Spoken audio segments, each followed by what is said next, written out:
Ladies and gentlemen, please take your seats now in the main conference hall. We're about to begin. Ladies and gentlemen, please take your seats now.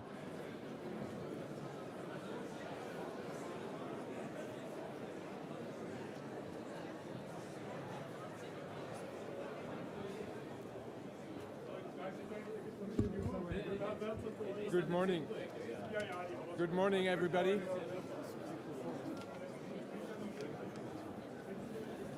Ladies and gentlemen, I kindly ask you to take your seats now in the main conference hall. We're about to start with the program. Please take your seats now.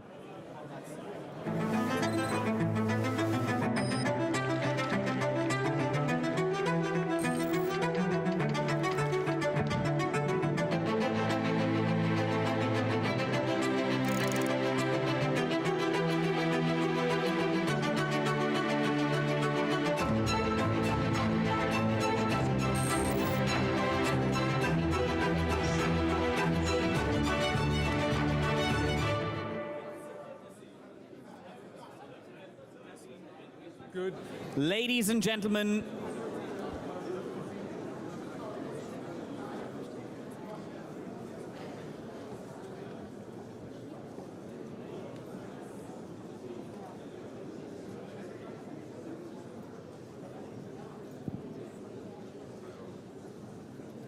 Good morning, everybody. Please follow the example of the NATO Secretary General, who was here first and sitting first.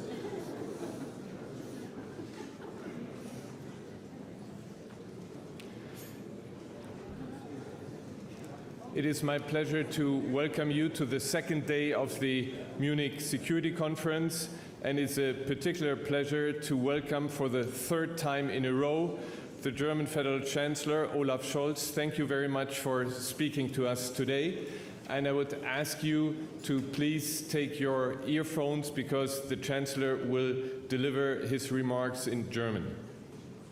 Chancellor, you have the floor.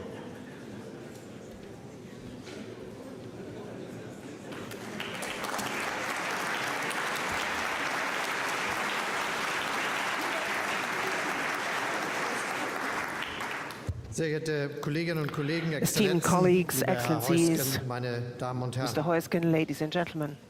The biggest land war in Europe since the Second World War has been raging in Ukraine for 2 years now. Every day, Russia's aggression claims innocent victims. Every day, people cry, grieve and die in Ukraine. And that is why in my speech today I want to focus on this war in our neighborhood. Despite huge losses, significant parts of the Russian armed forces remain intact. Russia has been preparing its troops for this war for many years and has developed new lethal weapons systems at all levels. The Russian economy has long since been operating war mode. To all intents and purposes, Putin has brought the economy, education, science and culture in Russia completely under his control. Anyone who actively works for freedom and democracy has to fear for their life. And what that means is shown by the shocking, by the appalling news of Alexei Navalny's death in Russian detention. Not least, Putin is sending ever more troops to the front. We therefore all have to ask ourselves, 2 years after the start of the war, are we actually doing enough to signal to Putin we're in for the long haul? Are we doing enough, given that we know full well what Russia's victory in Ukraine would mean, namely the end of Ukraine as a free, independent and democratic state, the destruction of our peaceful order in Europe, the gravest test of the UN Charter since 1945, and not least an encouragement to any and all autocrats around the world to use force to resolve conflicts. If we include the political and financial price we would then have to pay would be many times higher than all the expense of our support for Ukraine today and in the future. What does all of this mean for us? What must it mean for NATO and for Europe? Two things are key in my view.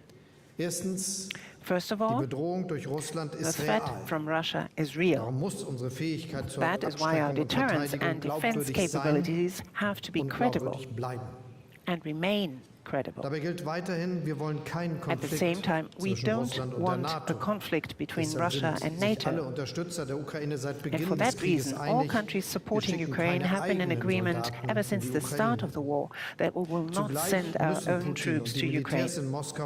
However, Putin and the military establishment in Moscow must be left in no doubt that we, the world's strongest military alliance, are able to defend every square meter of our allied territory. And for that, it's important that we further strengthen the European pillar in NATO, also in the sphere of deterrence. I'm probably not telling you anything new when I say Germany will invest 2% of its GDP in defense this and also every following year in the 2020s, 2030s and beyond. Furthermore, we have to do more than ever before to ensure that our deterrence is fit for the future, is fit for purpose. And that is why we stated in the federal government's first national security strategy our intention, among other things, to promote, and I quote, the development and introduction of highly advanced capabilities, such as precision, deep strike weapons, end of quote. And this is in line with the efforts by Emmanuel Macron and myself to strengthen the European defense industry, and this is why we speak to our French colleagues about this. For regardless of how Russia's war in Ukraine ends, and regardless also of the outcome of elections on either side of the Atlantic, one thing is crystal clear. We Europeans need to do much more for our security now and in the future. Our readiness to do so is considerable, and that is what I told President Biden during my visit to Washington last week as well. Our efforts during the last 24 months have underscored that. And Joe Biden and I were also in complete agreement that our transatlantic alliance will remain valuable and strong on both sides of the Atlantic, because we are united by shared values and beliefs: freedom, democracy, the strength of the law, and respect for the dignity of every individual. For that, I'm deeply grateful to the President and to all our North American friends in the audience today. Thank you for being such strong allies and friends. And let me be equally clear, any relativization of NATO's mutual defense guarantee will only benefit those who, just like Putin, want to weaken us. My second point concerns our support for Ukraine. The European Union and its member states have made available just under 90 billion euro for this purpose so far.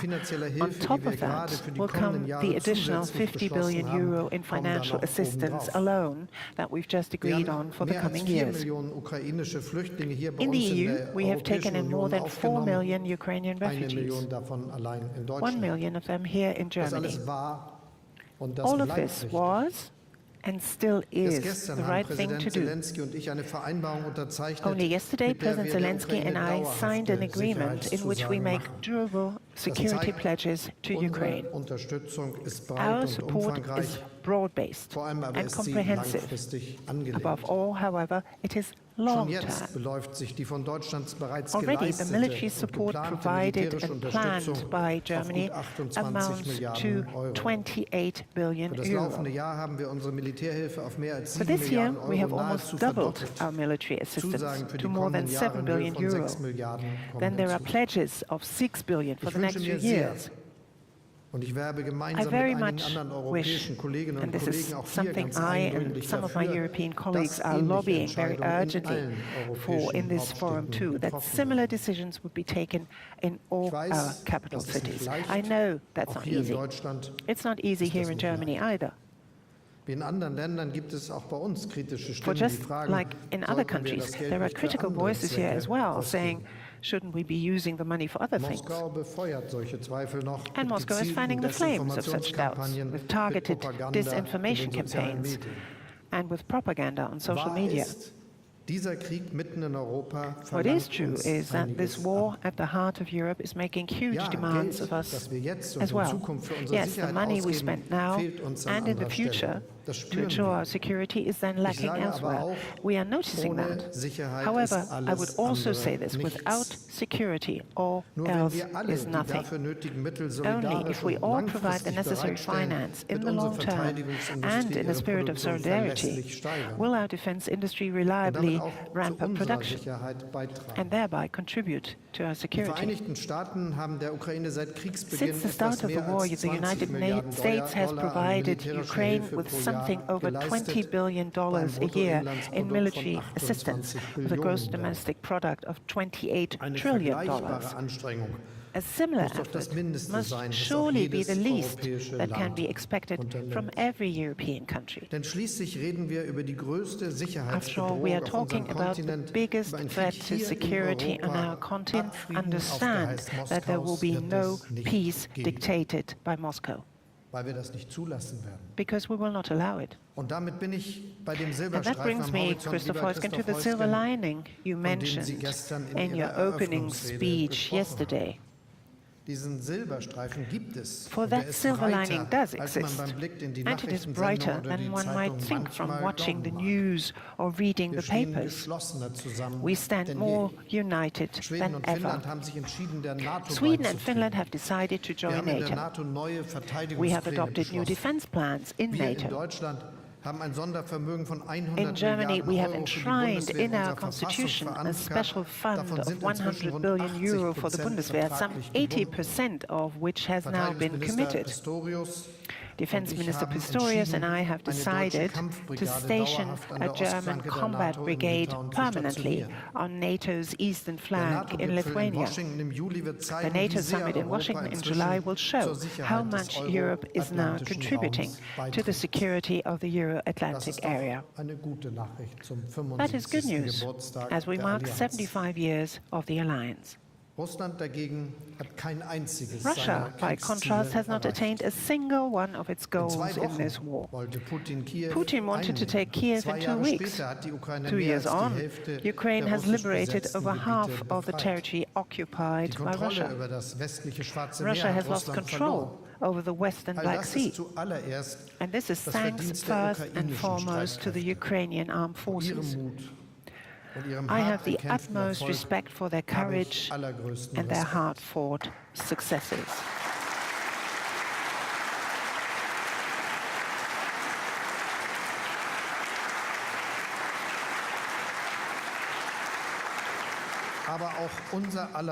However, support from all of us has played a part.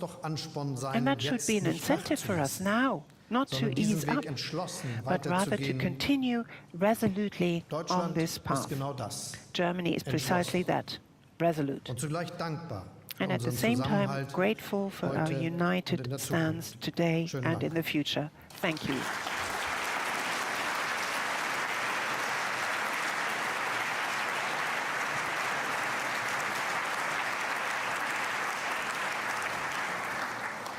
Chancellor, good morning, and good morning once again to everybody. Ambassador, Secretary General, it's wonderful to be here at the Munich Security Conference and to be speaking with all of you. My name is Hadley Gamble. I am Al Arabia's Chief International Anchor and Correspondent. Chancellor, it's great to see you again. In your speech, you mentioned several things, one of which was the murder of Alexei Navalny. And in October 2021, when I asked Vladimir Putin directly about Mr. Navalny, and I challenged him as to why he kept putting all of his political rivals into prison, he seemed at that time pretty content to let Mr. Navalny stay there. In your mind, was this tragedy of his death a show of weakness on the part of President Putin, or is this just another example of what he feels as impunity? First, I'm really depressed having heard about the death of Navalny, though we don't have every proof now. It seems to be the case that that's really happened. And I remember my talk to Navalny when he was here in Berlin for recovering from the first attempt to kill him. And I spoke with his wife and his little son at this time. And I was really impressed by the courage he has going back, knowing that this might be a very difficult time for him and also a situation that might cause his death because of the way of dictatorship Putin developed. Is it a sign of weakness? Is it something that is just alongside to what he always did or did quite often during his reign? I would say both. This is the truth. You mentioned spending. And when we talk about financing defense and financing wars, it costs a lot of money. And right now, Germany, as of last year, was the worst performing among major economies. You've just slashed your growth forecast. You're sitting at 0.2% for 2024. How is it possible to project strength in the face of Vladimir Putin when you are essentially, once again, the sick man of Europe? We are not. This is why it is easier to say this. And looking at the strength of German economy, I think we can assure everyone that we will be able to do our task.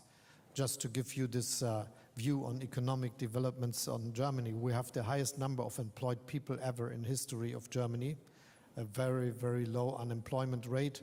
We have a question of getting enough people for workforce and not the other way around, which we had 20, 30 years ago, as many other European countries, but this is completely not our problem for the next 20, 30 years.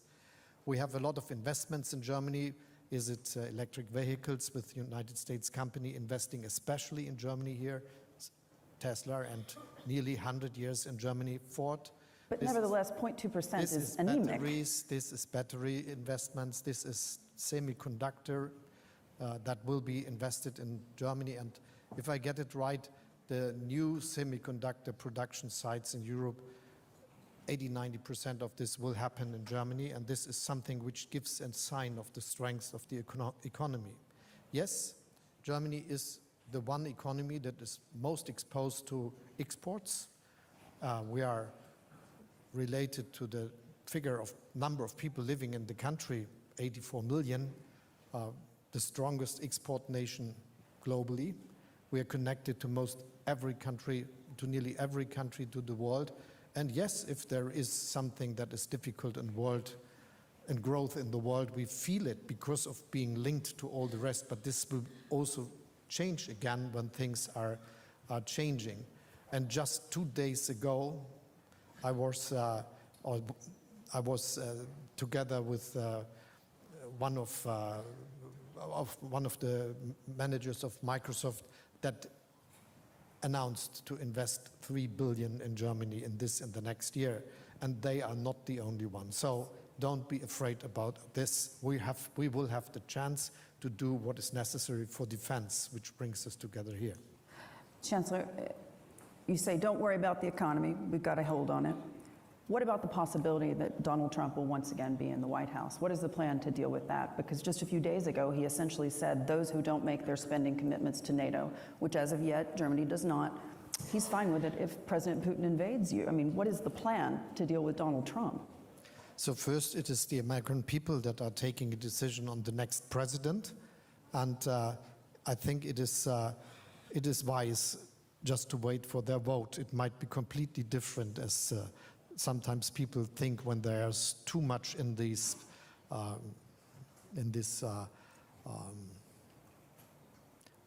way of understanding politics. It's something that is not about serious things, but something that is a very nice theater. So I think we have to understand that there will be a decision, and at the time we can understand also that the United States and Germany, the United States and Europe are having a relation that is in the best shape it had for many years.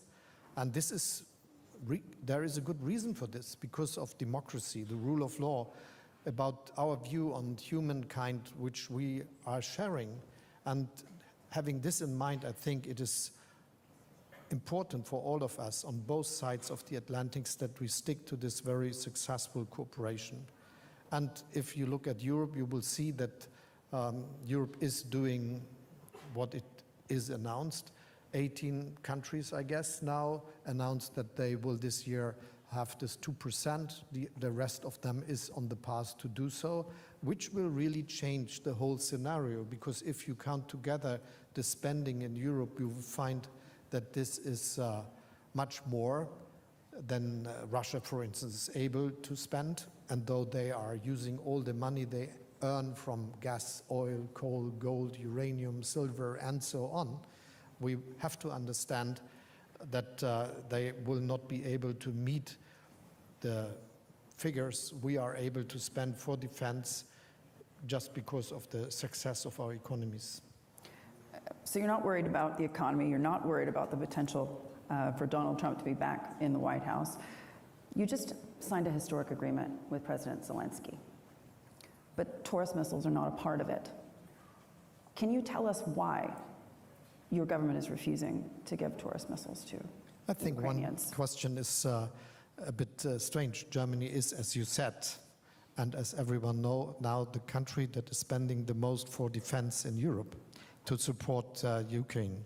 It's more than 7 billion this year, and we will continue to spend a lot.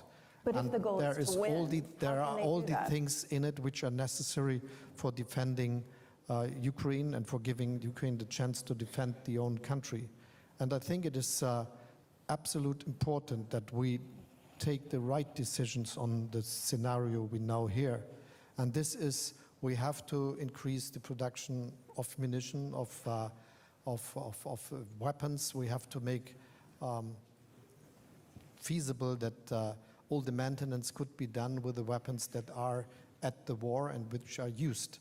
And we are doing all these things and all this kind of things which are necessary for a real strong Ukraine being able to defend the own country. And step by step, we are always deciding what is the right thing to do at the right moment, and this is what we did so far. And we agreed with the Ukrainian government to continue with this big support we are already organizing. So you're not ruling out the possibility that at some point your government could okay Taurus missiles? I think we are ruling out the truth that we will do enough and we will be strong in supporting Ukraine. Politician.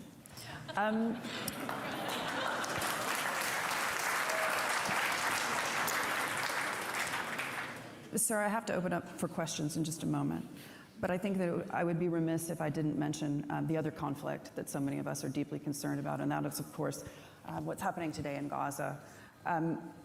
Germany is a country that understands the gravity of war crimes, and when we look at what's happening on the ground in Gaza, whether it's human rights groups telling us that every day these are war crimes being committed, or if it's Oxfam saying that more people are dying every single day in Gaza than in any other conflict in the 21st century.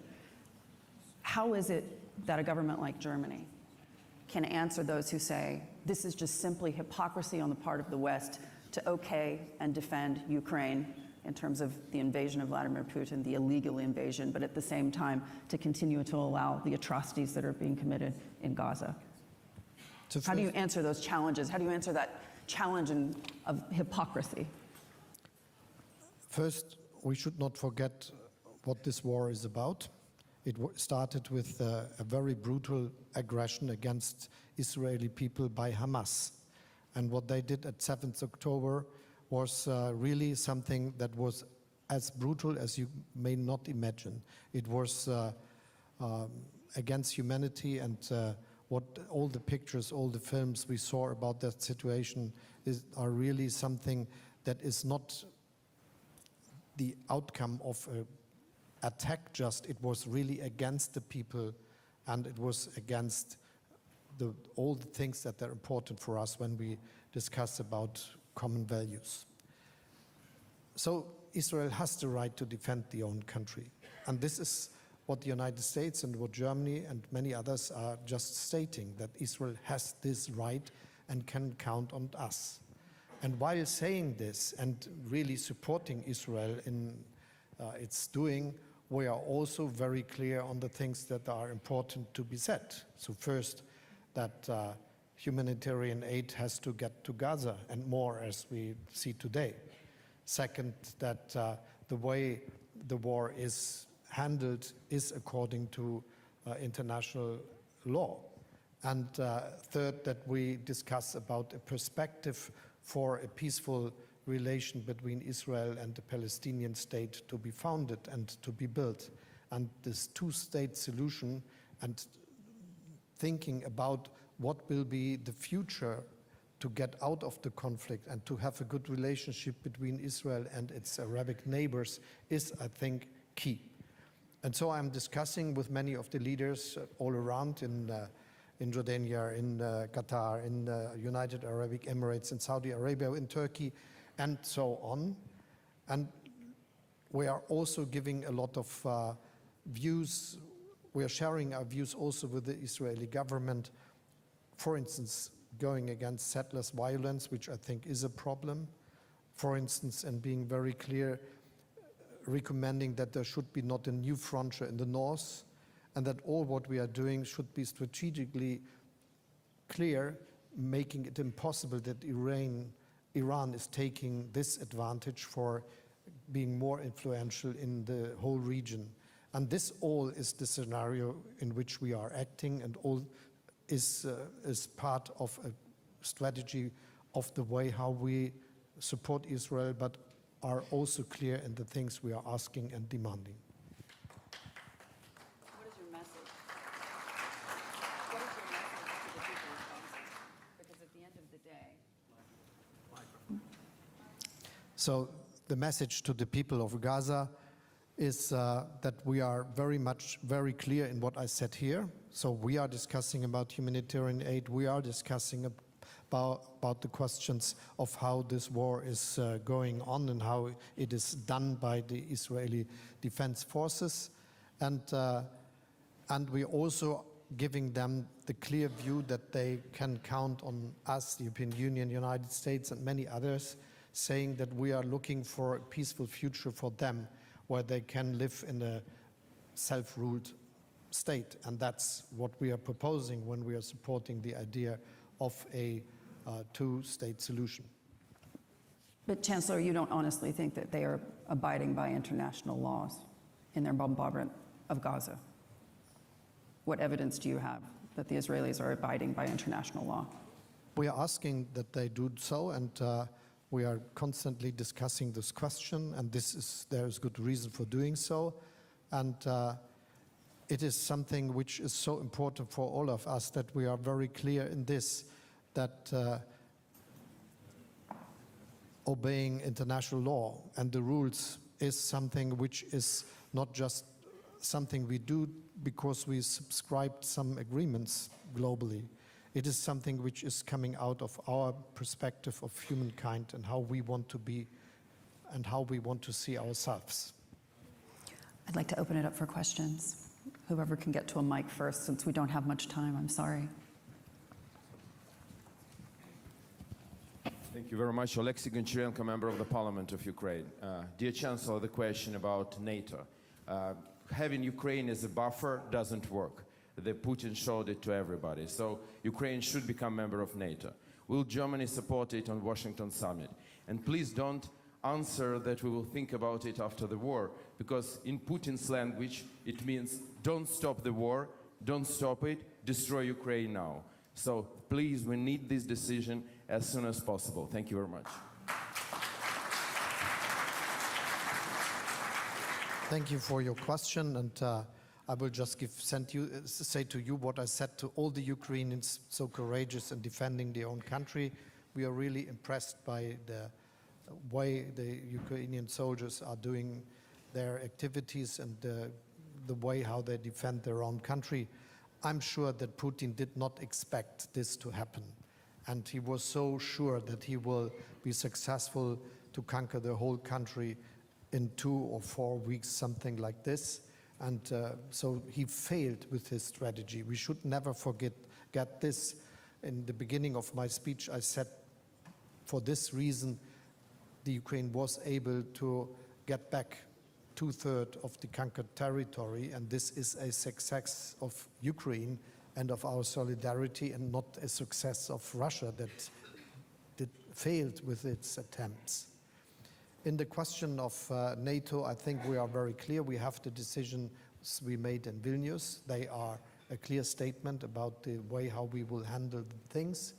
And it makes no sense to go more to the details, but just say we put these words down sincerely, which we mean what we said there. So you can count on this, and this is something which I think is the message which is important here. Unfortunately, Chancellor, thank you so much. We have run out of time. Thank you.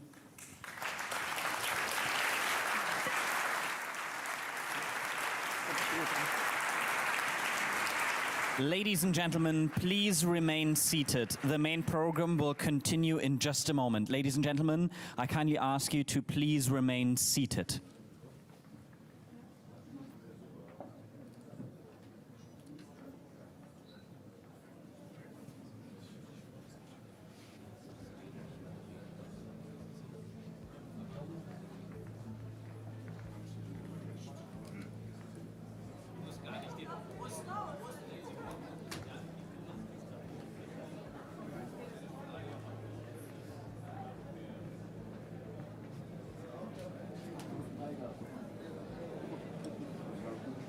Ladies and gentlemen, I kindly ask you to please remain seated. We'll continue with the main program in just a moment. Ladies and gentlemen, please remain seated.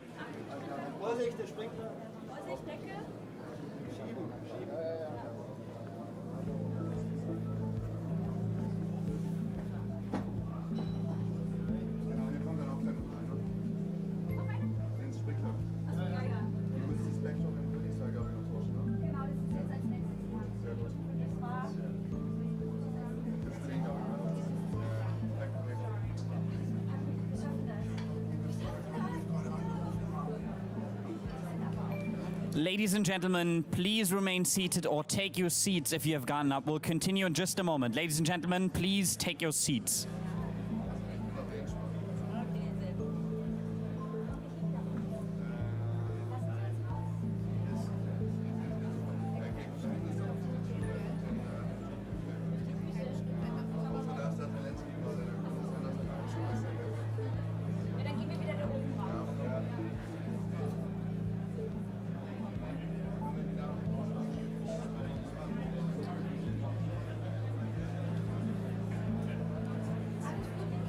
Ladies and gentlemen, please remain seated. Ladies and gentlemen, we'll continue with the main program in just a moment. Please, everybody remain seated.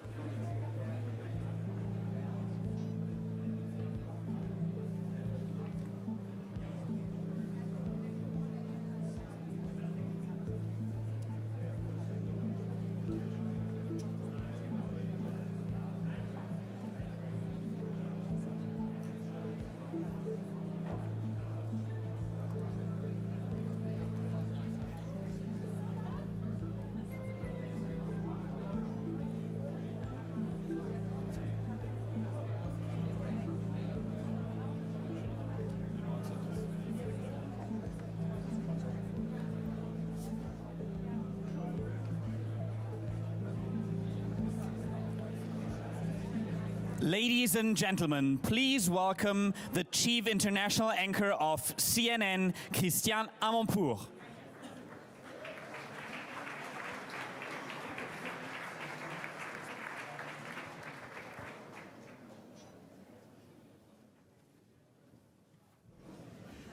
Here. Good morning, ladies and gentlemen, leaders and distinguished guests. The person you are waiting for is about to step on stage, the President of Ukraine, Volodymyr Zelenskyy. Please give him a big hand.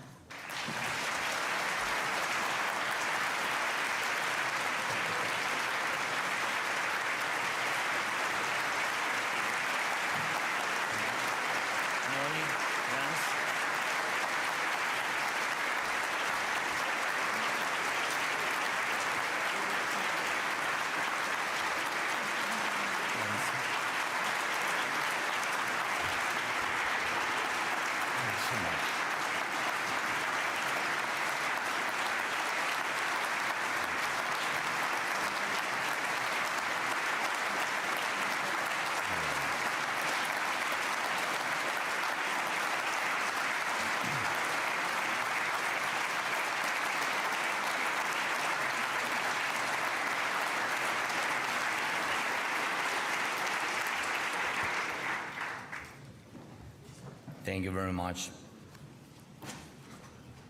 Okay.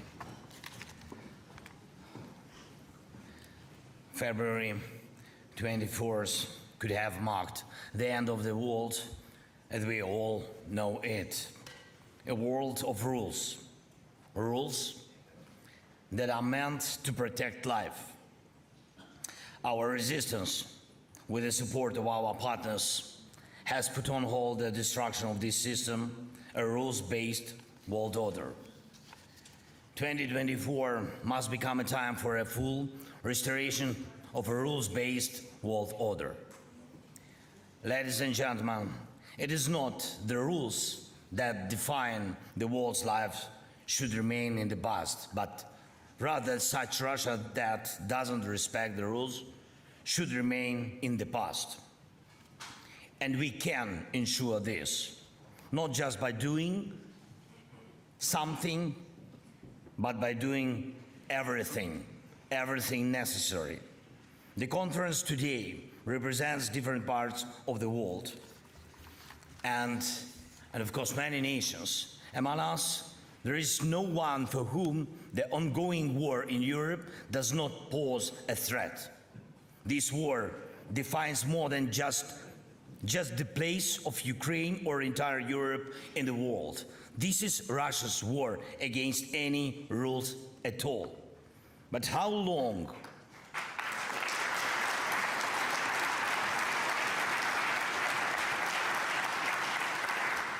But how long will the world let Russia be like this? This is the main question today. The longer this Russian aggression against the rules-based world order continues, the greater are the changes it provokes. Perhaps people will have to live in a world where local wars will not remain local. Any outbreak of a war risks turning into a global catastrophe. Perhaps the weaponization of food or migration will break existing regional balances and undermine many political systems, not only in Europe, but also in the Middle East, in Africa, in the Americas. Perhaps Europe is facing times when the question of invoking Article 5 of the NATO treaty will not be a question for Washington at all, but rather for European capitals. There are hundreds of such perhaps. On February 23, 2022, none of them existed. Now they are a part of reality. And what we lack in this reality? Security, neither for the largest nor for the smallest state. We must make security a reality again. Ladies and gentlemen, are you ready to leave behind everything you value in your life in the world of yesterday? Ukrainians will not do it. This is our response. The year of 2024 demands your response from everyone in the world. If we do not act now, Putin will manage to make the next years catastrophic for other nations as well. Intelligence community are aware of this. Ukraine has already shattered myths with which Russia tried to cloud reality and which the world unfortunately believed. The myth that Russia could capture another country in a few days or weeks whenever it wants. Ukrainians have been holding for 724 days.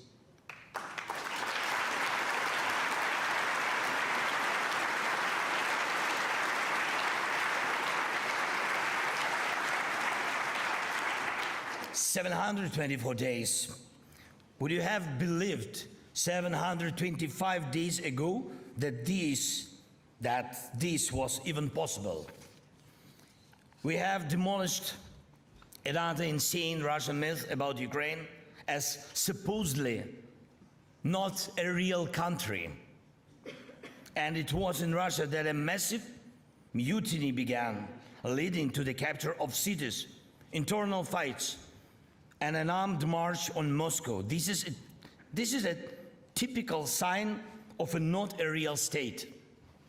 We have ruined the myth that Russian weapons supposedly have some advantage over Western ones. In reality, Russia is worse in all respects. That's why, for the first time in Russian history, Putin bowed to Iran and North Korea for help. There was a myth that Europe is too weak to defend itself.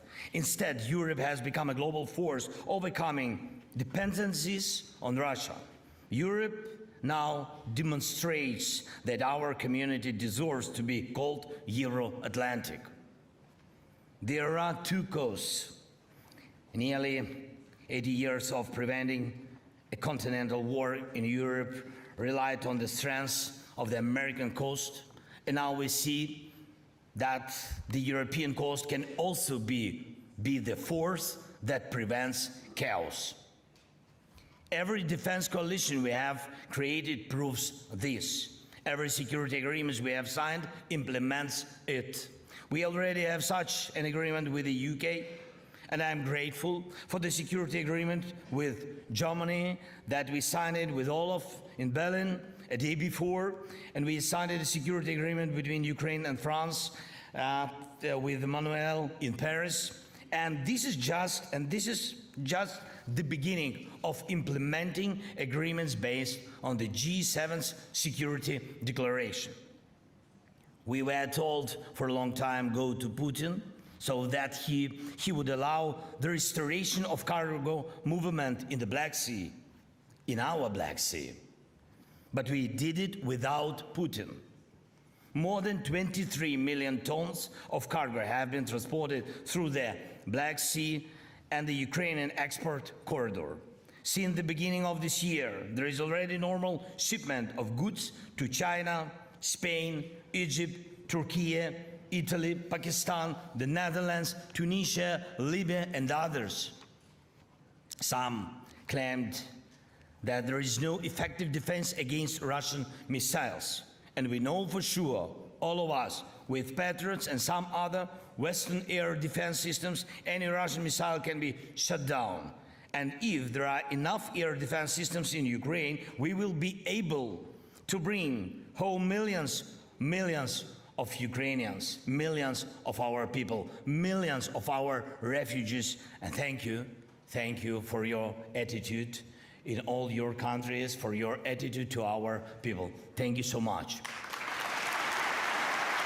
Thank you very much.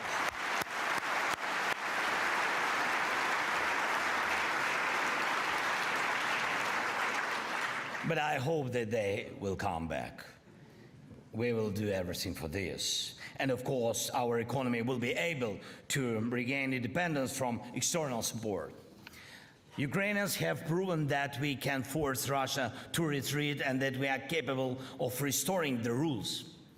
And with this, we leave absolutely nothing of the key Russian myth, the myth that Ukraine supposedly cannot win this war. We can get our land back, and Putin can lose.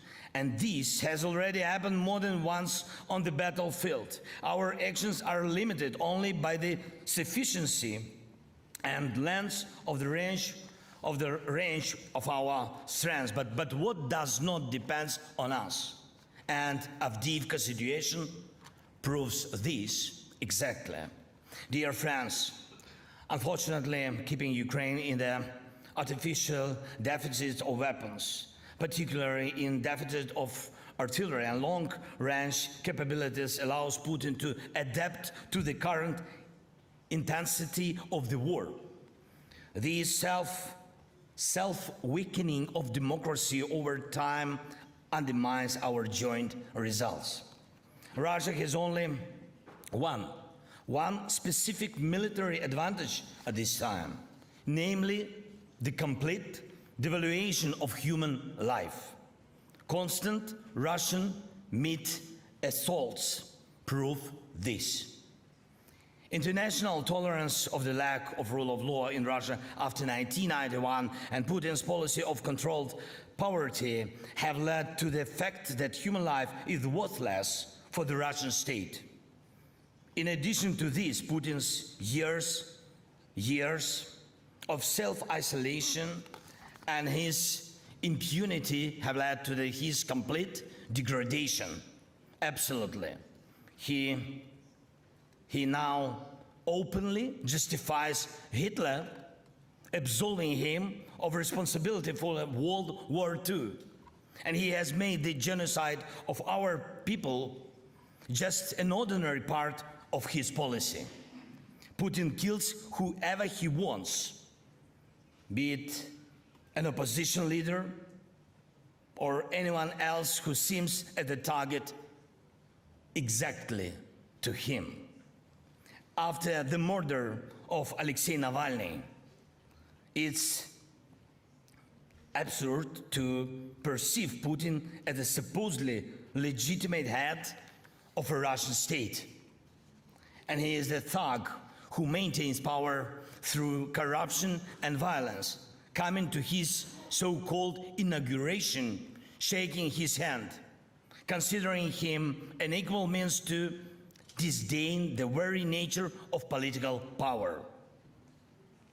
One may have different attitudes towards international institutions, but the International Criminal Court's warrant for Putin's arrest for kidnapping and forced deportation of children from Ukraine clearly demonstrates where Putin's so-called career should end. He has only two options ahead: to be in the dock in The Hague or to be killed by one of his accomplices who are now killing for him.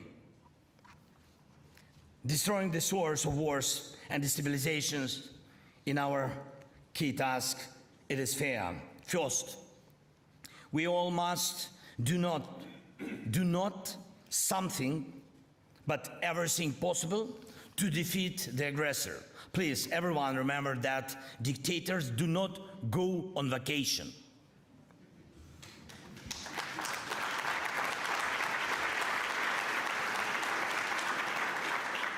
Hatred knows no pause. Enemy artillery does not fall silent due to procedural issues. Warriors standing against the aggressor need sufficient strength.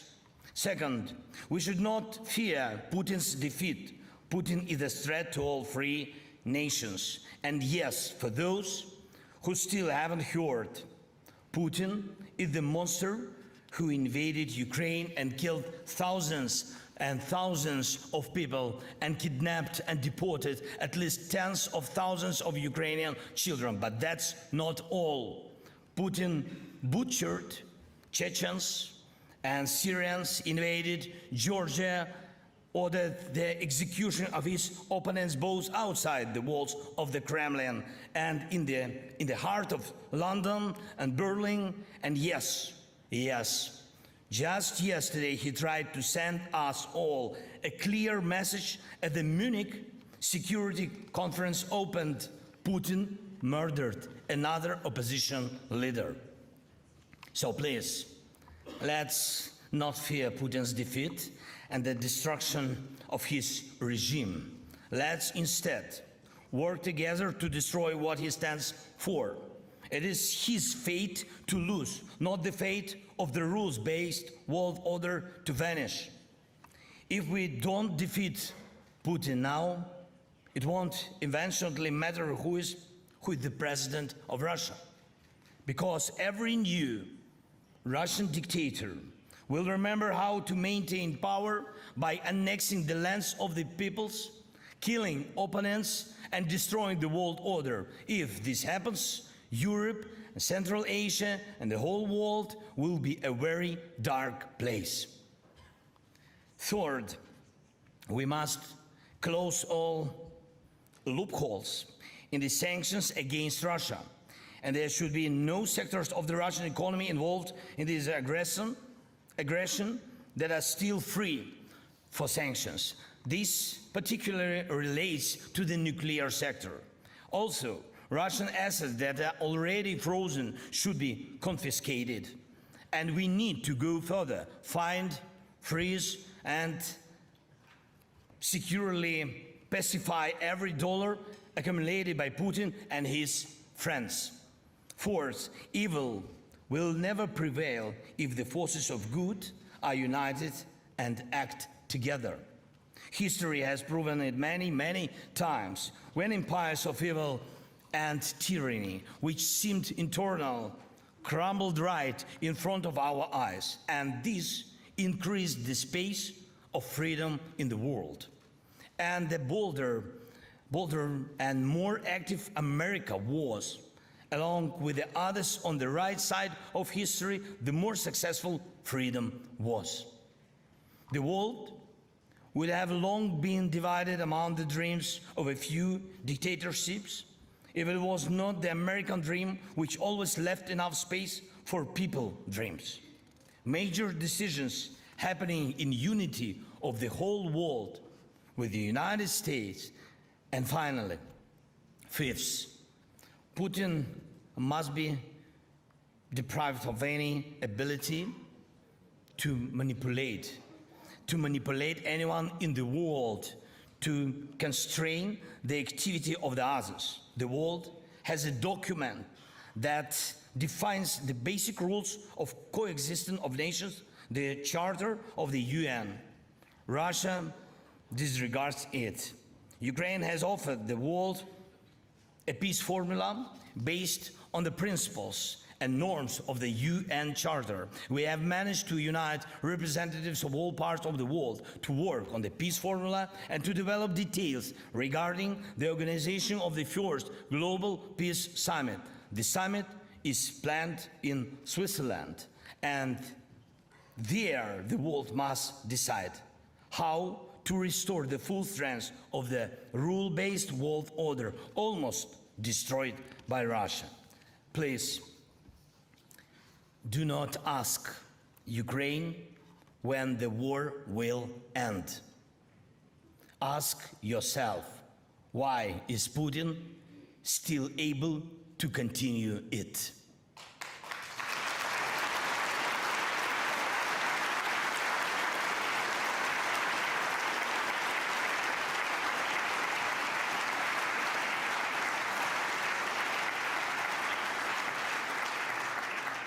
I thank you very much for invitation. Thanks for attention and for very expression of support of our state, of course, of our people, our children, and please be grateful to our warriors, and may our world based on rules never become the world of yesterday.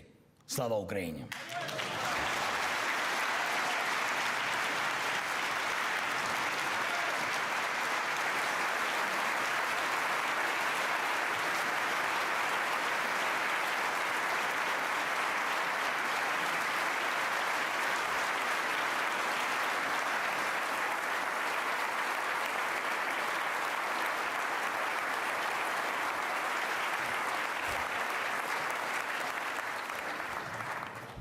Mr. President, thank you for your speech. I am very pleased to be able to interview you for another 10 minutes, and then we will open it to questions for a small period of time after that from the distinguished guests. President has decided to speak in Ukrainian for the Q&A section, so everybody, headphones. I thought that everybody decided to listen me in Ukrainian, that's why I think that is. But you know what? You're so good in English. If I can convince you to do this in English, I would be very happy. We'll see. Okay. Okay. Oh, crikey. All right. All right. Okay. Somebody tell me whether... Is it number one in English? Yes, thank you very much. Yeah? Okay. Well, maybe the number one, but you don't need it. But I don't have translation. No, but you don't need it, do you? It's just me. Ah, I don't need it. No. Oh, okay. Sorry, you can take off your headphones. Ah, yes, it's okay. Just, you know. Okay. Okay. You want these on? I hope so. Fine, whatever. We'll see if it doesn't work, so I don't know. Okay. We can start then. Okay. Okay. All right. All right. Firstly, Mr. President, thank you for being here and for agreeing to talk to us in front of this audience and for CNN. I want to ask you first, you mentioned Avdiivka, and I would like to ask you first about the decision of your commanders to pull back. Your commander said, in a situation where the enemy is advancing on the corpses of their own soldiers with a 10-to-1 shell advantage under constant bombardment, this is the only correct solution. What do you expect to happen now? Thank you very much for your question. It's a very logical and a fair one, and a professional decision to save as many Ukrainian lives.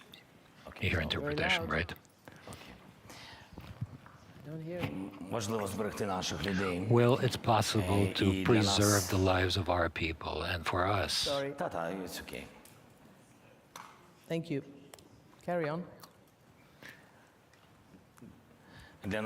It's important for us to save the lives of our people. That's our main objective. We're saving our lives, our soldiers, because that's our defense. We are very grateful to our partners for any weapons, but clearly weapons can only help to bring back justice and peace in the territory of Ukraine. But first and foremost, as we all know, it's the man, it's the military man who has it in his arms, the military people. They liberate territories, they protect people, families, and that's a correct decision in order not to be surrounded. The decision has been made to move back to other lines. Russia has not seized anything. We have to understand that. After those 2 years of war, Russia has tried in the east of the country to do something. And what does it mean, do? They just destroyed several small villages and towns, but the most thing that they did, they destroyed our life. And that's why they understand that they are crazy about it, they are raging, they understand that they cannot be successful in their offensive, and since October they have been attacking this poor Avdiivka with all the armaments, with all the power that they had, with thousands of their soldiers who died, thousands, tens of dozens of thousands. That's what Russia has achieved.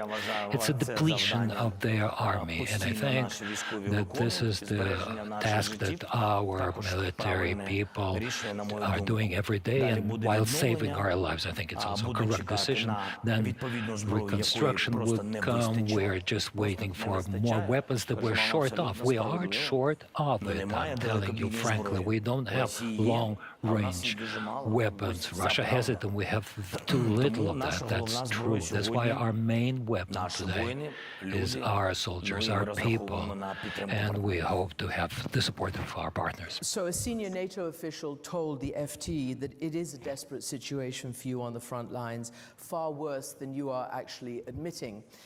Your commander said that one of the reasons that they pulled back was in just the last 24 hours, there were some 20 airstrikes, 150 different shells. He said they're trying to erase Avdiivka from the face of from the earth.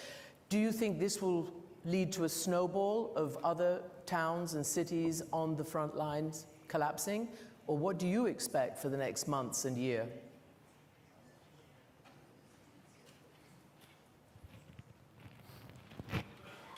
Thank you for that question.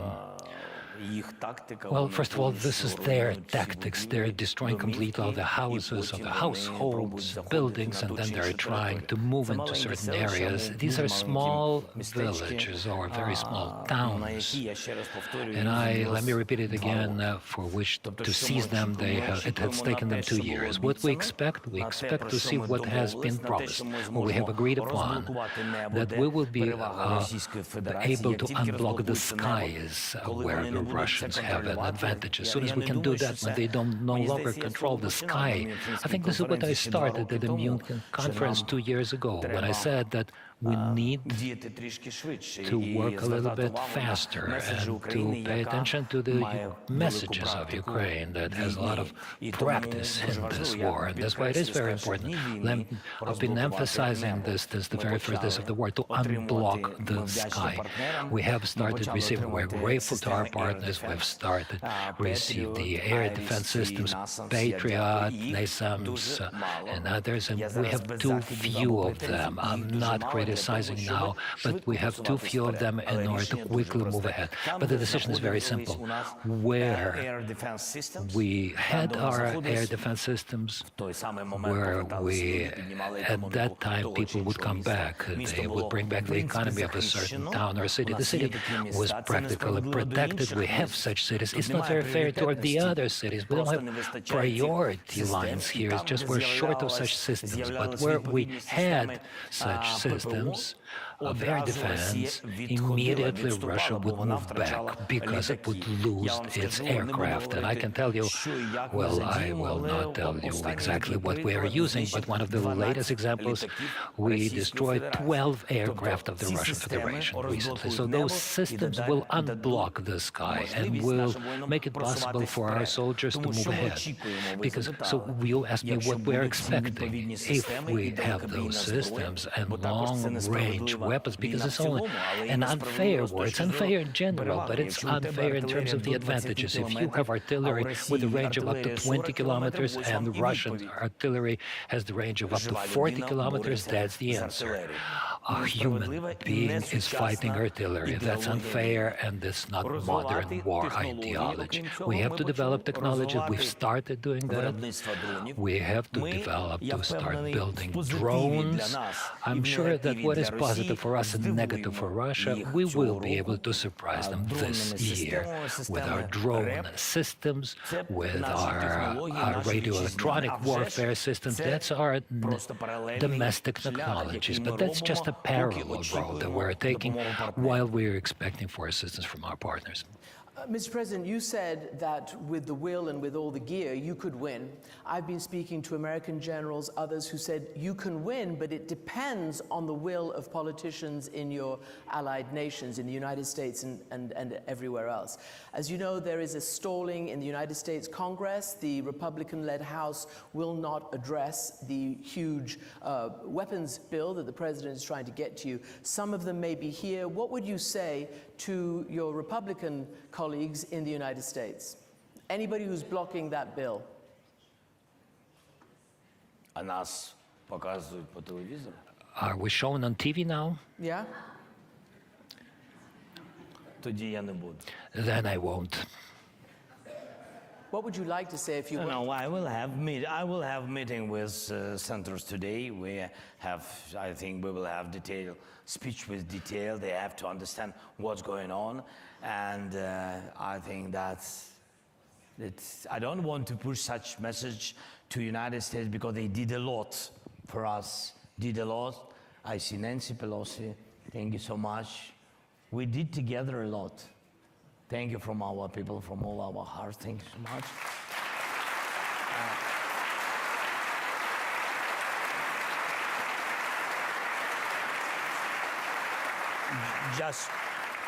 Just we have to work in one joint team.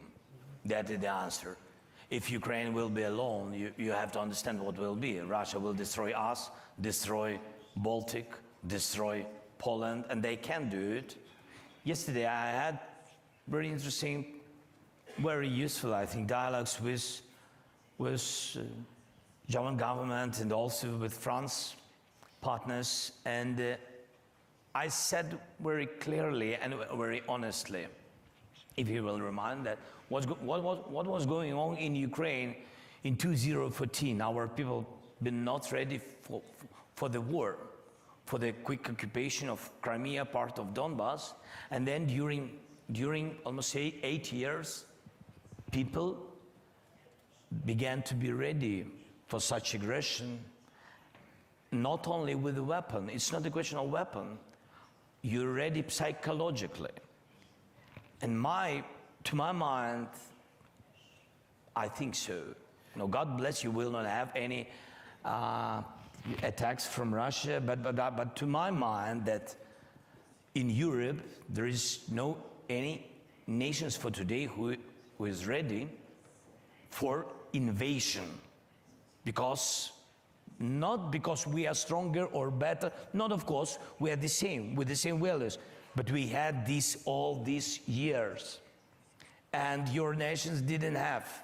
And psychologically, and informationally, and in media, you didn't prepare your nations. Understanding why? Because nobody wants it.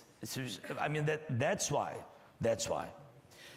Senators have to understand only in unity we can win Russia, and they have to understand that we will win with them or not. We don't have any other way. We have only one land, our Ukraine. Yeah.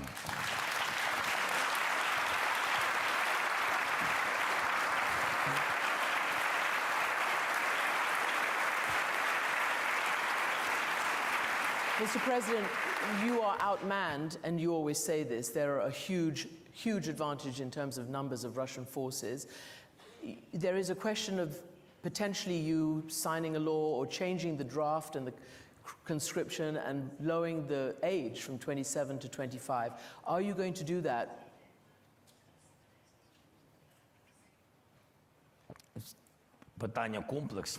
It's a comprehensive and complicated question.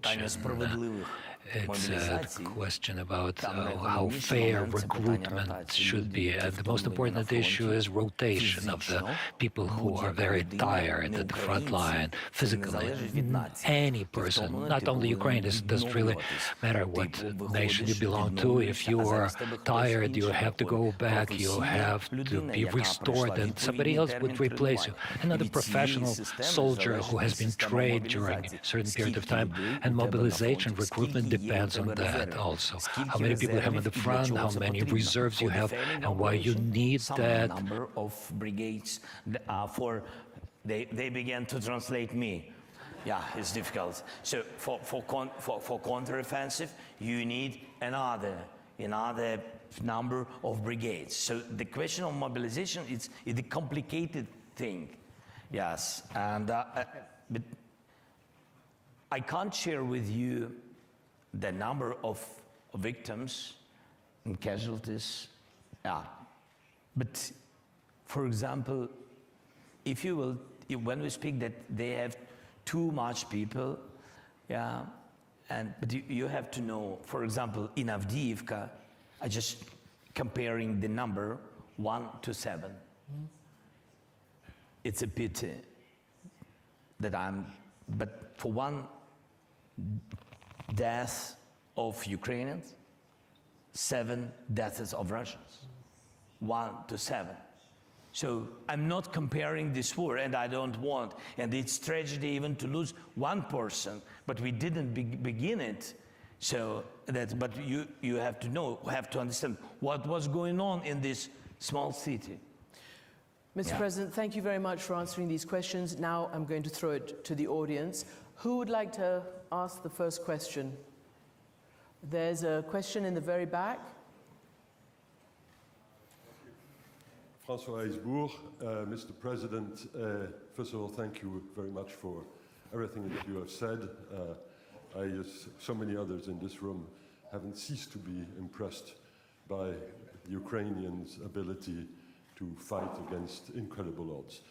Question is the following. Now, I'm a European, and which more or less means that I'm not a fan of Donald Trump. But I note that Donald Trump has not been to Ukraine since the war began. You have not met him since the war began. Do you think it would be a good idea to acquaint him with the situation in Ukraine by inviting him to Kiev? I invited him publicly, but it depends on his wishes. And so, of course, we are ready, because all the candidates, you have to know, all the representatives of two parties, because we are really been thankful for bipartisan support. All of them, they know that we are very open, and we always wanted them to involve to real information, real war. And if Mr. Trump, if he will come, I'm ready even to go with him to the front line. I think if we are in dialogue how to finish the war, we have to demonstrate people who are decision makers what does it mean, the real war, not in Instagram, real war. We have time for one more question.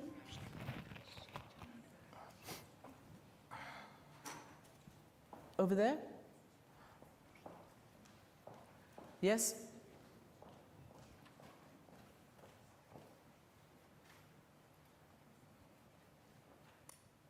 Alina Polyakova, I'm the president and CEO of the Center for European Policy Analysis in Washington. I'm from Ukraine originally, so thank you, Mr. President, for your leadership of the Ukrainian people and the Ukrainian people's courage.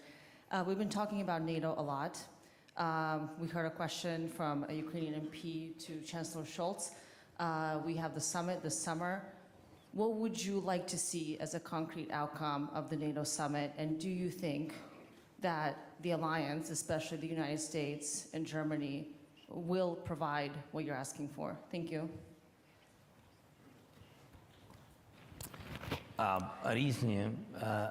Це різні запитання. That's really different types of questions. Our expectations of the alliance and, well, Vilnius Summit was really very important. I see Jens in this room. I do appreciate everything you're doing. We started working on that. We have the council. That's a really practical platform of discussing various things. And with respect to the aid in Vilnius Summit, it was just the beginning. It was the first meeting. It was the beginning of really serious relations that led to the declaration of the G7. But there are around 30 countries that are going to sign the security guarantees. We started with the 3 things like that. That's what I mentioned. The expectations of that summit were high, and it was very positive. We have real gains, and that's really specific victory. We have money, we have weapons, we have a specific time frame. That's very important. As to the invitation to join NATO, well, that's our goal. Our goal is to become a NATO member state. I believe that we deserve that. We have Jens Stoltenberg in this room, and you'd better ask him when Ukraine is going to join NATO. I think that's going to be a fair thing to do. Ми зі свого боку будемо робити все, On our part, we'll do our best to make sure that Ukraine is becoming closer to alliance. We do understand that not all countries are supportive of that. That's the decision of the alliance, and not countries are supportive of that yet.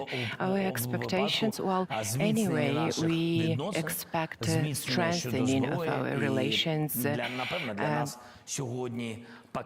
more efforts with respect to weapons and packages of weapons, air defense in particular. I think at this stage is probably the most critical thing for us, especially when it comes from the states that still hesitate whether invite us to join NATO or not. Mr. President, thank you very much for your time and your message. And I will put that question to the next panel. Great. Thank you. Whoa! Ladies and gentlemen,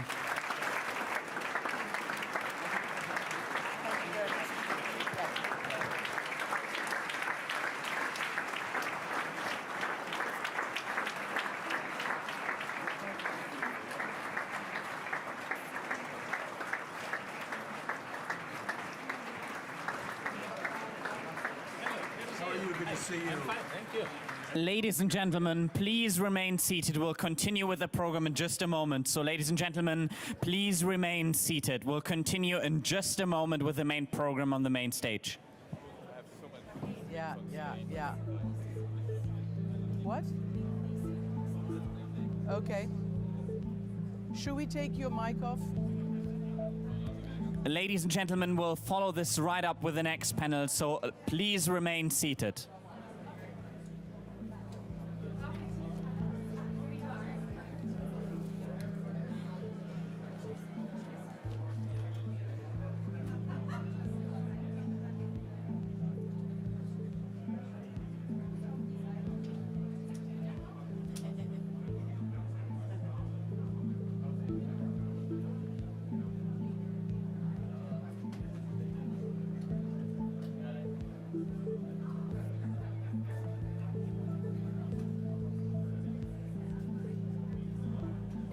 Ladies and gentlemen, please remain seated. We'll continue with the main program in just a moment.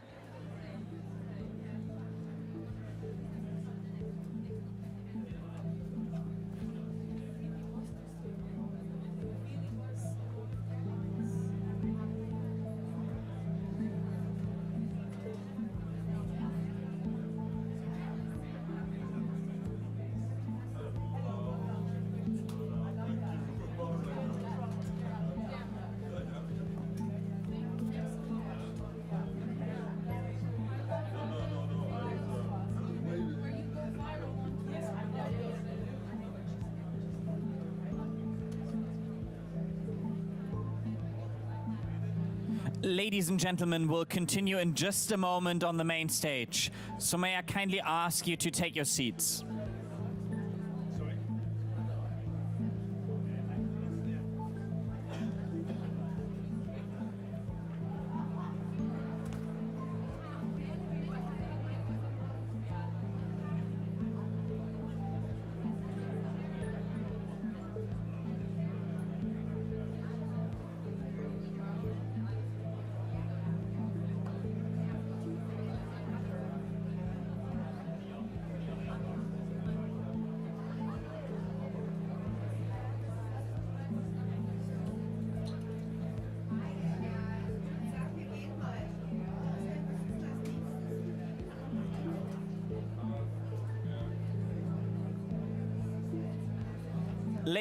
Ladies and gentlemen, please take your seats. We'll start in a moment.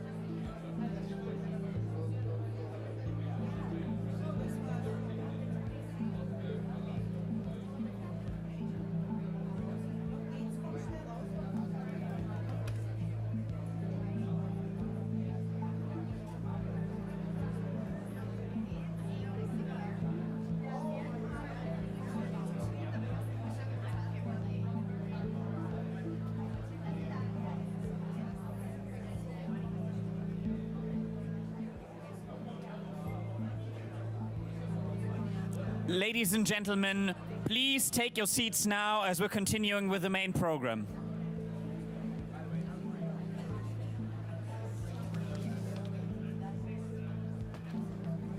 Ladies and gentlemen, please welcome back to the main stage the Chief International Anchor of CNN, Christiane Amanpour.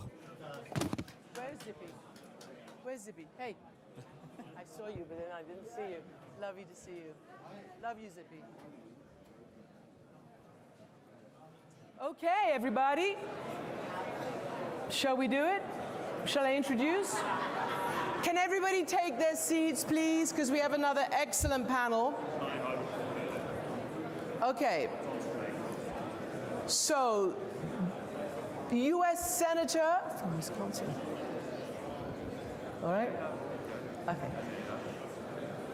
U.S. Senator Pete Ricketts is joining me, along with hello, how are you? Morning. Over there. Along with the Prime Minister of Estonia, Kaja Kallas. And last but not least, the man in the hot seat, Jens Stoltenberg, Secretary General of NATO. So this is going to be a Q&A panel. We have about 20 minutes, I believe, and then 20 minutes for Q&A from the audience. Right? Okay, so I guess I have to ask you first, you know what, may I just first ask all of you, you heard a very, you heard President Zelenskyy talk about the death of Alexei Navalny and how this has been a warning or a sign to all of you sitting here as this very important conference opens. Can I just get you, Senator, to comment on the death of Navalny and what signal do you think Russia is sending the world? Well, first of all, our thoughts and prayers go out to the family on this tragedy. And it just reemphasizes that Vladimir Putin's a dictator, that dictators don't know any rules, and that is why it's important that we remember that NATO is here to protect our collective security against dictators like Vladimir Putin. And just before I go to the Prime Minister, does it sharpen your intent to do more to support Ukraine? As President Zelenskyy said, it's Navalny one day, it's Ukraine and the rest of Europe the next day. Well, I think Putin's invasion of Ukraine demonstrated what his intentions are. I don't know that this changes our perception of Putin. We already knew he was a bad guy, and this just reinforces what we already knew. I'll get back to the bill for aid in a moment. Prime Minister Kallas, you are literally on the front line. You have been very strong in, needing to maintain a credible defense and deterrence. What is your reaction to the death of Navalny and what it might mean in a bigger way? Well, it shows that Putin's playbook hasn't changed. I mean, this is the way he operates. This is the dictator's handbook in real life. So we should be all aware of this. And like President Zelenskyy said, let's not discuss to do something. We have to do everything to stop him because history rhymes. We have seen this already in 1930s. The same thing. I mean, American isolationism, on the one side, this not stopping the aggressor when we have the chance to stop him, and then seeing aggression spread all over the world. Let's do the right thing. Let's learn something from the history. Mm-hmm. And just to frame it a little differently for you, Secretary General, NATO has said, and actually key defense ministers from the frontline countries have said that you are concerned for the first time, this wasn't the case last year, that within 3 to 5 years even, Putin could test the resolve of a NATO country. We can never take peace for granted, but I think it is important to convey that we don't see any imminent threat against any NATO ally. The world has become more dangerous, but NATO has become stronger. And the purpose of NATO is to prevent war, is to ensure that there is no room in Moscow for any miscalculation about NATO's readiness and resolve to protect all allies, and to make it clear that an attack on one ally will trigger a response from the whole alliance. And as long as we convey that message clearly to Moscow, no ally will be attacked. So our deterrence remains credible, and therefore we don't see any military threat against any NATO ally. Our focus should not drift from helping Ukraine militarily, because we don't have to talk about any NATO country if we stop Putin in Ukraine. And that's why we should concentrate our efforts that he stopped there. Okay, so what is it going to take? You have heard President Zelenskyy lay out what he needs. We'll get back to the NATO track in a second, but just in terms of anti-air defenses, artillery, long range, all the stuff that they need, they don't have the wherewithal to control the skies or to stop, the bombers from Russia. But Senator Ricketts, this is now depending on the United States. Europe has done its bit. When everybody said we're not going to, pass this bill, Europe stepped up $50 billion worth of other material to Ukraine. When is the United States going to do what the United States pledged to do at the beginning of this war? That is, defend democracy, make sure tyranny and dictatorship doesn't win. Yeah, well, first of all, I'm going to respectfully disagree with you. Europe still needs to do more, right? So as of last summer, only 11 of the NATO allies were reaching the 2% GDP spending. So that still needs to be done, and I certainly applaud what Germany's doing to get there, hopefully this year, right, to get to that 2%. But there's still many of the European allies that need to get that done. With regard to the United States, look, we're democracies. democracy is messy. And it takes time and a process to get there. Every country has their own thing. So for example, I just mentioned, the Europeans haven't gotten to the 2% yet. So, but that's probably because of the internal politics in each of those different countries, right? So it takes time to bring democracies along. And the same thing is going to happen in the United States. We will get there with regard to making the investments in our defense industrial base, supply the weapons to Ukraine, but it's going to take time to get there. There may be different paths to get there. I'm reminded of Winston Churchill's quote, "Americans will do the right thing after exhausting all other possibilities." So I do think we will get there. It's just democracies take time to process. So the 2 points I'd like to follow up on. Is there enough time for this, as you say, messy democratic process? And then I'd be interested to hear from the 2 Europeans here what Senator Angus King told me the other day on my program, that actually the United States is 15th in terms of defense spending for its GDP. And other European countries are spending more, relatively frankly. Not all of them, and I know you want them to get all to the 2%, but a lot of them are. And I guess, Senator, that's something that you should all take into consideration too, right? And wonder whether the United States, or do you have an answer to the consequence of Russia winning, of Putin winning? Well, I absolutely believe, just as the Prime Minister was saying, that if Putin wins in Ukraine, he won't stop there. He's a dictator. Dictators behave the same way, which is they tell you what they're going to do, and he's talked about a greater Russia. He's talked about Russians living outside of Russia. There's no doubt that the Baltic states are going to be at risk, or Poland, if we don't stop him in Ukraine. And the other thing we should also remember is the geography is not going to change. When he loses in Ukraine, he's still going to be a threat and a danger. And that's why we are going to have to continue to bolster our eastern flank, and NATO is doing that right now. So I think that's part of what we have to do, is make sure that we stop him here in Ukraine. And part of also what we need to do, not just in the United States, but in all of our countries, is make sure we're reminding our publics, because we've seen decreasing support in the United States for Ukraine, reminding them how important it is that we stop Putin here, and really getting that message out, building that support to be able to get the weapons that Ukraine's going to need to continue to fight. Can I just ask you to pick up on the progress that NATO nations are making in what you're all demanding for more defense spending?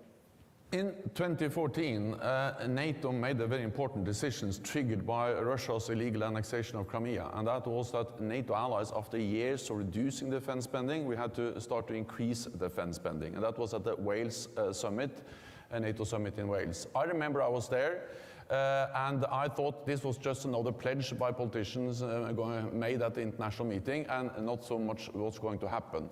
The reality is that a lot has happened, because since then all NATO allies have increased defense spending.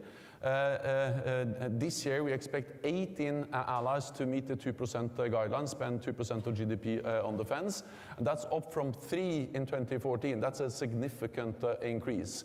Meaning also that in total, European allies and Canada have added 600 billion extra for defense, and those allies which are not yet at 2% have plans in place to be there very soon.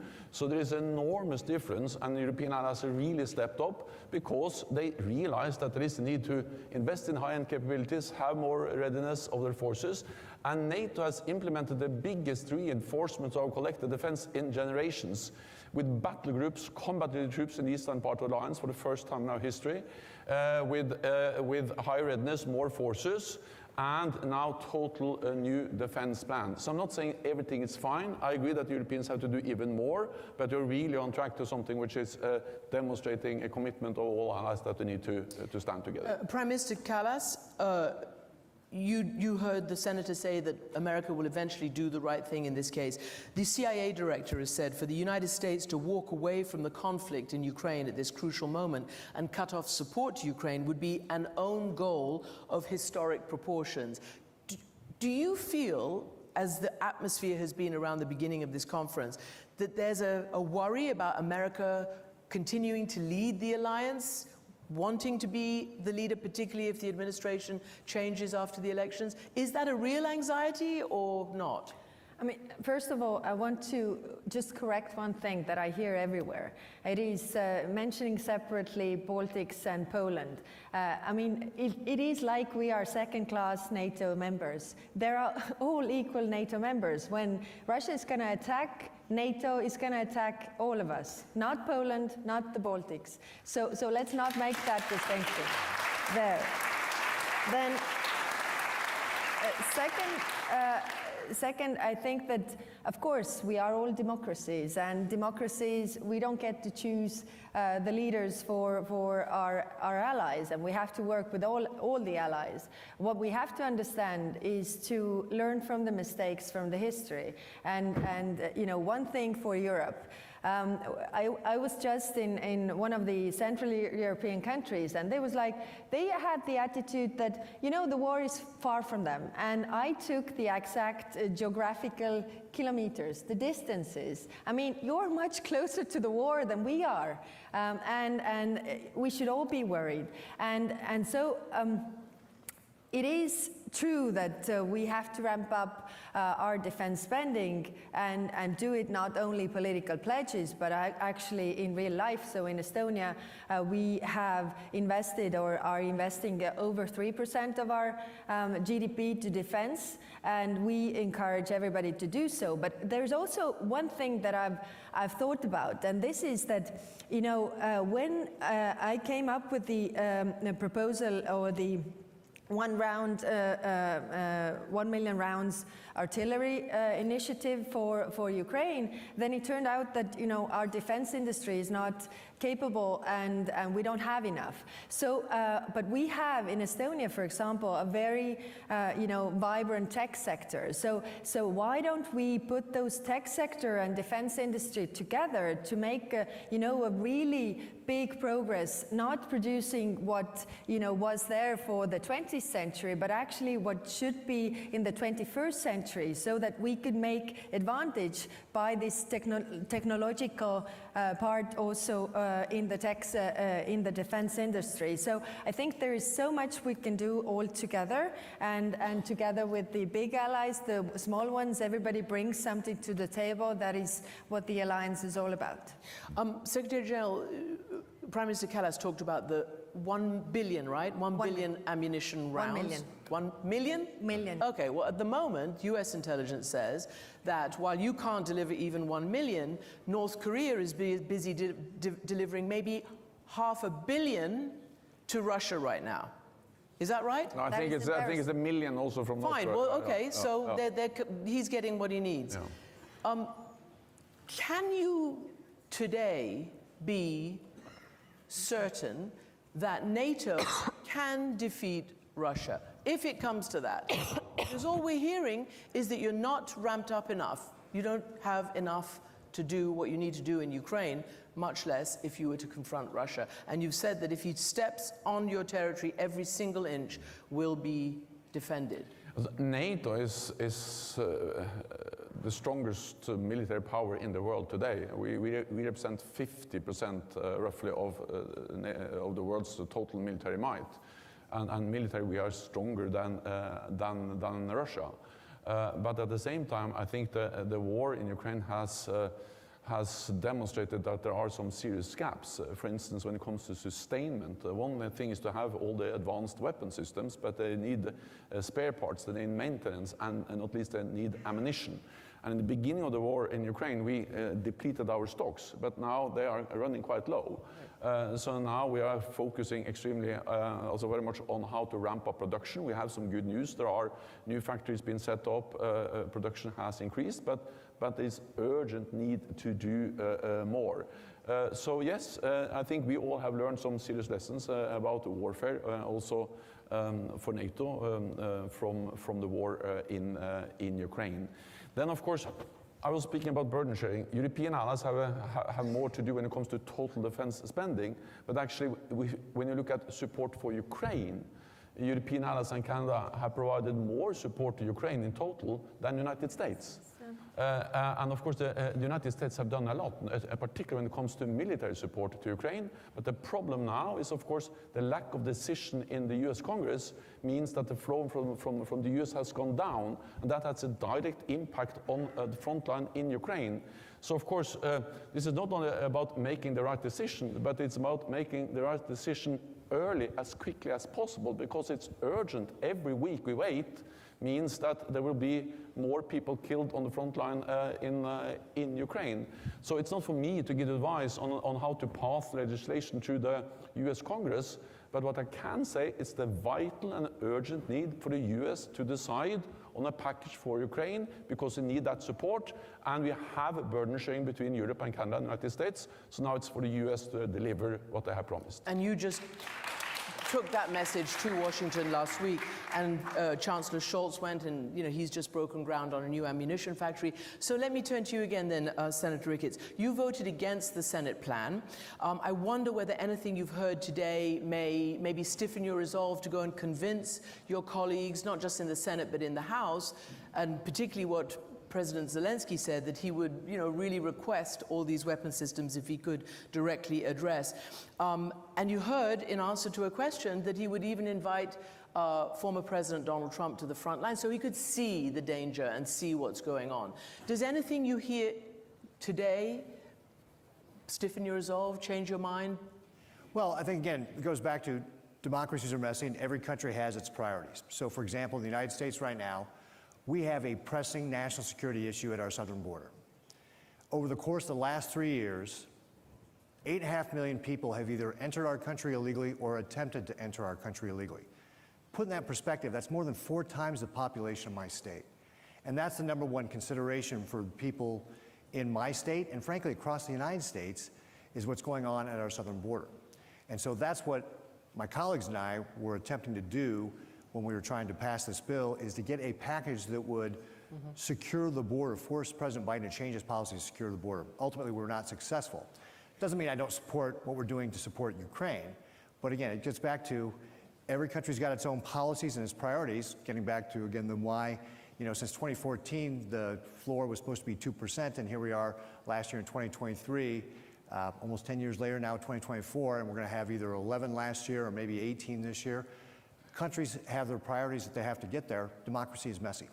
Do you accept, though, Senator, that actually the administration came to a very conservative and very conservative and strict immigration proposal based on what the Congress wanted, and it's Congress who torpedoed it, the Republican-led Congress? I talked to Alejandro Mayorkas, the Secretary of Homeland Security, yesterday, who said he'd never seen anything from the Democrats so strong. So my question to you is, and we know that the American people, by a considerable poll margin, support NATO. The Polish Prime Minister Donald Tusk tweeted, "Dear Republican senators of America, Ronald Reagan, who helped millions of us to win back our freedom and independence, must be turning in his grave to you today. I'm sorry to add," he said, "shame on you." So I wonder what you think about that, and whether you are prepared to see a world in which America doesn't lead anymore, or one, I asked you before, in which Russia wins. Yeah, so first of all, I'm actually going to say what the administration came forward with on the border was not adequate, didn't get the job done. They set the emergency level at 5,000 people per day entering our country. In the past, that number was below 1,000, and in fact, Brandon Judd, who's the president of the Border Patrol Council, who's on the border there, said 1,000's emergency, 5,000's a catastrophe. So again, that's why the bill didn't go anywhere, is because what the president was willing to do was not adequate. With regard to, again, I understand people are anxious to get this done. It is a democracy. It does take time, and we have other issues that we got to deal with as well. So, as I mentioned, we're going to get there. It's going to take time. Democracy is a process, and we just have to continue to work to be able to get to the answer for how we're going to invest in our defense industrial base, how we're going to supply Ukraine the weapons they need to be able to do it. But I'm confident the United States will get there. Okay. So they're going to get there. Yeah, but it is that time is working in favor of Putin, of course.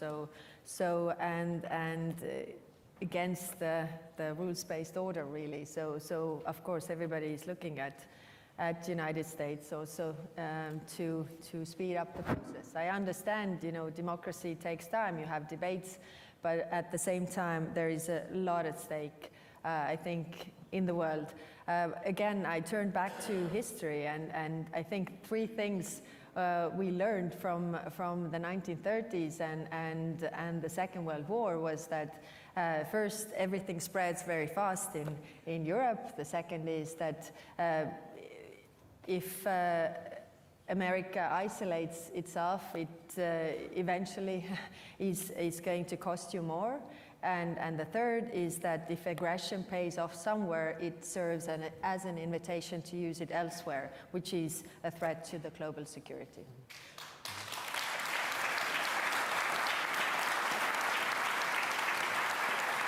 Senator Ricketts, Prime Minister Kallas, Secretary General Stoltenberg, thank you very much. Now opening it to the audience for questions, and I understand China, many other issues are on your agenda this weekend. I saw you first. And questions, not speeches. Oleksiy Goncharenko, member of the Parliament of Ukraine. Dear Senator, you said democracy takes time. The problem is Ukraine does not have time. We are dying every day. And that is so important. So please consider it. And one more message. You asked President Zelenskyy a message to Republicans. My message is very easy. First message is, do you really want to have Afghanistan, one more? And that will be a consequence. Second, if it will be needed, who will be with Americans in trenches near Tehran? Ukrainians are ready, but please support us now. And the last thing, as a president of Committee on Migration and Refugees of the Parliamentary Assembly of the Council of Europe, we are ready to help you with the border. We are ready to help you too. But do you really think that if Ukraine would fail, that will help American border? Thank you.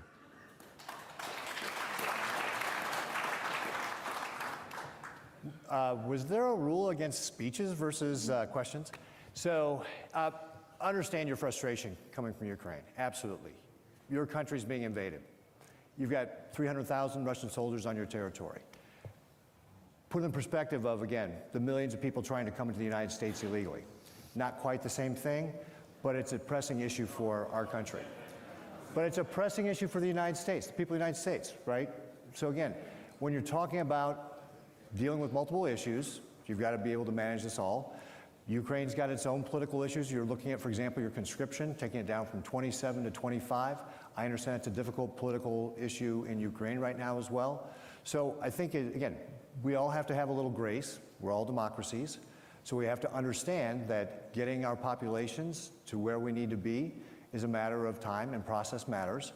And so it's what sets us apart from the bad guys like Putin, that we just can't order people to do stuff, right? So certainly understand Ukrainians saying, hey, we need the assistance now. I get it. It takes time to work its way through a democracy, and that's what we're working through. We're going to get there. It's just going to take time. For you? Mm-hmm.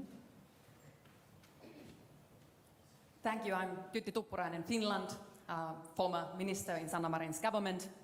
It's clear that Europe needs a credible and strong deterrence looking at Ukraine and beyond. Chancellor Scholz pointed that out earlier this morning. Do you think that we can achieve that by conventional means only?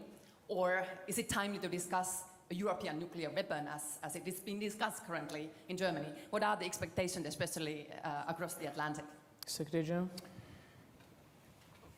Well, NATO has a well-established nuclear deterrent. It has worked for decades. It's something the United States does together with European allies.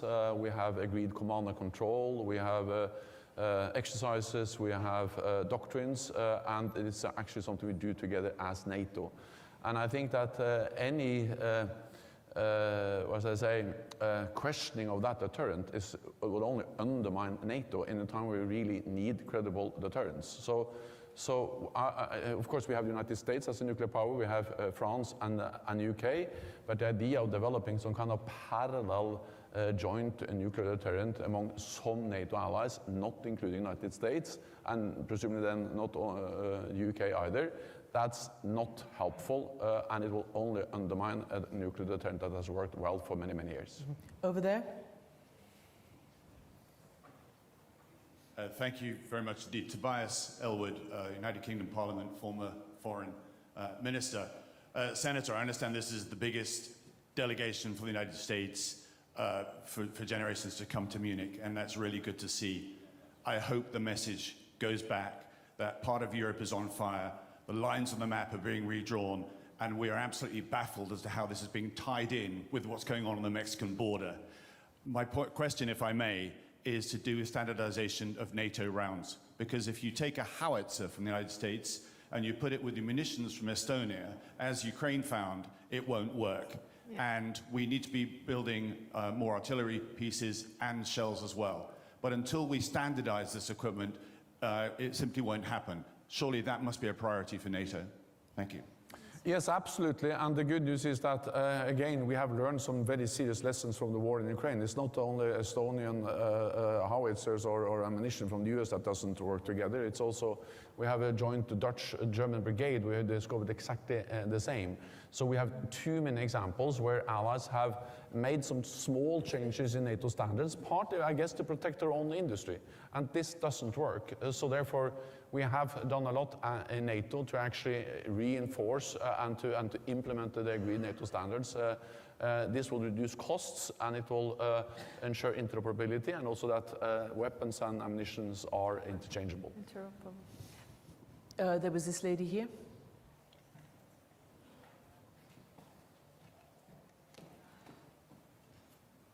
Thank you very much. My name is Lynn Kwok, and I'm transitioning to a think tank in Washington, D.C. My question is directed to the Senator. Senator, under both the former Trump administration as well as the current Biden administration, the Indo-Pacific has been identified as the priority area for the United States, and China the main challenge. How do you think a sluggish approach to Ukraine might impact on these foreign policy priorities and challenges? Thank you. Yeah, absolutely. So there's no doubt that Xi is also a dictator, and he has his own territorial ambitions in Taiwan. And so we know that Xi is watching very closely what's going on in Ukraine, which is, again, one of the reasons why it is important that we support Ukraine, give them the weapons they need, and then also work with Taiwan to make sure that they've got the weapons they need to be able to deter Xi from trying to take Taiwan by force. So we absolutely get this is all interrelated, which is one of the reasons why I think it's important that NATO establish some of the relationships we have with regard to our Indo-Pacific partners like Korea and Japan and so forth.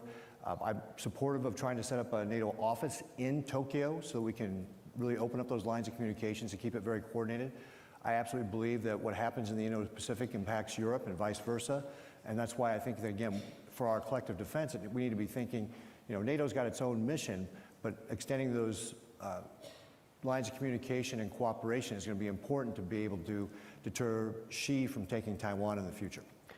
Can I just add a question to you about this, to both of you actually, because you've been using China more and more in your arguments to US lawmakers, and others have told us that this they're watching, you know, Iran's watching, China's watching, everybody's watching what happens on the battlefield of Ukraine. And others have suggested that there is actually a new axis of anti-American nations, Iran, North Korea, you know, Russia, joining to really challenge the United States. I'd like to hear your view on that and then your answer on that. I think we have to remember that just a few days before the Russian full-scale invasion of Ukraine back in 2022, President Putin went to Beijing and he signed an agreement with President Xi where they promised each other a partnership without any limits. And what we see is that China and Russia are coming closer and closer. So, of course, if President Putin wins in Ukraine, it's not only a tragedy for the Ukrainians, but it sends a message not only to Putin, but also to Xi, that when they use military force, they get what they want. So what happens in Ukraine today can happen in Taiwan tomorrow. And therefore, I strongly believe that it's a good deal for the United States to support Ukraine. It's not charity, it's investment in their own security. Because it makes it less likely that Xi uses forces, for instance, against Taiwan, but also because by spending a fraction of the US defense budget, together with European allies, we have enabled the Ukrainians to destroy a substantial part of Russian fighting power. So this is actually in our interest to ensure that Putin doesn't win, not least because we are concerned about what China may learn if he wins in Ukraine. So therefore it's urgent that the US make a decision on continued support to Ukraine. Do you have an answer? I know you talked a little bit about China, but do you want to elaborate? Yeah, I would agree with the Secretary General here. I think the world is polarizing between these authoritarian dictators, Putin, Xi, Khomeini in Iran, Kim Jong-un in North Korea. They are the ones who are trying to upend the system that we've created since World War II that has led to all this peace and prosperity. They're trying to change that. And that's where it's up to us in the world that we see these liberal values that are so important, that we have these democracies that allow our people to get that peace and prosperity, to work together to oppose that. And it's going to be for a while. The world has changed. You know, the peace that we've had since the Soviet Union collapsed in the 1990s, that's gone. Yeah. It's going to be a very dangerous world the next 10 or 20 years. And that's why it's important that we beef up our defenses. And during the Cold War, Europe regularly spent over 3% on their GDP. We in the United States have to look at the same thing. You know, our defense budget, at least the Biden administration's defense budget, looked to fall below 3%. We need to get that back up. And then we also, again, getting back to, we need to talk to our people about what's happening and why it's so important, because they haven't lived in a world where we've had a situation like this since the 1990s. Right. I was talking to a mother at my state fair. She said, "Senator, I don't want my 18-year-old fighting in Europe." And I said, "Ma'am, that's why we're giving Ukraine weapons, so that we've got to get our folks, our peoples all across these nations to understand the world has changed, and we're going to have to step up to fight these dictators." One last, last word to you, Kaya Kallas. I just thought about your migration worry. In comparison, we have 6% of our population now Ukrainian refugees. That would be, calculating into America, that would be 20 million people. So we survive, you will I guess, survive as well. But what I wanted to say about Europe and America, I think, it's also important to understand that majority of investments that come to America are from Europe. 45 states out of 50 are dependent on the European job creation or the export-import relations, the trade relations. Then it is more, 2.7 times the American companies profit from Europe more than they do in Asia, whole of Asia. So if you think in this kind of what's in it for us terms, then Europe is definitely profitable for you, and that's why the US definitely has to see this, how this is affecting you as well when there is a war in Europe. I'm sorry, I'm being told it's the end of the session. Thank you all very much, Secretary General, Prime Minister, Senator. Thank you very much.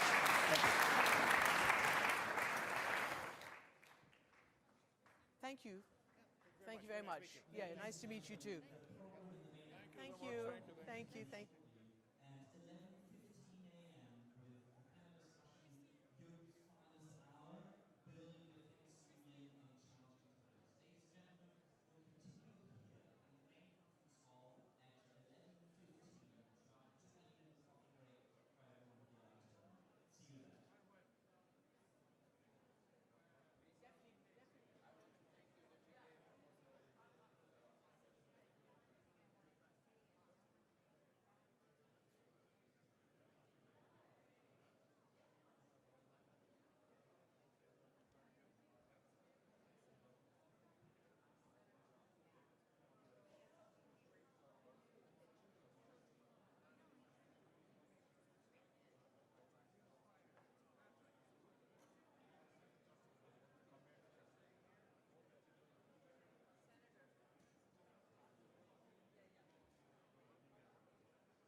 Ladies and gentlemen, please welcome the chairwoman of the Warsaw Security Forum, Katarzyna Pisarska.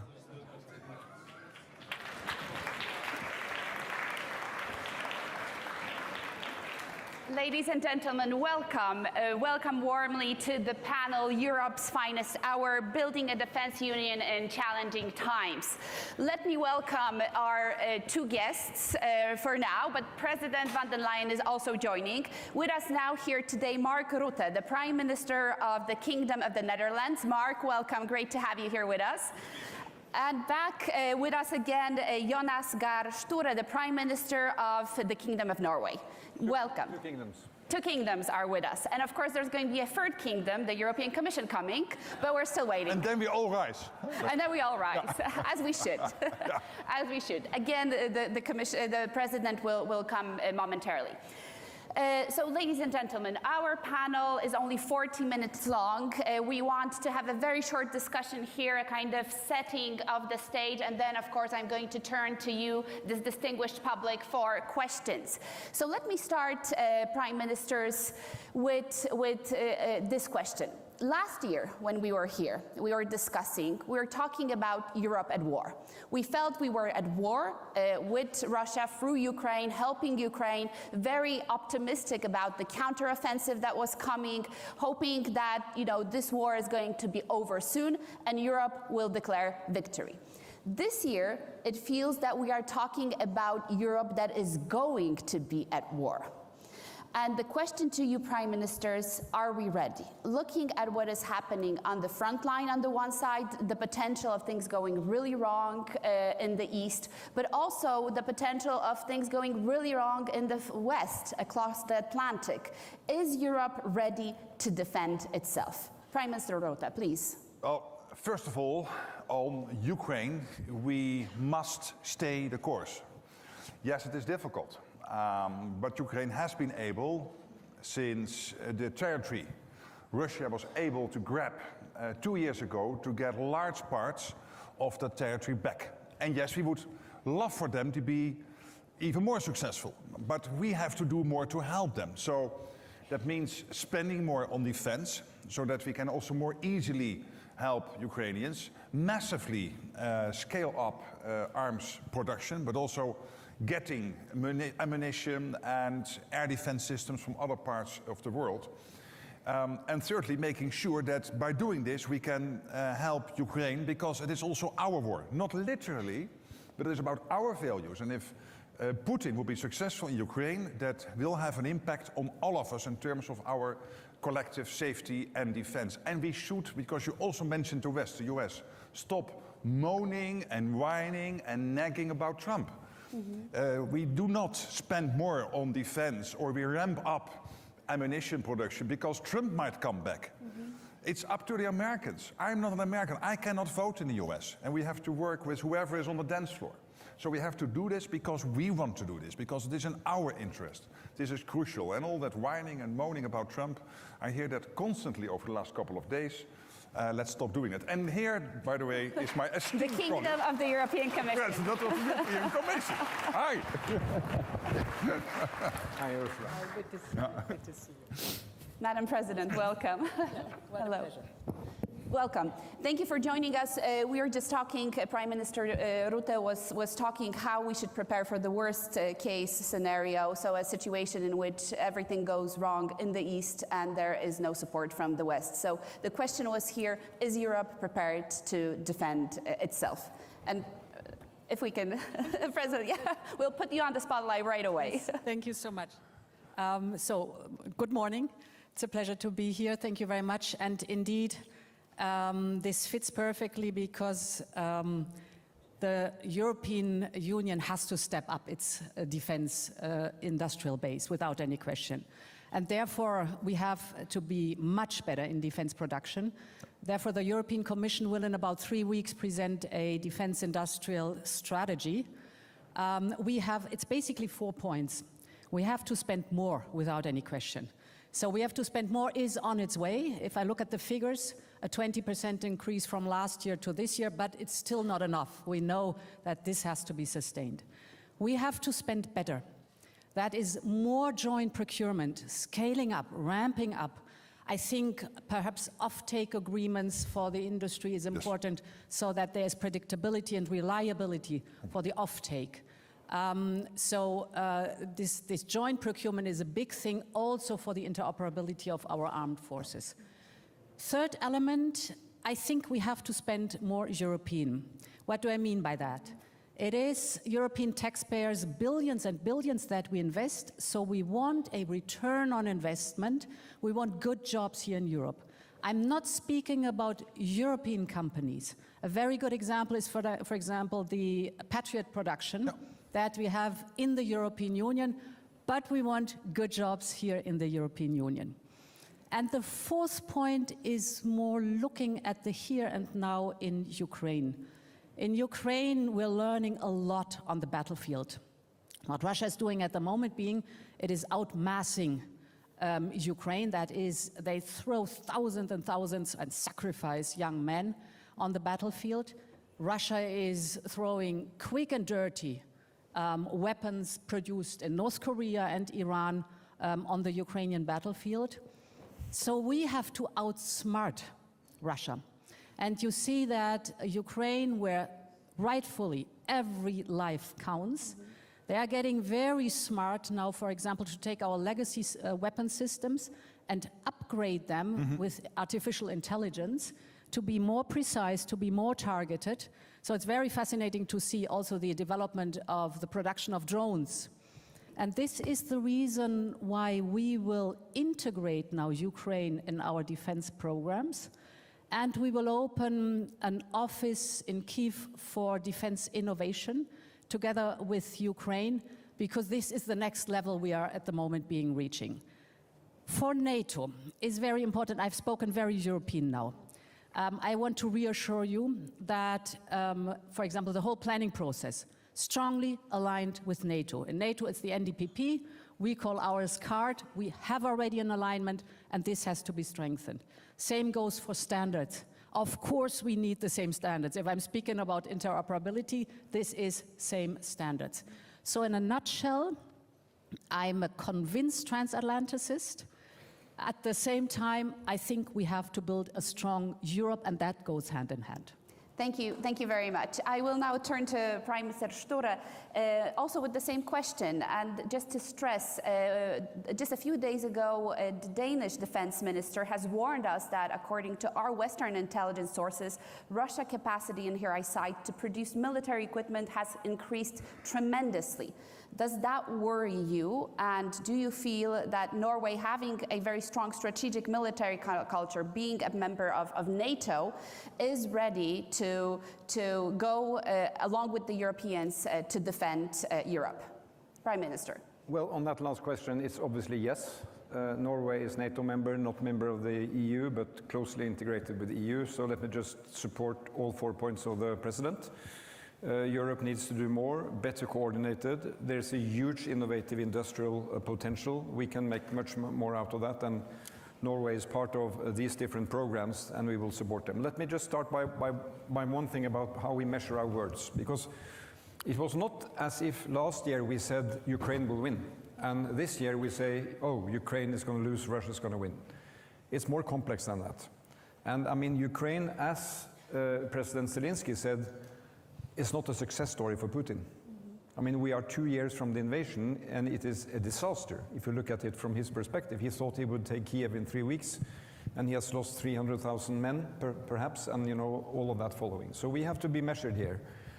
From my perspective, I think that we need to learn the lessons of getting enough and sophisticated weapons, not only commissioned, but produced. The danger of just commissioning it is that it will end at the end of the long row, but the capacity to produce them, we see, is a much more complex thing. So scaling up production of 155mm ammunition, or the Patriots or the NASAMS for air protection, is a big, complex task. And we are learning that you can scale up car production, or ski production, or TV production easily, but weapon production is more complex. What we have learned, we have a joint Norwegian-Finnish company, Nammo, President is sitting there.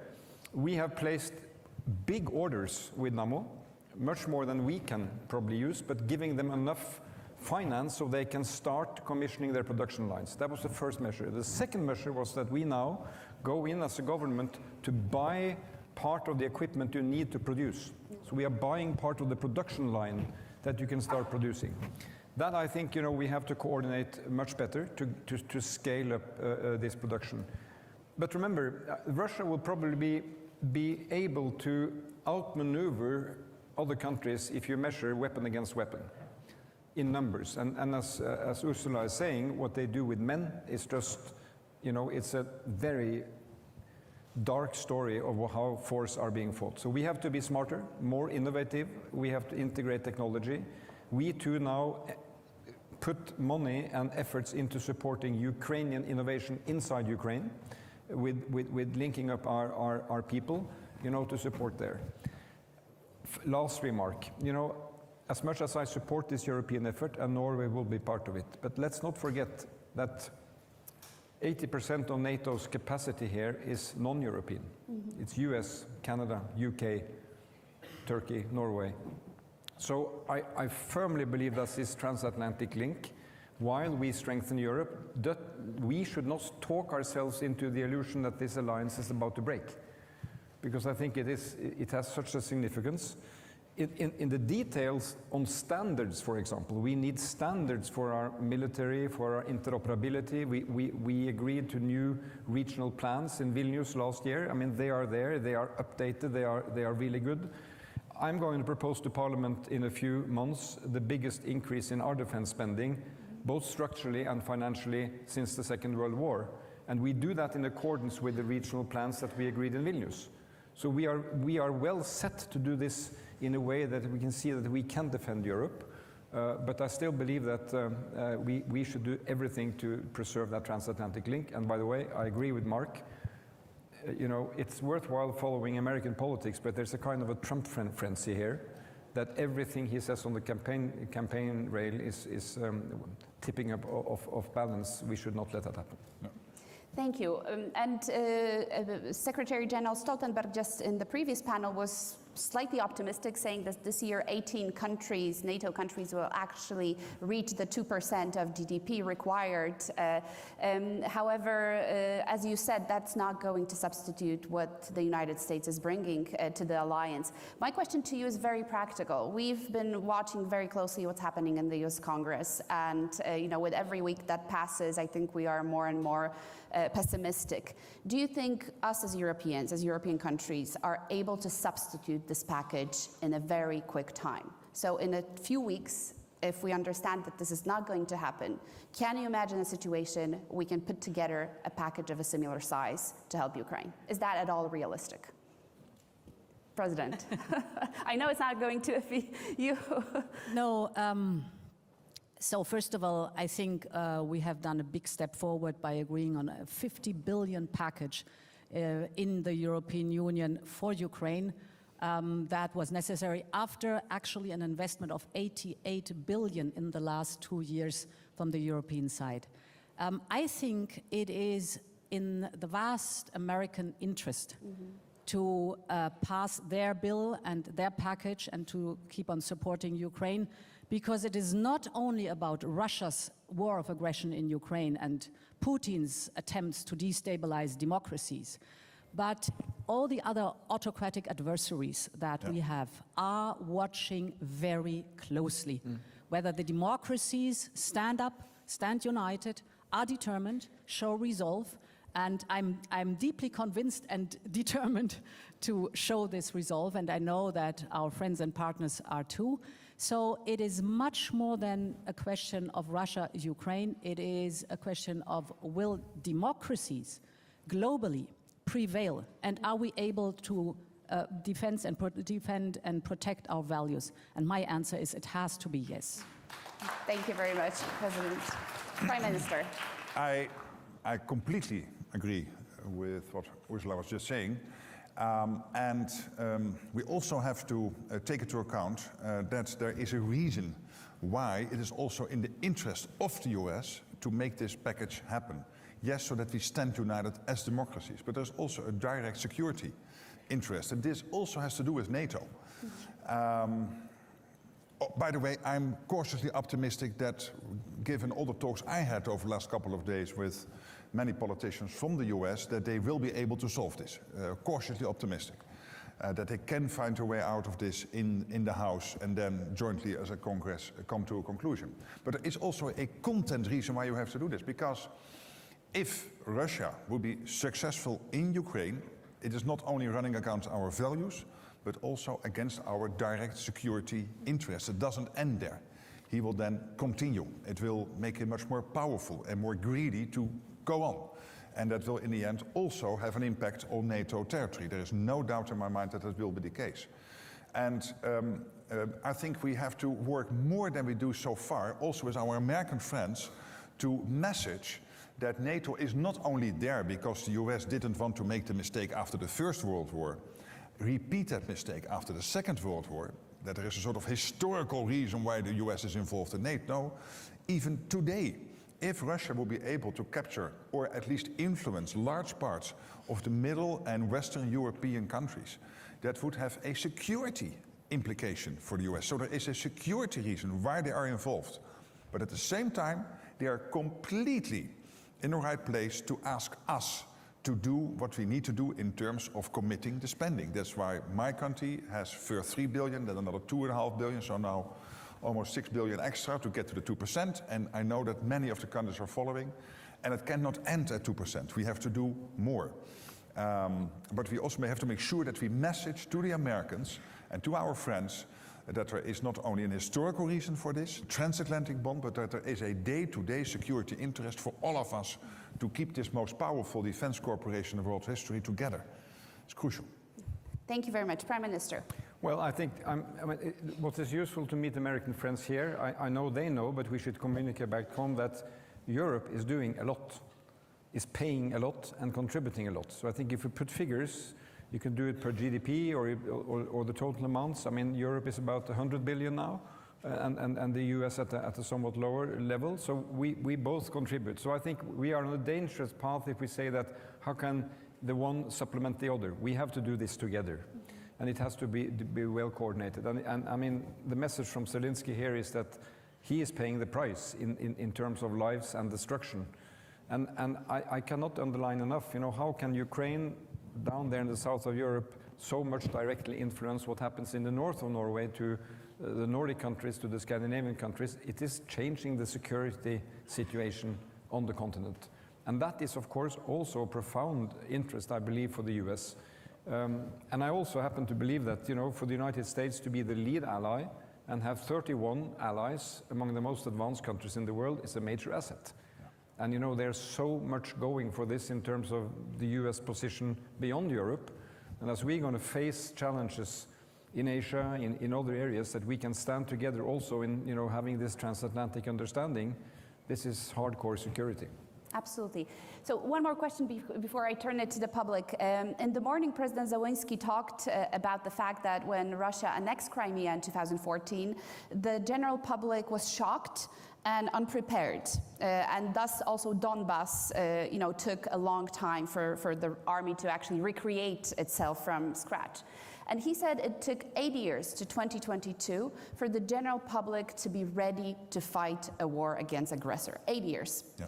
And my question to you is, because you look at the pollings, there's pollings across Europe asking European citizens whether they're willing to die for their countries, to fight for their countries. And you have countries such as Finland, where you have 74% of citizens saying, yes, we are willing to fight and die. And probably Norway is in that category. But unfortunately, countries like the Netherlands, where only 10-15% people can even imagine the need to do that. An effective defense is not only the equipment we have, not only the money we are going to put in it, but most importantly, it's a question of leadership and a state of mind. How can we engage the publics who today are worried about inflation, about migration, about climate change, about 100 other things, in a debate about the need to defend what we have, a prosperous and secure Europe? Mark. For my country, there is a bit of a paradox, because yes, it is true. On the one hand, when you ask in opinion polling, the people generally, do you expect war to come to the Dutch borders, they find it difficult to imagine that that happens in the near future. That's absolutely true. At the same time, we are spending in the top league with Germany and Norway and a few other countries a lot of money on supporting Ukraine, not only financially, but also in weapon systems, etc. And there is massive support for that. And when you then dive into the figures, but particularly when you talk to the people on the streets, people sense and feel at their core, that this is about our values, that you do not invade another country and colonize another country in the 21st century. In Europe, that is unacceptable. But secondly, also because people sense that this ultimately will also present a security threat to Western Europe, to the Netherlands, etc. Because, and that has to do with history.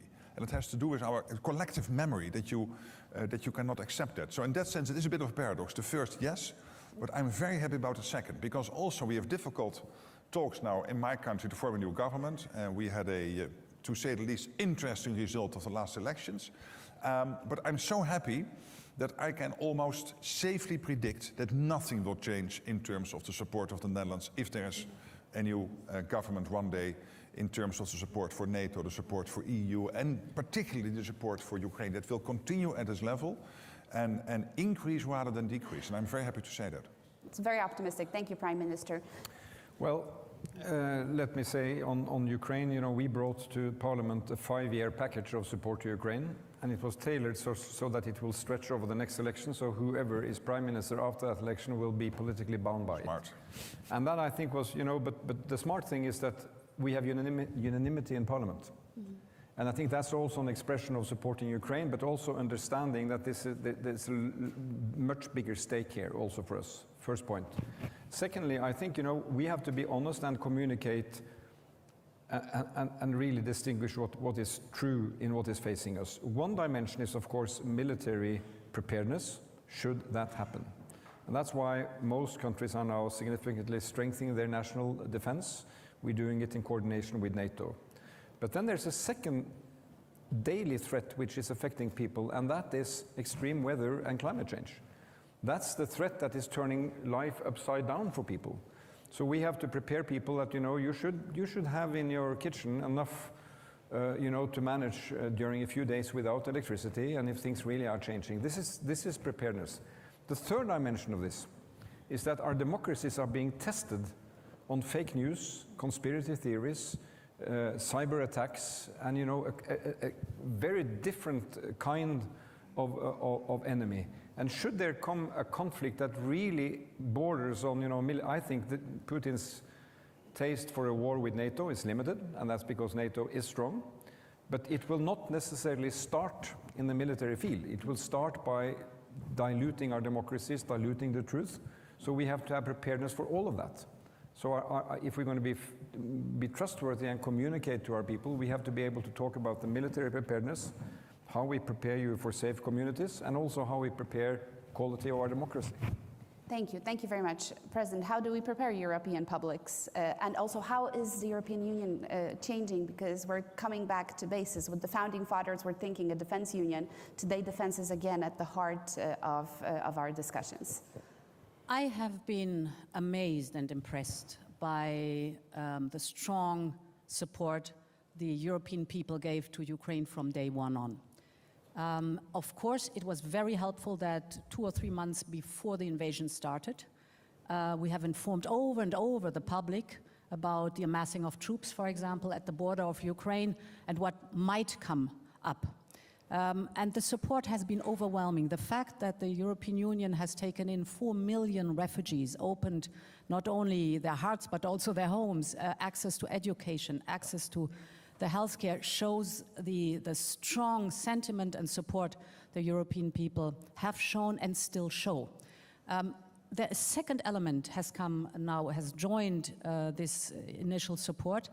That is the understanding that Putin will not stop. And we have to stop Putin. and that he has a much broader approach on destabilizing and destroying the democracies, and that goes to the core of what people believe in. Europe has been built on the values of democracies and is a peace project that is unique in the world. And this is what Putin and other autocrats are targeting. And here the people understand that this will affect their own lives. So a step also towards integrating Ukraine in our European Union, the accession process that we have right now, is an enormous important step, because what we've understood is there cannot be gray zones anymore around Europe. You have to decide. Either you are with Putin or you are with the democracies. Either you are with the autocrats or you respect our values. And we want, the European Union wants Ukraine and the Western Balkan in our European family, because they belong to our European family. So strong messaging on this too, that we are strong, that we are determined to defend democracy and peace, and that we want to conclude the European project is important in my view. Thank you. Thank you very much, Madam President. I see we have a number of questions here. I will start with Lisa Jasko and then the Prime Minister, please.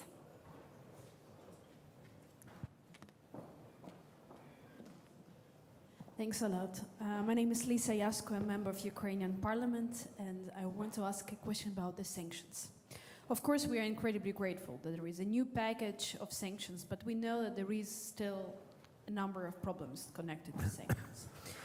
In the Council of Europe, I'm working on a report and a resolution on the effectiveness of sanctions. And recently, we've learned that unfortunately, up to very often 70% of the details of the Russian weapons are coming from the Western companies.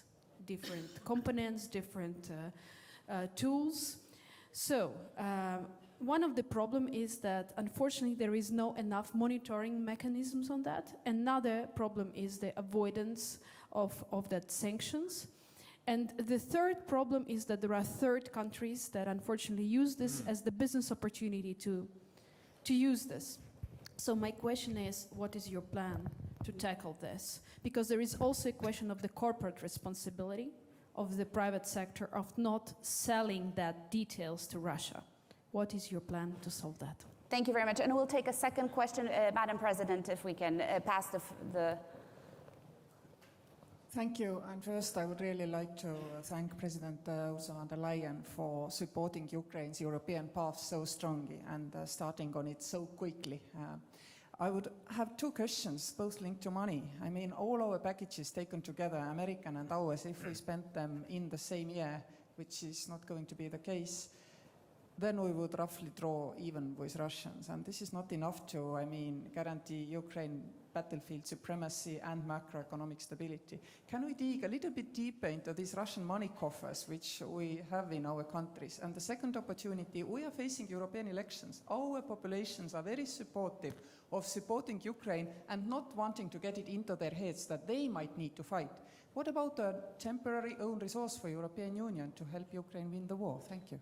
Thank you. Thank you very much. So the question of sanctions, are they working? Let's put here also the price cap, the energy cap. I think that was discussed here in Munich many, many times. And then, of course, the second question, where do we get more money? And we have to get more money. So the sanctions, you have always to keep in mind, first of all, the sanctions are effective. You see that how much it hurt the Russian economy.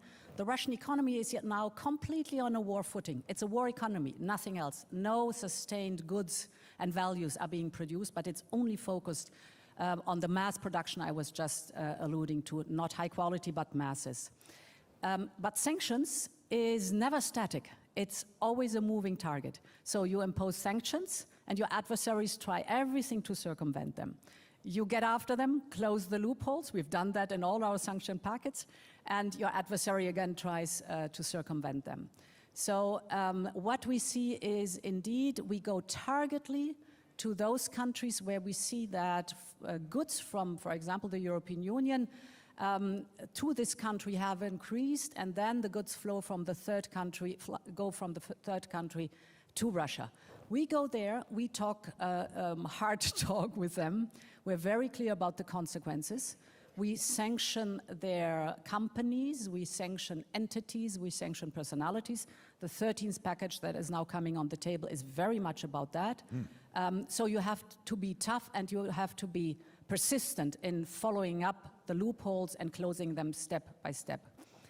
The second question on financing, besides the enormous financial support we know about, one step further we will take now is that we will deal with the proceeds of the Russian assets that have been immobilized. And we've done the most important first steps. We have made clear that the proceeds or windfall profits do not belong to the Russian assets. We can take those proceeds and we can invest them, for example, in weapon production for Ukraine. So support directly from the Russian asset proceeds or windfall profits, Ukraine. A second element, barely seen but very effective, is that we have done everything to keep the Ukrainian economy up and running. And as you know, it has been blocked for exports. We have opened so-called solidarity lanes. And in the last year, these solidarity lanes have produced a value of 125 billion euros of trade between Ukraine, the European Union, and third countries, which of course is to the benefit of Ukraine too. So all these are channels where you can reinforce the direct support we are doing by other means. Thank you.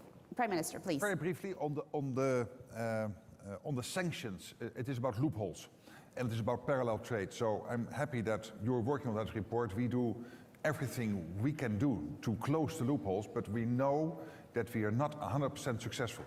So please give me the report, and I promise you we will work on that basis and to find new ways to do that. On the Russian resources, we have to do this in a way that is legally sound. And I'm so happy that the Commission services are looking at ways and are finding ways to do that, as you just explained. On own resources, I have never been too keen on that because it creates ultimately a Hamilton moment where the sovereignty will move from the member states to the EU, and I would be against that. But what we can do as member states together, collectively as a EU, is to make sure that the money is available. Because either you raise it at the national level or you raise it through own resources, which has certain political and also structural disadvantages. But in the end, it is money coming from the people through taxation, and I would say let's do that at the national level. And people, in my case, in my country, are understanding that this is necessary, are willing to do that. At this moment we do it through the budget, not through extra taxation, because we still have that fiscal space. Thank you, and Prime Minister, no comment here. Okay, so two more questions, and I already saw the Liva here from the Member of Parliament from Lithuania, and there was a here from Alexander, he was first. So the two questions, very shortly, please, because we have really 7 minutes then to respond. Okay, so I'm Dovilė Šakalienė, member of National Security and Defense Committee from Lithuanian Parliament. And since we all agree that helping Ukraine to win this war is our best security guarantee for this Russian aggression not to expand the territorial scope, then helping Ukraine and finding money to help Ukraine is one of our main issues now. So 300 billion of Russian assets. Russia is continuing aggression. Nobody has probably any doubts that it's committing war crimes, the crime of aggression, etc., etc. What is your idea about how long are we going to play the overly naive democratic game in thinking that we cannot touch the huge money of aggressor? We'd rather take it from our citizens to support Ukraine, which is still being destroyed. Thank you, and very quickly, Alexander, if you could. Exactly the same. Oleksiy Goncharenko, member of the Parliament of Ukraine. Two very short questions. One question, Alex. One. To Prime Ministers, will you personally support invitation of Ukraine to NATO and Washington summit? Thank you. I understand it's not your decision, but your personal position. Thank you very much. Thank you very much. So again, we're coming back to frozen assets. Are we ready to give them to Ukraine for rebuilding, but also maybe for weapons production? And second, of course, NATO membership, Washington, D.C. The President would like to start maybe with the frozen assets.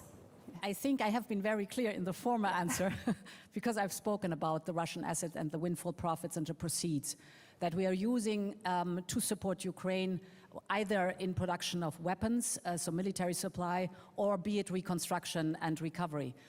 But this is on a good way, and we have constructed the legal framework that is necessary, and I'm very positive that we're going to work with these proceeds and windfall profits. Thank you very much. NATO, the bad news is that as long as the war is raging, Ukraine cannot become a member of NATO. That's the bad news. The good news is that we can learn from the European Union. Yeah, I know, but I'm coming to that. In the EU, we have steps. In NATO, we do have only a few steps from nothing to full membership. In the EU, you have all these intermediate steps so that countries can make progress on the way to accession. So what we have to do in the run-up to Washington is to work carefully with President Zelenskyy's team to see what next step is possible. But we cannot overpromise, because at the end it is crucial that we stay united, all 31 plus Ukraine. And I know that last time it was a bit of a dissatisfaction that not everything Ukraine wanted was possible, but at the end we were able in Vilnius to come to a unanimous decision. And as this is a sensitive process, we really have to work diligently with Zelensky's team on this. Well, Ukraine is on its path to membership. And we have to address a path which is reliable and trustworthy. I hope we will be able to look for a package that can bring us closer and in good time ahead of Washington. So it's not happening in the last hours, creating that summit more chaotic than it should be. So I hope that, when we come, April, May, that we can see the contours of how this can be done. And I see that among allies now, there's a very active discussion on that, and also with the Secretary General to see how we can follow up from Vilnius and make success in Washington. Thank you very much. And at the very end, I'll just ask one question to the President, which has been asked here in the room many times today and yesterday. Do you think the European Commission will have a Commissioner for Defense? Oh, yes, because... and should it be from Central Europe? So, if I would be the next Commission President, I would install a Commissioner for Defense. I think it's reasonable.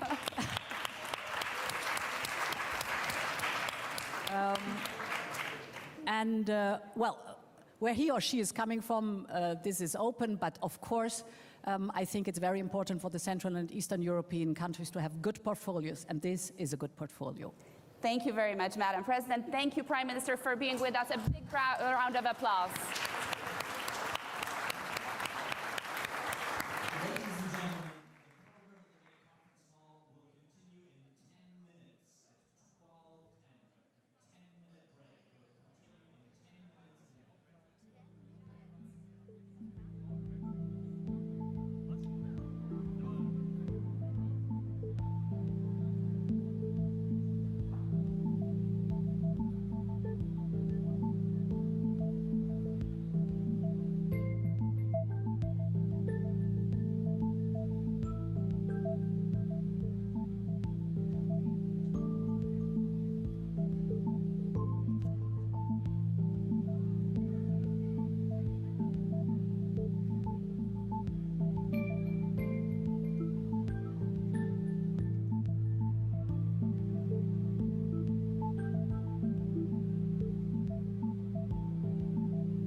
Ladies and gentlemen, please welcome the chairman of the Munich Security Conference, Ambassador Christoph Heusgen.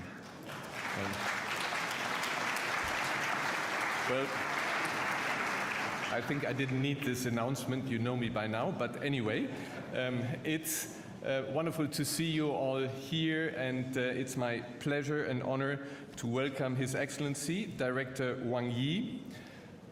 Director Wang Yi is the Director of the Central Foreign Affairs Commission and Minister of Foreign Affairs of China.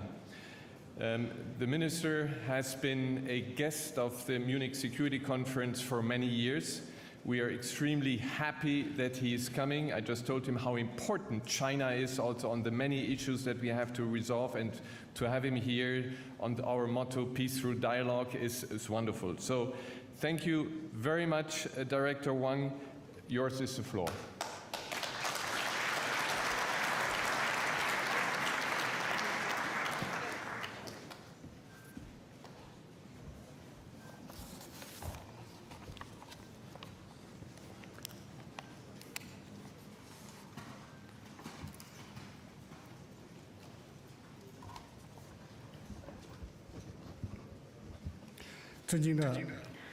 Chairman Christoph Heusgen, dear friends, colleagues, good afternoon.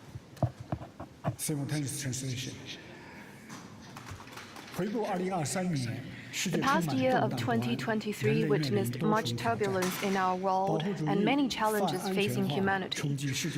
The global economy was weighed down by protectionism and the abuse of the security concept, and the international system was impaired by unilateralism and bloc politics. While the Ukraine crisis continued unabated, conflicts flared up again in the Middle East. In the meantime, AI, climate change, space, and the polar regions were posing a whole new set of challenges.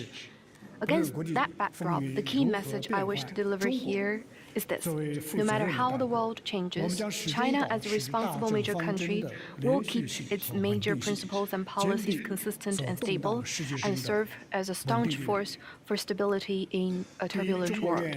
First, China will be a force for stability in promoting cooperation between major countries. Major countries shoulder critical responsibilities for global strategic stability. President Xi Jinping noted that major country competition is not the prevailing trend of current times. For major countries, the more volatile the international landscape, the greater the need to enhance coordination, and the more acute the risks and challenges, the greater the need to advance cooperation. This year is the 45th anniversary of China-U.S. diplomatic relations. Past experience and lessons show that when China and the U.S. work together, great things can be accomplished for the two countries and the entire world, while a confrontational posture hurts both sides and the world. At the end of last year, the Chinese and U.S. presidents held an important summit meeting, which laid out a future-oriented San Francisco vision. China will firmly safeguard its legitimate rights and interests and act in a sense of responsibility for history, for the people and the whole world, work with the U.S. to implement the common understandings between the two presidents, and move bilateral relations forward along the right path of mutual respect, peaceful coexistence, and win-win cooperation. Russia is China's largest neighboring country. A China-Russian relationship that grows steadily on the basis of non-alliance, non-confrontation, and not targeting any third party meets the shared interests of the two countries, serves the strategic stability of the Asia-Pacific and the world, and represents a useful exploration of a new model of major country relations. China and Europe are the world's two major forces, markets, and civilizations, and should understand the international responsibilities on their shoulders. A more stable and closer relationship between China and Europe not only works to the advantage of both sides, but also brings benefits to the whole world. It is imperative that China and Europe stay clear of geopolitical and ideological distractions, see each other as partners rather than rivals, and join hands to inject positive energy into a volatile world and point the way for overcoming difficulties together. Second, China will be a force for stability in addressing hotspot issues. We have worked to explore a Chinese way of addressing hotspot issues, one that advocates for non-interference in internal affairs and opposes imposing one's will on others, upholds impartiality and justice and opposes pursuing selfish interests, seeks political settlement and opposes using force, aims to address both symptoms and root causes, and opposes myopia and one-sidedness. With China's active mediation, a historic reconciliation was reached between Saudi Arabia and Iran, setting off a wave of reconciliation across the Middle East. This is a living example of implementing the global security initiative put forth by President Xi Jinping. The recent escalation and spillover of the Palestinian-Israeli conflict and the ongoing tension in the Red Sea once again demonstrate that the question of Palestine is at the heart of the Middle East issue. Generations of the Palestinian people have been displaced, unable to return to their home till this day. This is the longest-lasting injustice in our world. China has stood firm on the side of fairness and justice all along, vigorously working for an end to the conflict and for the protection of civilians. China pushed the UN Security Council to adopt the first resolution since the latest conflict broke out and issued a position paper on the political settlement of the conflict. China calls for accelerated efforts in establishing an independent state of Palestine and the convening of a more broad-based and effective international peace conference to truly realize the peaceful coexistence between Palestine and Israel. On the Ukraine crisis, China has never given up on promoting peace or slackened its efforts to facilitate talks. President Xi Jinping had in-depth exchanges with world leaders, including Russian and Ukrainian leaders, playing a constructive role in addressing the crisis. China also published its position paper on this matter, and its special envoy traveled intensively to mediate among different parties. Behind all this, there's only one goal that China hopes to achieve, that is, to build consensus for ending the conflict and pave the way for peace talks. China has made tireless efforts for the political resolution of the Korean Peninsula issue. Now, the most pressing task is to prevent a vicious cycle, address relevant parties' reasonable security concerns, and de-escalate and stabilize the situation. On Myanmar, with China's efforts, various parties of the country signed a ceasefire agreement in the Chinese city of Kunming, firmly safeguarding peace and stability in northern Myanmar. China encouraged ASEAN to facilitate the proper settlement of the Myanmar issue without interfering in the country's internal affairs. China also actively supported Afghanistan in building an inclusive political framework and adopting moderate policies to forestall the resurgence and spread of terrorism. With a vast territory and over a dozen neighboring countries, China faces complex disputes left from history. On that, China has stayed committed to managing differences through consultation and resolving disputes through dialogue. China stands ready to work with ASEAN to accelerate consultations on a code of conduct in the South China Sea, advance maritime cooperation and joint development, and build the China-South China Sea into a sea of peace, cooperation and friendship. Third, China will be a force for stability in enhancing global governance. The international system today is under serious strain from unilateralism and power politics.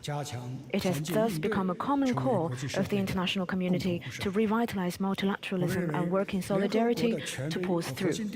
In China's view, the authority and central role of the United Nations can only be further strengthened, not weakened. And the purposes and principles of the UN Charter are all the more important, not outdated. China has dispatched the most peacekeepers among the permanent members of the UN Security Council and is the second largest contributor to the UN regular budget and peacekeeping assessment. China supports the Security Council in playing a primary role on peace and security. We support the UN in holding the Summit of the Future to explore more solutions to the challenges. In the face of the climate threat, China has contributed to the UAE consensus at the COP28 UN Climate Change Conference.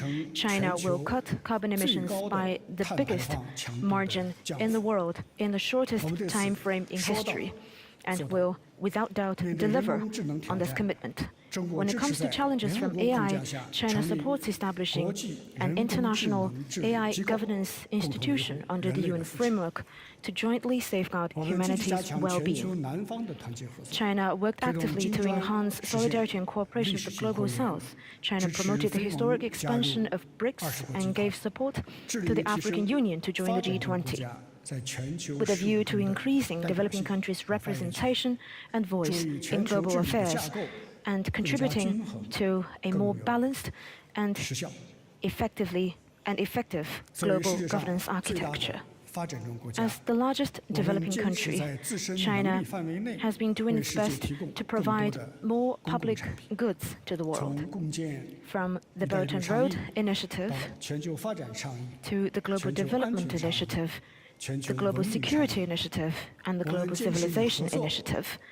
China has stayed committed to cooperation, openness, and equality, and contributed its share to meeting global challenges.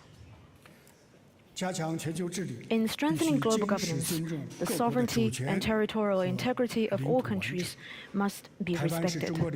Taiwan is an inalienable part of China's territory, and Taiwan affairs are China's internal affairs. To observe basic international norms, the One China principle must be upheld. To preserve peace and stability across the Taiwan Strait, Taiwan independence must be firmly rejected. Fourth, China will be a force for stability in promoting global growth. I know that many of you follow the Chinese economy closely. Let me say that the Chinese economy, as vibrant and resilient as ever, is showing a more robust momentum for long-term growth.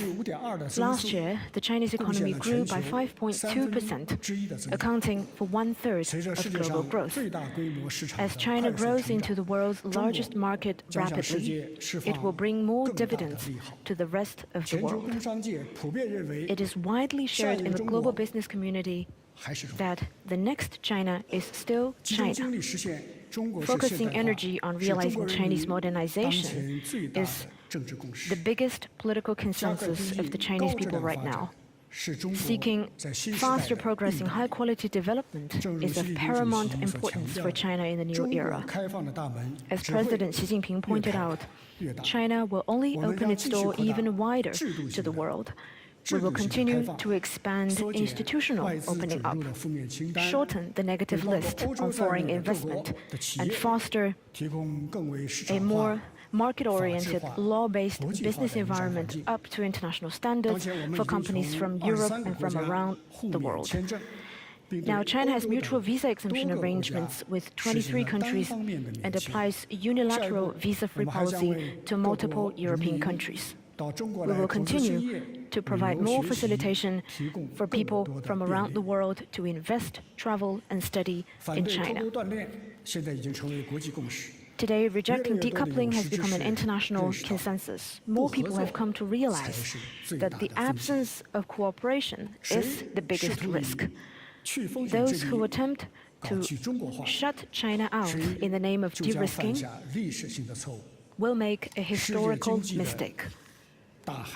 The world economy is like a big ocean that cannot be cut into isolated lakes. The trend toward economic globalization cannot be reversed. We need to work together to make globalization more universally beneficial and inclusive, so that more countries and people can benefit from the process. Friends, a German proverb says, "Those who work alone add, those who work together multiply." This is also true for state-to-state relations. We hope that all countries can seek win-win and avoid lose-lose. Let us work together like passengers in the same boat to bring more certainty to the world and usher in a brighter future for humanity. That is my opening remarks. Thank you.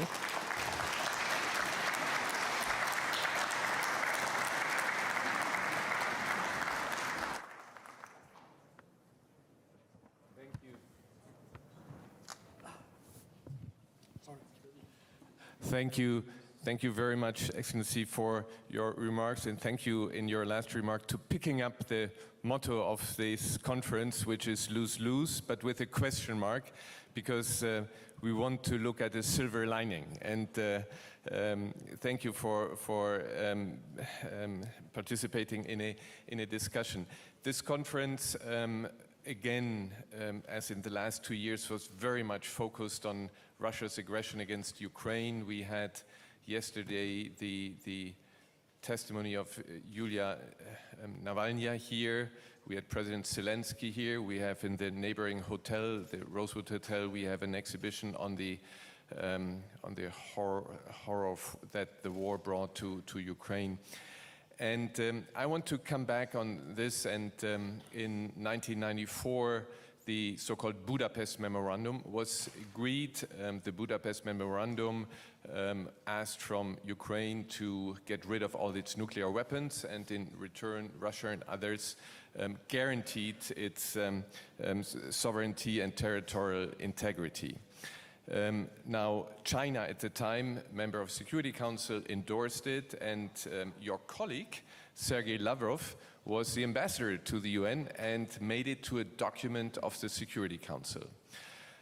This is where we stand, and this is where we stood when 2 years ago the aggression took place, where this document of Security Council was not honored.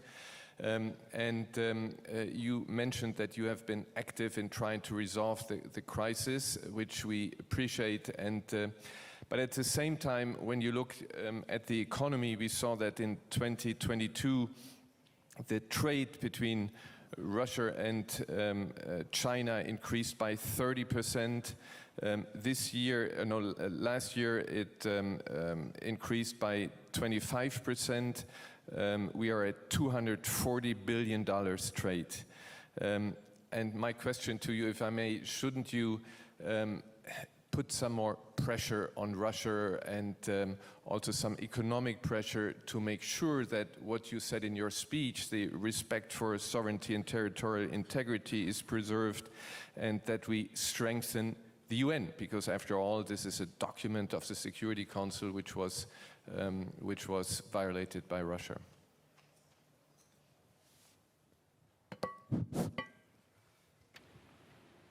The Budapest Memorandum was signed by the US, UK, and Russia. China is not a party to the memorandum, but through a national statement, we recognized this memorandum. We can't decide what other countries do, but on China's part, we have honored our commitment faithfully.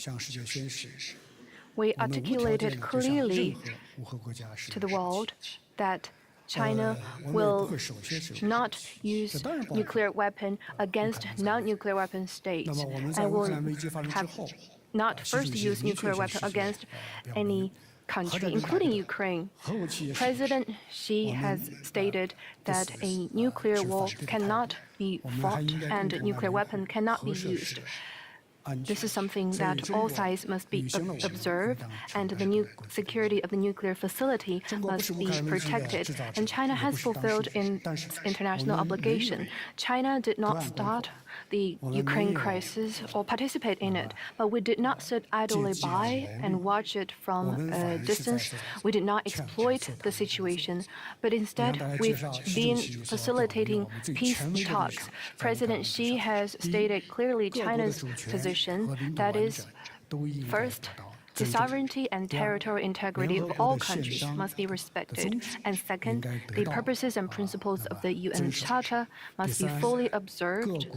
And third, the legitimate security concerns of all countries must be taken seriously. And fourth, all efforts that are conducive to peace must be supported. So, acting on those basic principles, China has been working relentlessly to promote peace and promote peace talks. Now there are not right conditions in place for parties to go back to the negotiating table, but as long as there is hope. We will not give up our efforts.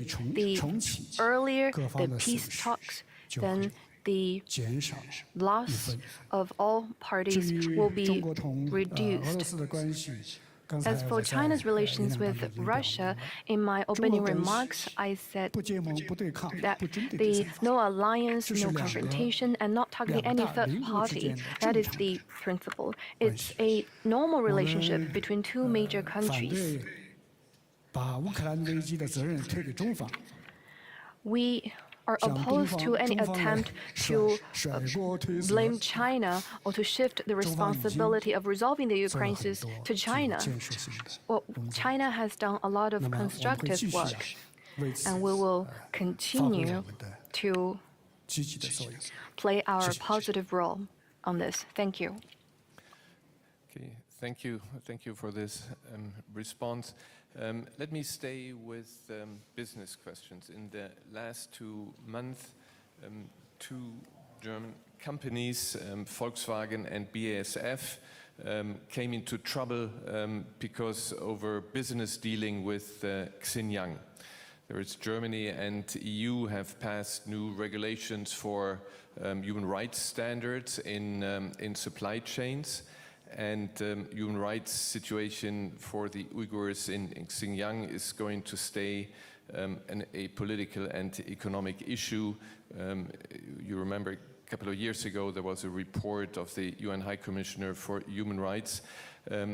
What can you do to resolve this issue, and are you planning to do something so accusations about forced labors are no longer coming from your country? About Xinjiang, we have seen so many fabricated information from different parties. I will give you some basic numbers. Since the establishment of the autonomous region, the Uyghur population has grown from less than 2 million to 12 million now. So the so-called genocide is sheer fabrication and a lie. The average lifespan of Uyghur population has risen from only 30 to 75.6 years. Isn't that a best example of how we are safeguarding human rights there? The religious freedom in Xinjiang is effectively guaranteed. For every 530 Muslims, there is a mosque supported by the government, funded by the government. The ethnic culture and language, Uyghur or of other ethnic groups, are all well protected. Government documents and the brand names of those merchandisers, they use different languages. They use both the standard language in China and also their ethnic language. We have the most advanced system for that in the world. The so-called forced labor is only a groundless accusation. People in Xinjiang, including the Uyghur population, don't they enjoy the right to employment? Don't they enjoy the freedom to choose their jobs? If we use forced labor as an excuse to deprive them of their right to employment so that their products cannot be sold, is that a safeguard for human rights? Is that in line with the humanitarian spirit? I really suggest that all of you can visit Xinjiang. Xinjiang is open to all that are interested to visit. Although there were some difficulties due to COVID-19, but we still have many visitors from different parts of the world to Xinjiang. No matter what kind of political stance they have, what are their backgrounds, there is one consensus that among them that what they see in Xinjiang is totally different from what they see in the Western media. To see is to believe. What is the reason behind their effort to fabricate so many lies about Xinjiang. They are trying to stop the development of China. China's development is a source of disturbance for some countries. Chinese people have the right to development, to a better life. 1.4 billion people heading towards modernization, isn't that a major progress of humanity? If we have such a huge-sized market here in China, products from different countries can enter this market, so we can realize common prosperity. That is why President Xi Jinping pointed out that we live together in this global village. We're passengers on the same boat. We need to transcend the differences we have. We need to cherish our shared planet, to build a community with a shared future for mankind. This is what China's intention is, and we hope to get your support and understanding on that. Thank you very much. I think there is a worldwide recognition what China has done over decades to bring so many people out of poverty into into the possibility to have a decent life. But I take up and thank you very much for the offer also for visits in Xinjiang so that people can see with their own eyes. You mentioned trade, which is very important. We are seeing right now how the freedom of navigation is threatened in the Red Sea. We see also that there are more and more risky encounters at sea in the Taiwan Strait and the South China Sea, which is due to a Chinese show of force. How can we avoid these incidents in the future? And is there a chance that China agrees to a code of conduct for the South China Sea?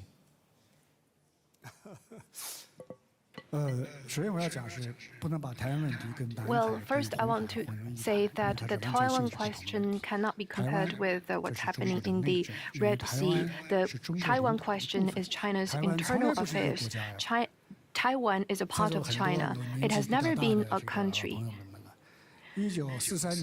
Well, in 1943, China, the United States and the United Kingdom issued the Carroll Declaration, and I see in the audience the Foreign Minister of Egypt. It stated clearly that all the territories Japan has stolen from the Chinese, such as Taiwan, shall be restored to China. And in 1945, the Potsdam Declaration was signed, which reiterated that the terms of the Carroll Declaration shall be carried out. So for Taiwan to be returned to China is a basic requirement, and due to the Chinese Civil War, the two sides across the strait have yet to be reunified, but it will be realized. This is the strong will of the 1.4 billion Chinese people and the trend of history. Who is opposing reunification and who is proposing independence? It is the DPP that's governing the Taiwan island. So to uphold the One China principle, one needs to support the peaceful reunification of China, and to safeguard peace across the strait, it is essential to oppose Taiwan independence, because Taiwan independence is irreconcilable with peace across the Taiwan Strait. When it comes to the South China Sea, the South China Sea islands have all along been Chinese territory. And when China exercised administration over those islands, the countries surrounding those neighboring countries were not even established. But in the 1960s and 70s, when China was going through the Cultural Revolution, China's neighbors occupied some of the island reefs of the Nansha Islands, which caused disputes as we see them today. But China has exercised restraint, and we've been pursuing dialogue and negotiation to resolve those issues, not like some major country which resorts to force easily. But China's approach is dialogue.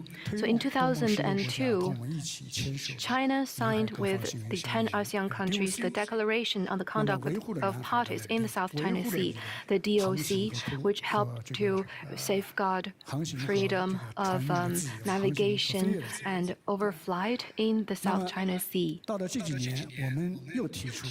And in recent years, China suggested that we upgrade that and negotiate a code of conduct in the South China Sea. And we've agreed with ASEAN countries that the COC should be more binding, more substantive, and be in keeping with international law, including UNCLOS.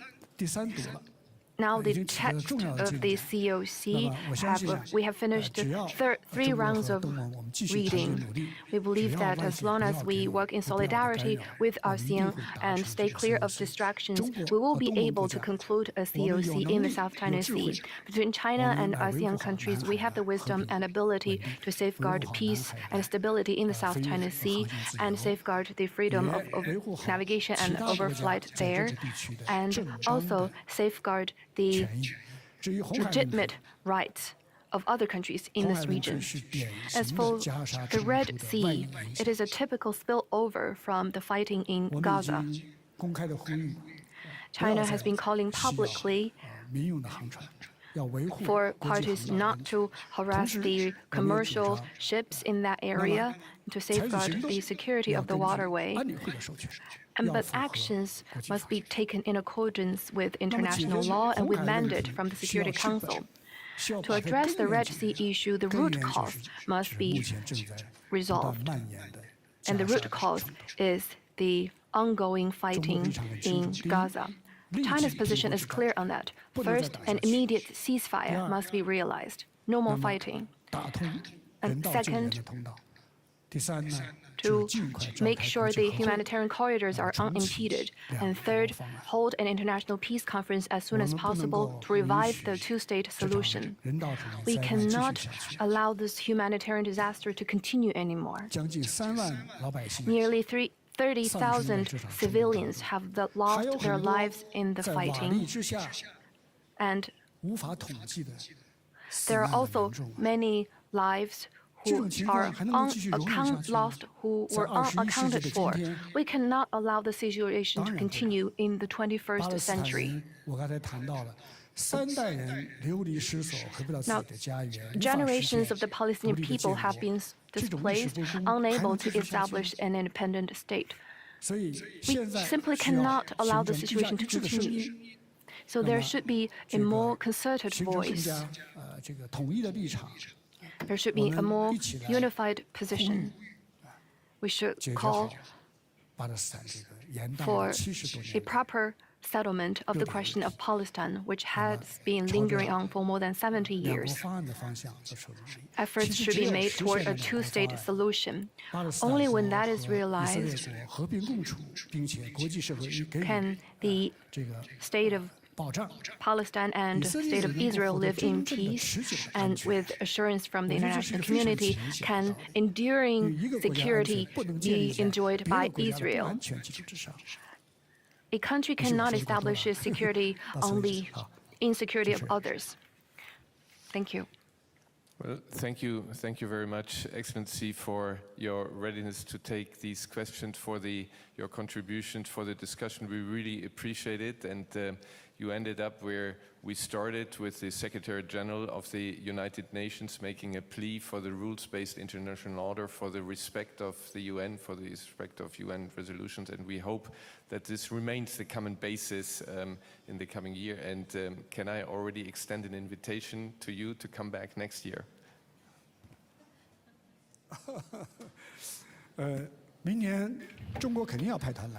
And the next year, China will continue to send a delegation. On this arena, we stand ready to share our views with all parties to make China's contribution to global peace and stability. China is the country with the best record in terms of peace and security. We have never started a single war, and we have never participated in a single war, and we have never tried to subvert other countries' government. China's development represents a growth of force for stability and for peace. We hope that countries will view China's development in an objective and perspective and out of goodwill, so that we can realize common prosperity and common development together to avoid the situation that is mentioned in the theme of this conference, a lose-lose situation. We need to seek win-win. Thank you. Ladies and gentlemen, the next session will continue momentarily, so please everybody remain seated. We'll continue in just a moment.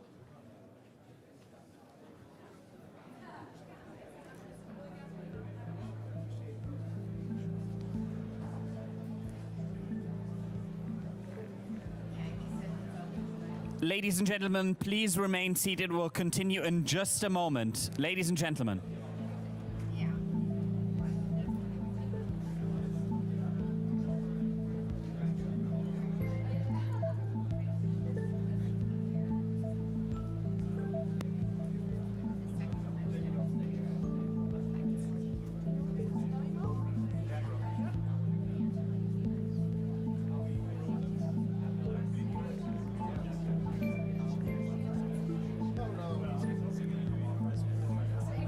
Ladies and gentlemen, we'll continue with the main program in just a second. Please take your seats.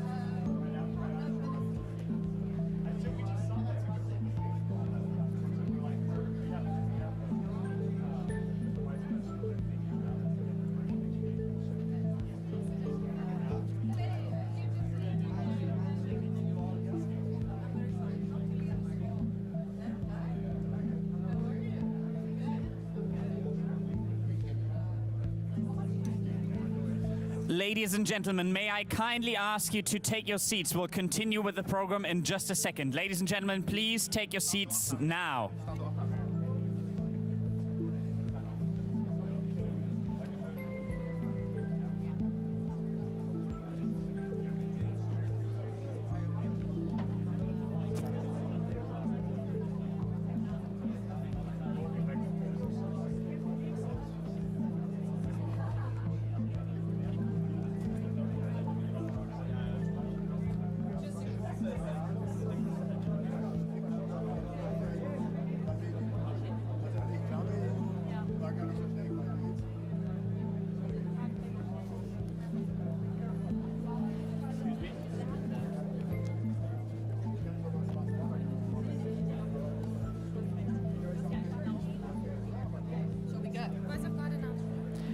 Ladies and gentlemen, please welcome editor of the Financial Times, Rula Khalav.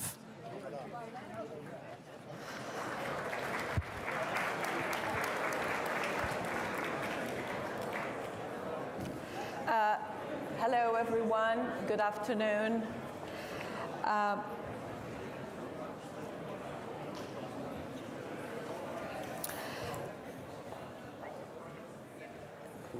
We have a great session for you following on from the Chinese minister's comments. We are in an era of big power tensions, big power rivalry, weakening of the multilateral order. The Security Council is paralyzed. So this is a time when we need the multilateral order more than ever, and we need collective action. So what are we going to do about it? And to answer some of these questions, Annalena Baerbock, Minister of Foreign Affairs of Germany, welcome.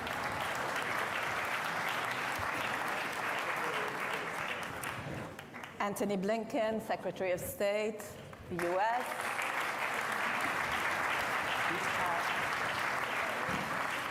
Nice to have you. And Subramanian Jaishankar, Minister of External Affairs, Republic of India. Minister.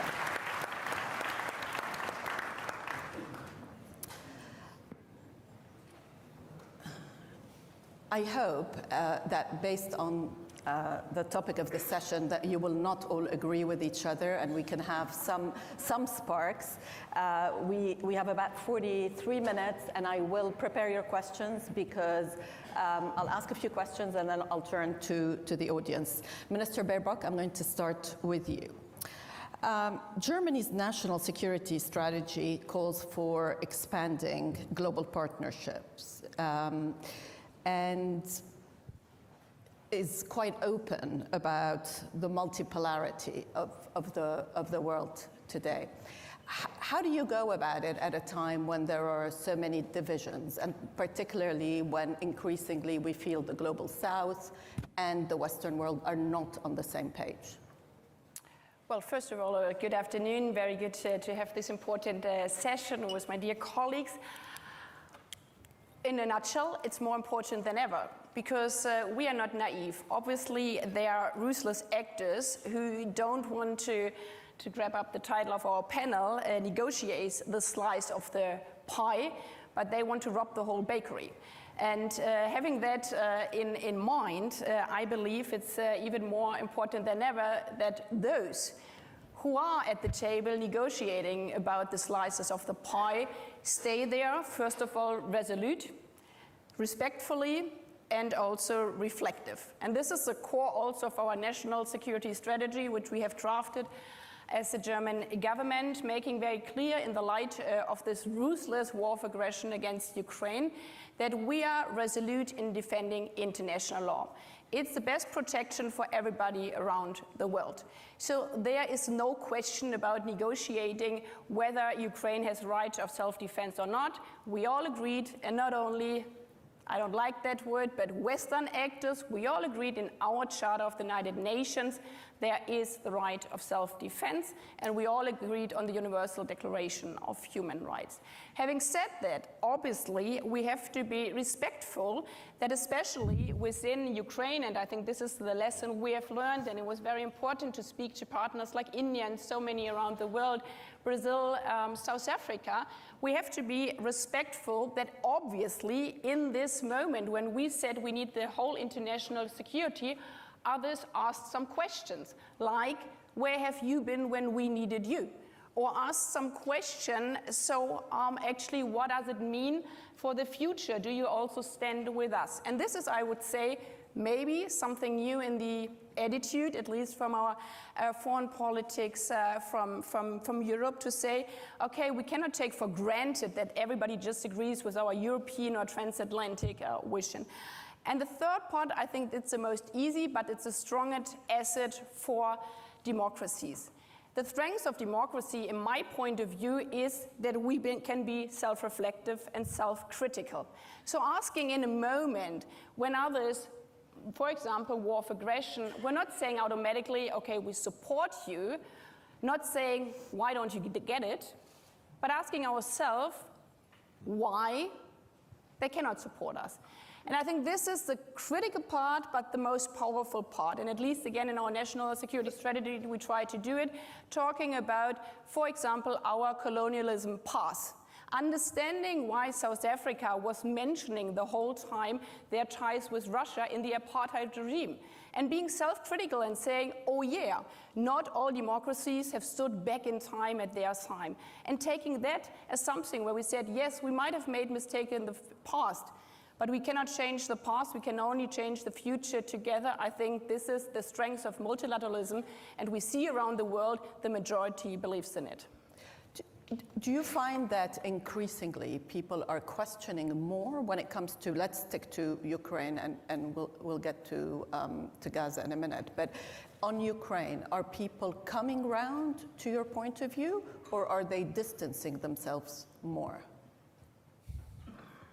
Well, to see it over the last 2 years, I mean, we've seen the 142 voting in the General assembly, so it is a majority of states, because most of the countries in the world, like mine, we're not the biggest country in the world. We don't have the biggest military means. And this is for most of the countries. They know that the Charter of the United Nations, the rule of law, is their life insurance. So we see this big majority there. We see also the support.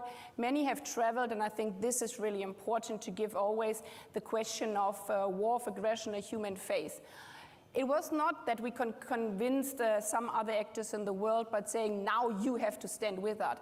But when delegation traveled to Kiev, and not only Kiev, to Bucha, to Irpin, when they spoke, like we did, to the parents of those where their child had been kidnapped by Russia, then we give this situation a human face, and that's all about. And this is why it's so important to not only talk about state, but to talk about the people, talk about also the question of the rule of law in front of the International Criminal Court, for example, bringing crimes against humanity in front of the court. And there we see again the majority of the states is pushing for that one. Secretary Blinken, there's a feeling that it's more than Secretary a feeling, Blinken, it's what we see happening on the ground. The US-China tensions are leading to greater fragmentation, and that you're almost competing for, alliances. Who's our ally? And we see this within the UN and various UN institutions, but we just see it all around the globe. To what extent do you feel that you are challenged in your travels around the world on the fundamental questions? Well, first, it's wonderful to be with my friends, wonderful to be back in Munich at the Security Conference, known among all of us as speed dating for diplomats. But we've done a couple of things, and I'll come quickly to your question. From the start of this administration, we've made an investment, a reinvestment, in our alliances, in our partnerships, and in the multilateral system. We've reinvested, we've re-engaged, we've tried to rejuvenate, we've even reimagined. And the reason for that is simple. It's because it's in our interest to do it. Not a single one of the challenges that we have to face and that are so important to the interests of the American people can we effectively deal with alone, as powerful and as resourceful as we are. And so across the board, we've seen our comparative advantage as having a strong network of voluntary alliances, voluntary partnerships, and if you're not at the table in the international system, you're going to be on the menu. So it was very important for us to re-engage multilaterally, and we've done that. When it comes to strategic competition, and there's no doubt that we have one with China, there are a few things to be said. First, we have an obligation to manage that relationship responsibly. And I think that's something that we hear from countries around the world, and it's clearly in our interest to do so. And that's exactly what President Biden is doing. And when it comes to other countries, the point is not to say to country X, Y, or Z, you have to choose. The point is to offer a good choice. And if we can do that, and I believe we can and we have and will continue, then I think the choice becomes fairly self-evident. Over the last 6 or 7 months, we have engaged in a sustainable way with China. I just met my counterpart Wang Yi here in Munich, but that follows a series of meetings, notably, most importantly, President Biden and President Xi. And I think we brought greater stability to the relationship, not moving away from or ignoring the fact that, yes, we have a competition. There are areas where we are contesting each other, but there are also areas where we can and should cooperate because it's in our interest to do that. One of the best examples of that is the agreement we reached with China on fentanyl. The single largest, the number one killer of Americans aged 18 to 49 is a synthetic opioid, fentanyl. Now we have meaningful cooperation from and with China on fentanyl. That's going to make a difference in the lives of Americans. And you think it is sustainable to have cooperation in some areas, climate being one of them, but to have a strategic competition, the strategic competition that defines geopolitics today and that will go on for a very long time, do you think that that is sustainable, that both sides sort of can find rules of engagement? This is where we compete and this is where we cooperate? Some fundamentals haven't changed. countries will act in their self-interest. Where we have to compete, we will. Where we have to contest, we will. Where it makes sense to cooperate, we will. And I think you can do all of the above at the same time. But there's something else that's, I think, changed, and it goes back to the first part of the question. The very fact that we've re-engaged and rejuvenated, as well as reimagined some of our alliances and partnerships, along with the investments that we've made at home in the United States, the investments we've made in our infrastructure, the investments we've made in science and technology and chips, the building blocks of the 21st century economy, the investments we've made in climate technology. You put those two things together, investments at home, much greater alignment with partners and allies across the board in Europe, in the Indo-Pacific, in Asia, on how to approach a question as complicated as relations with China. That puts us in a position of much greater strength in dealing with all of the challenges that we have to deal with. Minister Jaishankar, India has more of a multiple choice mindset. Would that be right? From non-alignment to, I think you may have called it, or somebody else called it, all alignment. So you can pick and choose alliances, but you can also pick and choose topics. On Russia, for example, you still buy Russian oil. Is that okay with your counterpart from the US? Everything is, your relationship is fine, you can do whatever you want, whenever you want? Okay. First of all, I mean, you're sitting next to each other. No. So. First of all, delighted to be here. And I couldn't find a better set of people to be with on the stage. So thank you for whoever put us all together.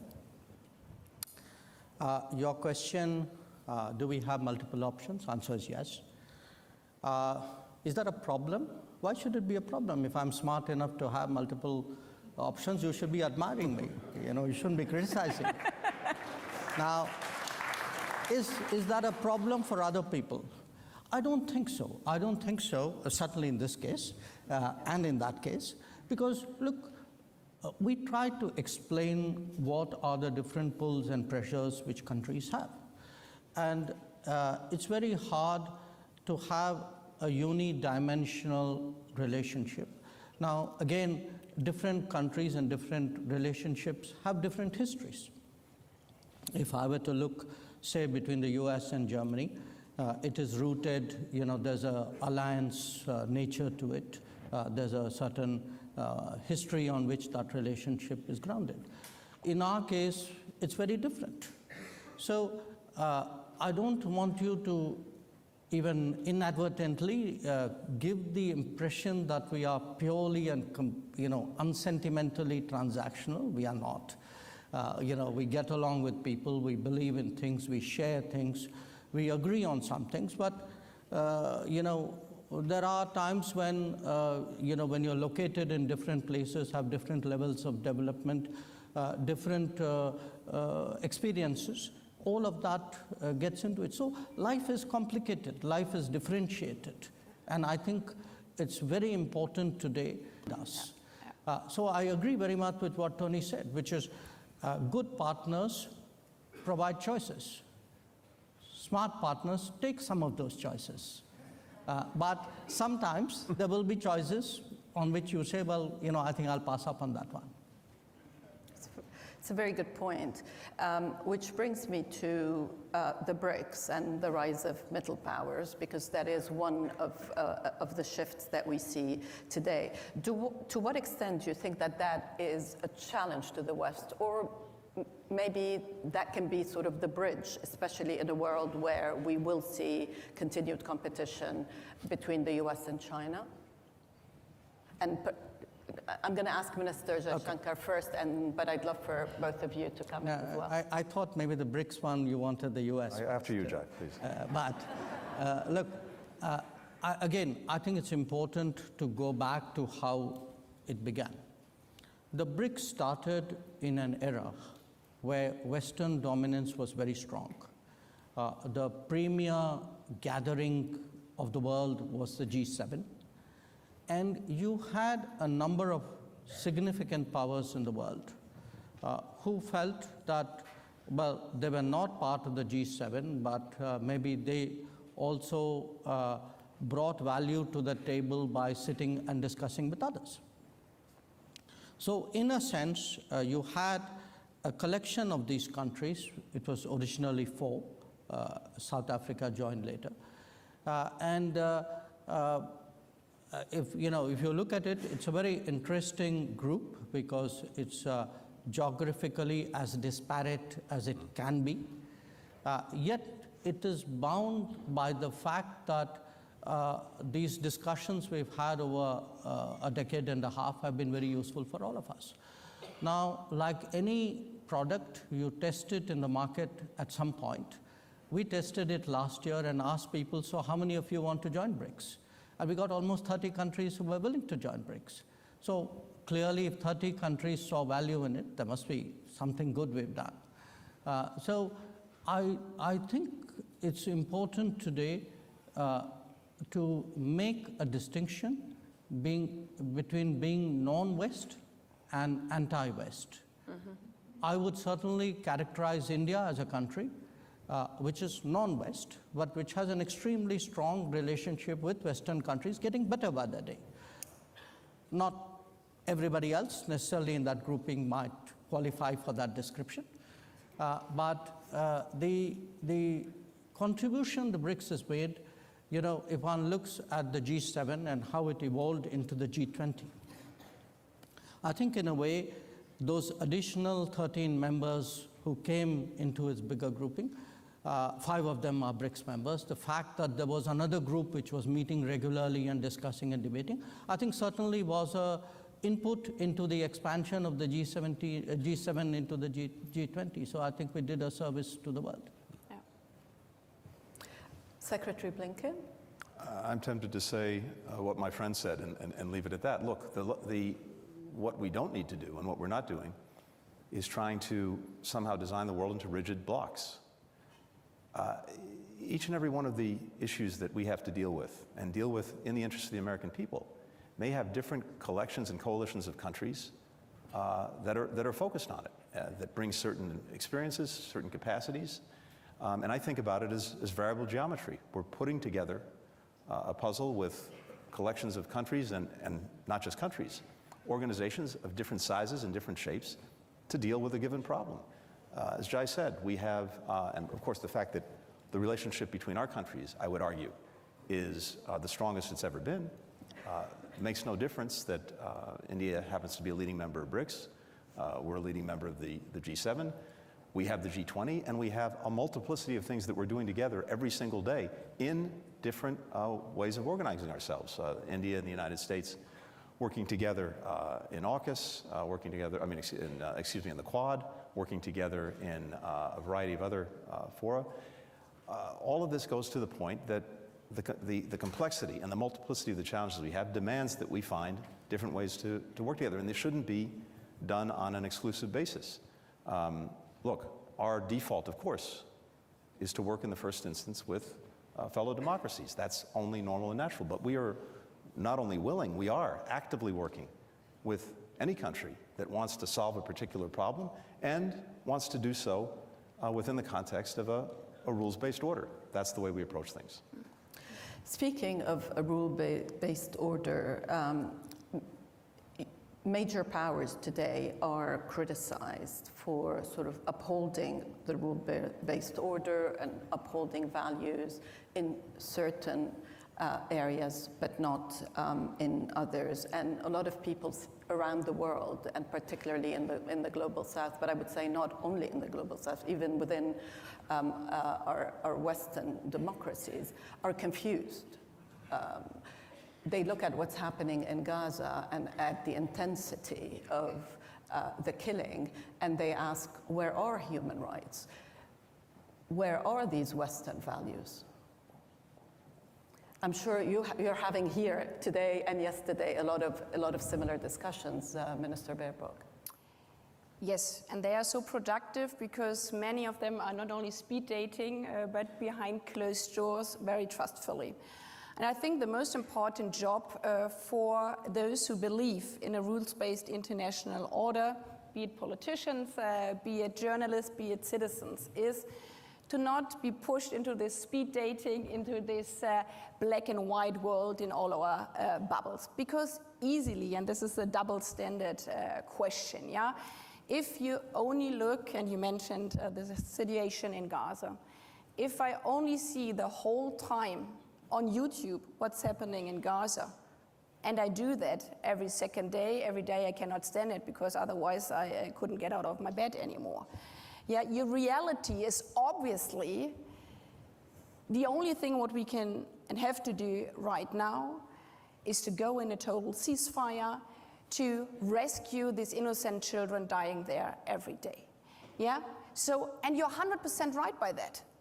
But the question is to really come to this reality is to force myself, not myself, but all these persons are saying this is the moral right thing to do, to then also ask, so how do we come to that?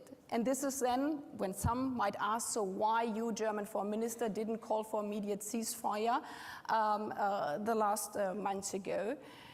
Because I also looked at the other side, at the other YouTube videos, at the other bubbles, yeah, where I saw 4 days after the 7th of October, I didn't even see it, I spoke to the father whose wife and 2 little girls had been kidnapped by terrorists from Hamas. I saw the video where women have been not only raped, but murdered afterwards.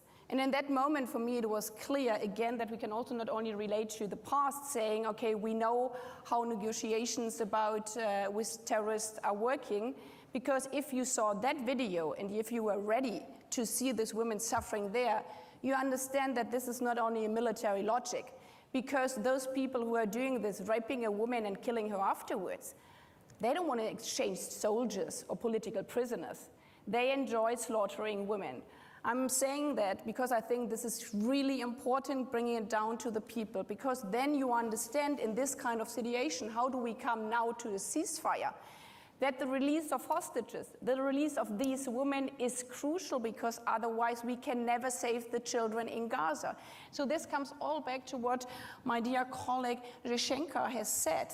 If we're not capable of stepping out of right or wrong, yes or no, black or white, we will, in this world of dilemmas, never do what our job, I would say, the 3 of us here, is to do all the best to rescue people. And this is why we have been working so intensively for those partners, Arab partners, in the last 3 months, to see how we can come together for the most important point right now, freeing the hostages, having a humanitarian pause to bring in humanitarian support into Gaza, and not stopping, even though the headlines are there every day, you cannot fix it anyhow. I think the biggest favor for those who do not care for human rights and the international order is that we are giving up, and that we are not being ready to look at these different topics from our different side. And this is why, at least for me, I would say for all the 3 of us, use our competences, use our channels we are having, and there's again, diversity is beneficial. If we are not all the same, but if we are trying to solve this horrible war in the Middle East from our different perspectives, then we can also bring security both for the people in Israel and the people in Gaza. I have to say, I fully subscribe to everything that Annalena said. And I think as people in positions for a brief period of time of responsibility, but also, and maybe foremost, as human beings, as mothers, fathers, children, brothers and sisters, we're intensely driven to try to prevent or stop human suffering, including the suffering of men, women, and children in Gaza. The question is how to do it most effectively, and how to take account of the incredible complexity that Annalena just outlined so well. But there's another element to this that we have a responsibility to do something about. The greatest poison in our common well is dehumanization. And we see that in all directions. And if you lose sight of the humanity of someone else, then your heart is hardened to a point where anything is acceptable and anything is possible. Part of our responsibility is to do what we can, to push back, to avoid, to call out dehumanization wherever it's coming from, in whatever direction, because if we can't get at that, it's very hard, if not impossible, to do other things. One of the criticism that I think, I'm sure you hear a lot is US policy has, of course, shifted in the last couple of months, but yet you want the fighting to stop, but there is no sign whatsoever that you're not willing to send weapons to Israel, for example. So that also confuses people. You know, when they look at the rhetoric versus the action, what would you say to that? Well, first, we're committed to Israel's security. That's been clear from day one. It remains clear. And we understand and support the proposition that Israel has to find ways to make sure that what happened on October 7th never happens again. So we start there. But we've also said, and not only said, we've acted on the proposition that, of course, the way Israel does that matters profoundly. The way it does it in terms of trying to ensure greater protection for civilians who are caught in a crossfire of Hamas's making. That's absolutely essential. Making sure that people in need get the assistance they need. We are working on this every single day. And as we've seen this evolve over the last 4 months, things have happened as a result of our engagement, our intervention, that I would say probably would not have happened, almost certainly wouldn't have happened without it. But it's not enough. It's insufficient. And that's why we're at it almost literally 24 hours a day.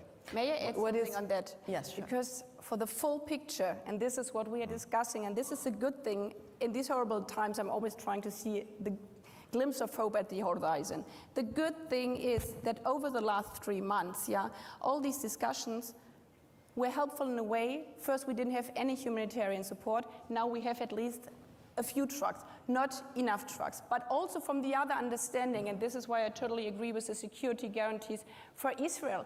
You cannot just say we need a ceasefire and the Israeli government, the IDF has to stop, and then we just wait and see what happens to the regrouping of Hamas. No, we have to give an answer to both legitimate security concerns. So our part of discussion is, for example, in the north.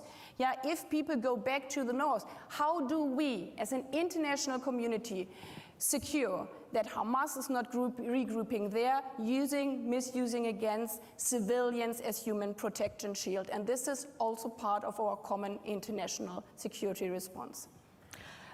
Minister Jaikant,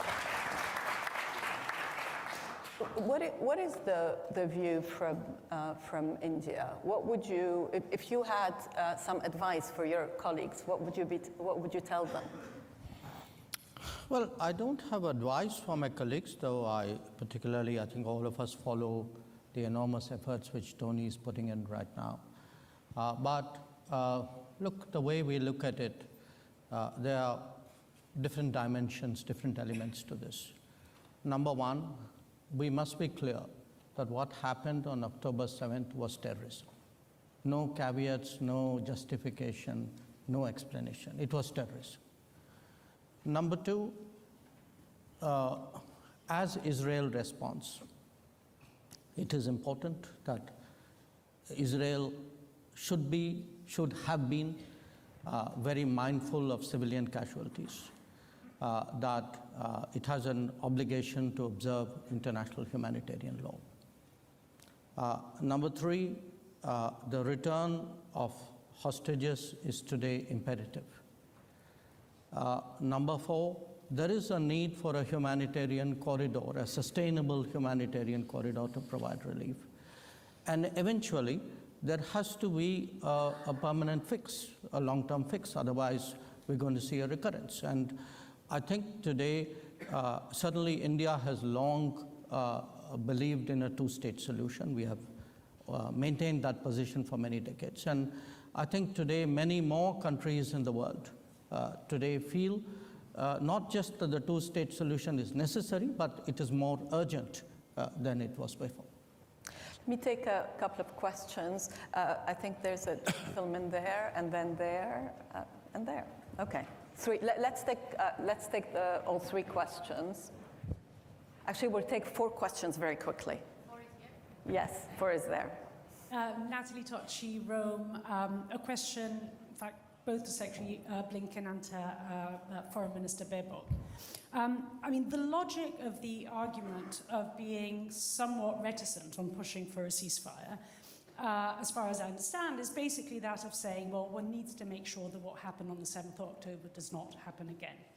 And so the question that I ask you is, do you think that what is happening now, what has happened over the last 4 months, will actually reduce the chances of what happened on the 7th of October happening again? Will it actually make Israel more secure or not?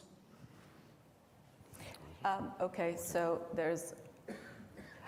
Okay, so I thought that question was that side, but okay. Oh yeah, thank you very much. Alexei Goncharenko, member of the Parliament of Ukraine. Secretary Blinken, you said those who are not at the table are in the menu. Ukraine was at the table in Budapest when we voluntarily gave up our nuclear weaponry. Now we are in the menu. So the question is, what is the way for us? We are confronted with a nuclear power. Either we will become member of NATO, alliance with a nuclear power, or we should restore our nuclear status. I don't see any other option. What option do you prefer, and what you will answer on this? Thank you very much. Okay. There's a question here, a question there, and then we'll do one round. Would that be okay? Yes, I mean, I have that. Yeah, here we go. Thank you. My name is Shafiq Abram from Egypt. My question is to Secretary Blinken. You've invested an incredible amount of time trying to bring a settlement in the issue of Gaza. And at the very same time, we all feel in the region that things can spill over in a very dramatic way.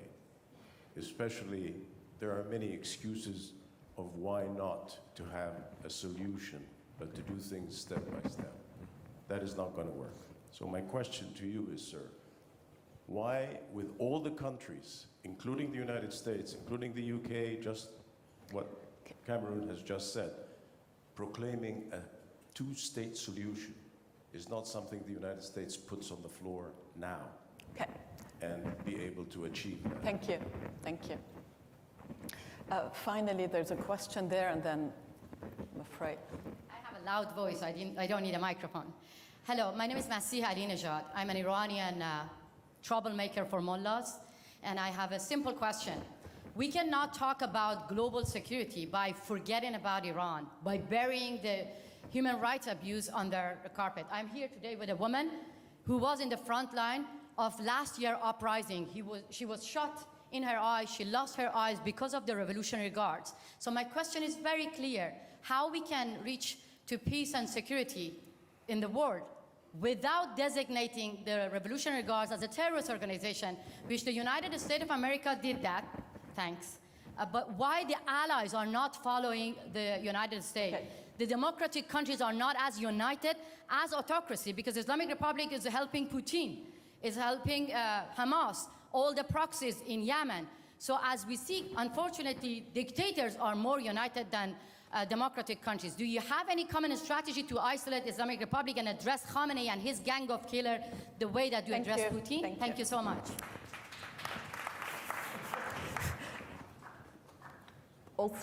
To all three of you, you can pick the question you want to answer. I know one was directed, a couple were directed at Secretary Blinken. So maybe you start. Good. Yeah. So to the question, is Israel more secure now, after 4 months after October 7th? I think the answer is, in the near term, in the immediate, yes, it is, in terms of dealing with the immediate threat. The horrific terrorist group that attacked it in the most unimaginable ways on October 7th. Is it more secure for the long term? That's a different question. Because the fundamental question we have to ask ourselves is, and Jai mentioned this, How do we make sure that this cycle, one way or another, doesn't repeat itself, whether it's a year from now, 5 years from now, or 10 years from now? I think there's an extraordinary opportunity before Israel in the months ahead to actually, once and for all, end that cycle.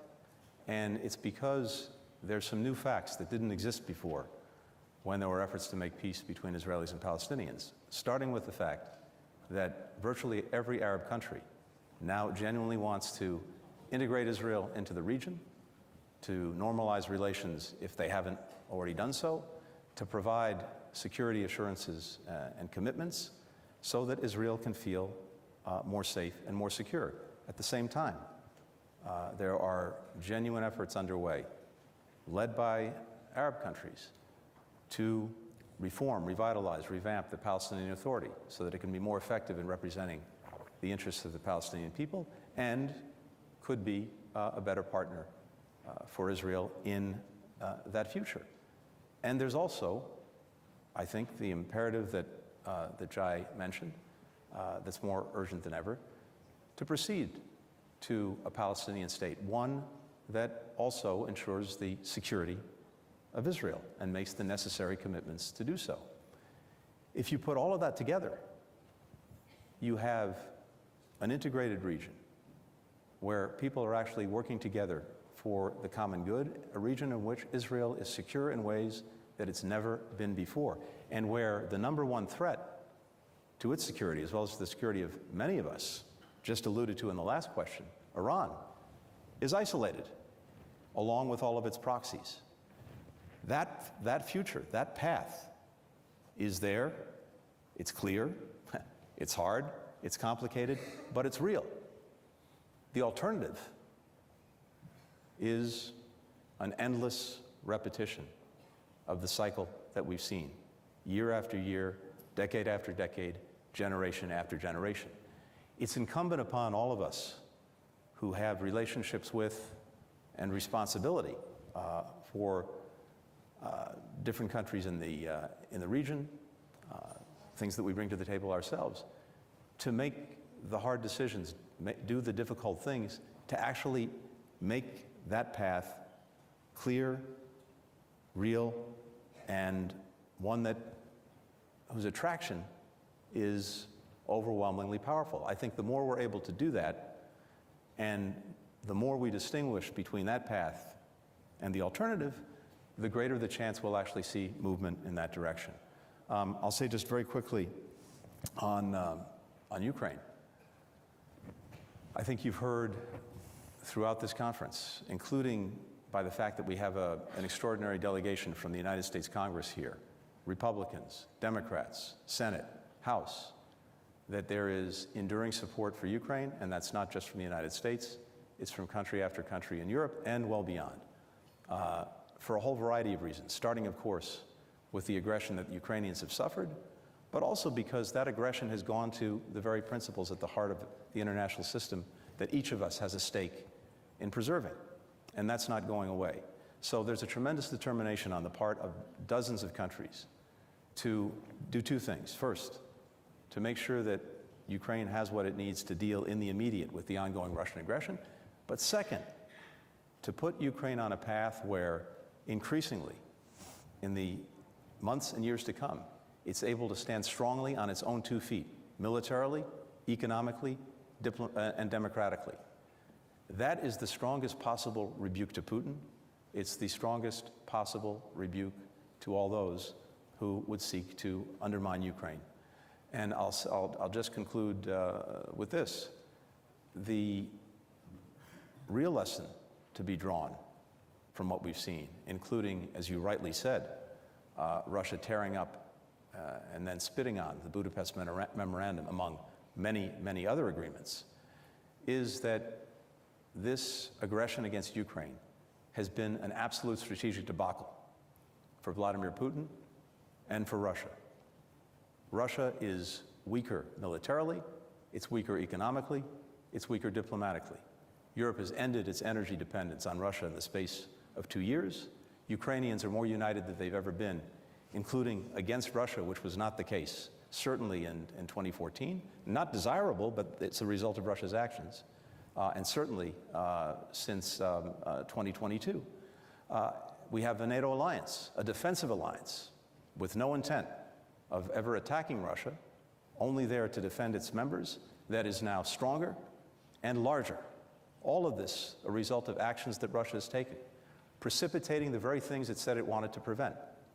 So I think as those lessons are digested, not to mention the horrific losses that Russia has suffered as a result of Vladimir Putin throwing its young men into a meat grinder of his own making, a solidarity that is important not just for Ukraine, but for all of us. The stakes couldn't be higher. So my belief, again, listening to everyone here over the last couple of days, talking to our members of Congress who are with us, is that not only is that support there, it will be sustained, and Ukraine will succeed. Thank you, Secretary. Minister Baerbock. Well, I guess the question from Iran was for us. So the question was, why do you not follow the example and list them as terrorist in a terrorist sanction regime? The Revolutionary Guard. We have discussed it quite often, but the quick answer is because I'm defending rule of law, trying without any double standards. And our legal situation in the European Union, and you can like it or not, but this is in which context we are working in our European legal system. We have a sanction system for listing under terrorism if terrorism occurs in another country, especially in the European Union. It was after the attacks on the US on the 9th of September. So we need a legal ground to list them. So far, we do not have the evidence and proof that there have been these terrorist attacks in the European Union. There were different cases. It's a different legal system in the US. But, and this is important for me because I hear this argument again and again, this is not because we shy away with regard to the Revolutionary Guard or the crimes against the women, youth, civil society, its own population. No, we use the instruments we are having as a European Union to defend human rights. And we set up, for the first time in history of the European Union, a sanction systems because of human rights violation. And for me, this is even stronger.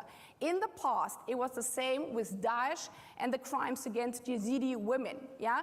They have been brought to court, not slaughtering women, not saying these are the worst sexual violence crimes you commit, but under terrorism. I think this is wrong. We have to name the crimes, and the crime is targeted directly to women, directly to human rights. We say we sanction you because of what you have done to you, shooting in your eyes, killing your friends, killing your sisters. And it's the same effects. And this, it comes all down to me. For me, politics, it's not about symbolic action. It's about what matters for the people.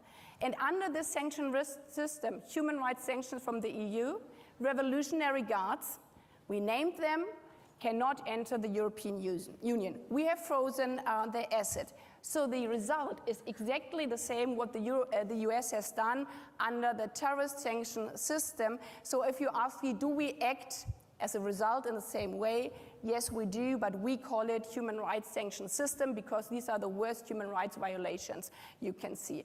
And this comes also back to the other question about symbolic politics or what matters in reality. We would have been at a total different state if after the 7th of October, this was a question from Italy, after the 7th of October, we could have had a common resolution. We were in Cairo at the so-called Peace Summit, together with different countries, many Arab partners, and also from the European Union. We tried to fix a text where we would say, okay, after these horrible crimes of the 7th of October, there could be the momentum now for whatever generations have dreamt of, a two-state solution pathway. But in order to do that, we have to guarantee that the 7th of October never happens again to Israel, and we have to guarantee that Palestinians have the security to live in peace and security for them. Unfortunately, those meeting there together, not everybody was ready to name the 7th of October what it was, a terrorist attack from Hamas on Israeli people. And this is why we passed this momentum I regret it, but this is how life is. So now again, we have to work again. If we now, after 4 months, where we see that the current situation only brings misery for everybody, if we can regroup again, and this is why what we have described before, for us it's so important to work together as European Union, as the US, with Arab partners to find what we need, guarantees that Israelis can live forever in security, that the 7th of October can never happen again, and the same counts for Palestinian people. It has to be a reversible path towards a two-state solution, and this is our job, which we have to do right now, and we can only do it together with the different partners. Neither the US, definitely not Germany, but also not one Arab country alone can go this path. We have to group and unite together for the peace in the Middle East. Inshallah, as they would say in the Middle East. So I'll just take a minute. 1 minute, yes. I think a very large number of countries, especially of the global south, believe that terrorism shouldn't be countenanced or justified, but they equally strongly believe that a two-state solution should not be delayed. These are not choices, these are both musts, and unless we are able to address both these issues, we are not going to really solve the problem. Well, thank you all. I know that we've gone over time, so apologies for that, and thank you to the audience.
Ladies and gentlemen, please welcome Senior Correspondent for CNBC, Silvia Amaro.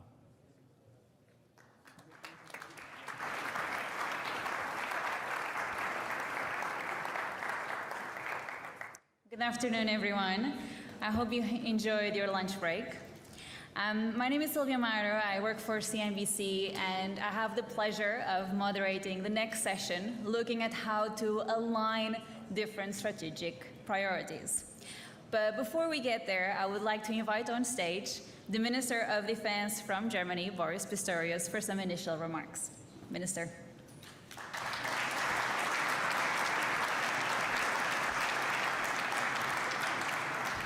Thank you very much, dear Sylvia, dear colleague Tax, dear Nung, ladies and gentlemen. This is not the time for sugarcoating of today's reality. From the northern to the southern hemisphere, crises have been unfolding. Conflicts and wars are intensifying at alarming pace.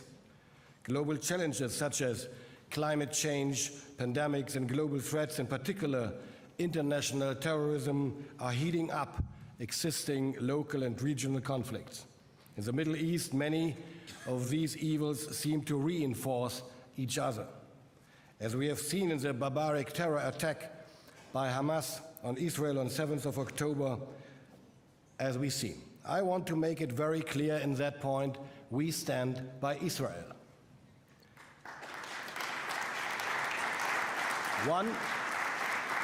One aggressive power is seeking to exploit local and regional conflicts for its own revisionist agenda, the cruel result of which we see in Ukraine. And as we speak, here in peaceful Munich, Putin's illegal and inhumane war is bringing unspeakable suffering to the Ukrainian people. This war, ladies and gentlemen, is about much more than two states fighting over territory. This war is about the question of whether we will allow an imperialist power to impose its will on another sovereign state. Our common answer to this question will be heard loud and clear around the world. It will influence the appetite of revisionist and expansionist powers for waging war against their neighbors in Africa, in the Middle East, the Indo-Pacific. Together, as defenders of the free world, we have a common responsibility and the willingness to get this answer right. Whatever differences there may be between the countries of the North and the South, let us overcome them. Let us draw closer together to make one thing absolutely clear. We stand for cooperation and support, not hatred and destruction. We stand for freedom and the rules-based international order, and which benefits all of us. Ladies and gentlemen, after the Cold War, we tried to build an inclusive pan-European security architecture together with Russia. Unfortunately, we failed. Today we know why. All these attempts ran counter to the Kremlin's strategy of reinstalling its dominance in Eastern and Central Europe. It is now our common responsibility to help Ukraine to restore its territorial integrity. It is our responsibility to strengthen its resilience. Ukraine's future is in NATO and it lies in the European Union. That is where I want to see the country, and more importantly, it is where Ukraine sees its own future. And that means we will support them in fighting and winning this war. Our support to Ukraine is firm and sustained.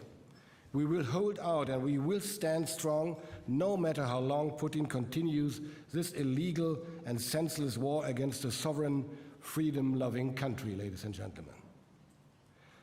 At the same time, we will have to live with dividing lines in our Europe for decades to come, unfortunately. Free and democratic Europe on one side, authoritarian and warmongering Russia on the other. Our message is we need the resources to invest in deterrence. I am proud to say that this year we will spend over 2% of our GDP on defense in Germany. I am also realistic enough to see that this might not be enough in the years to come. Second, production. Without a strong defense industry, we will not be able to invest in equipment, arms, and ammunition. In Germany, new production lines have been opened, for example, for producing Gepard ammunition or air defense equipment. On Monday, Chancellor Scholz and I paved the way for boosting the production of 155mm ammunition in northern Germany. Third and last, operational readiness. Across NATO's eastern flank, we are ramping up the presence of the Bundeswehr, most prominently by permanently deploying a robust, combat-ready brigade in Lithuania. Together with our allies, we are sending a strong message to Putin. If any Russian soldier puts their boots on Allies' territory, we will defend every inch of it.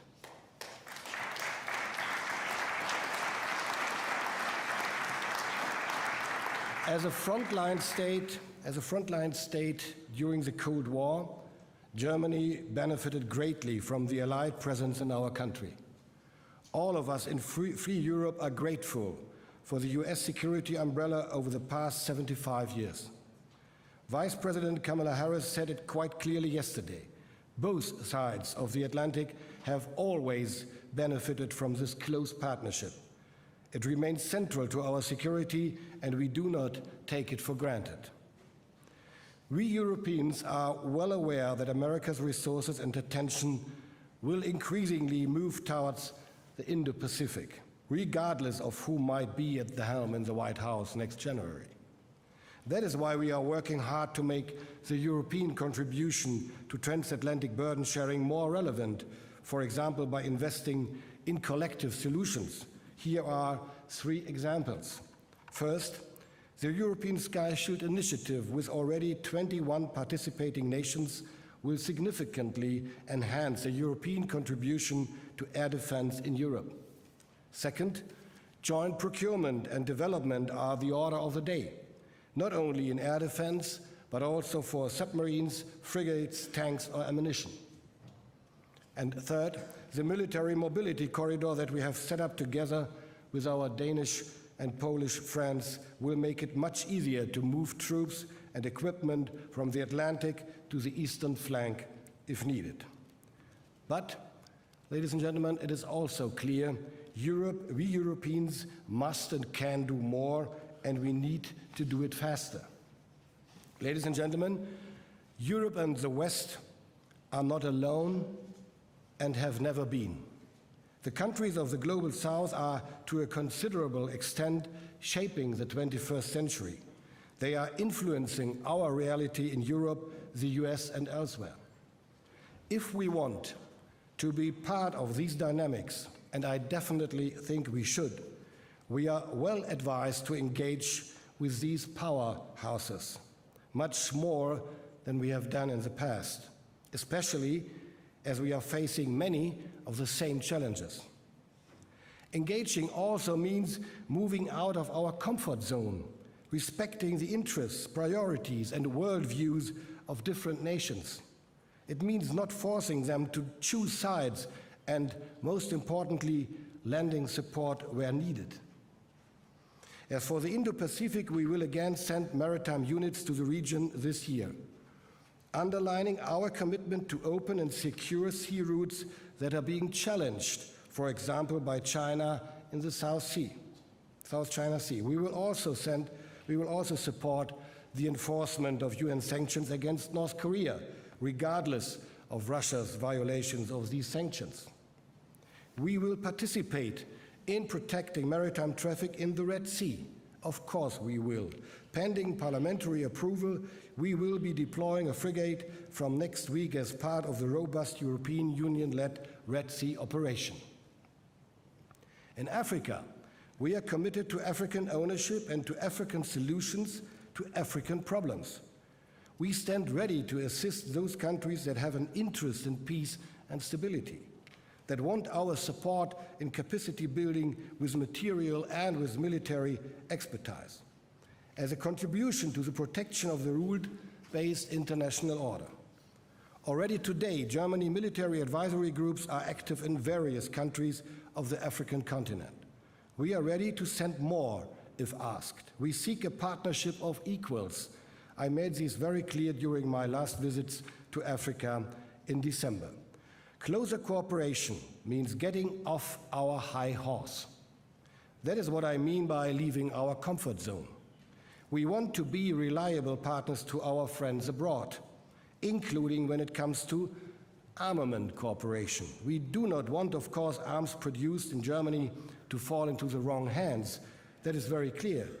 At the same time, we cannot expect countries in the global south to defend themselves and the rules-based international order if we deny them the equipment they need.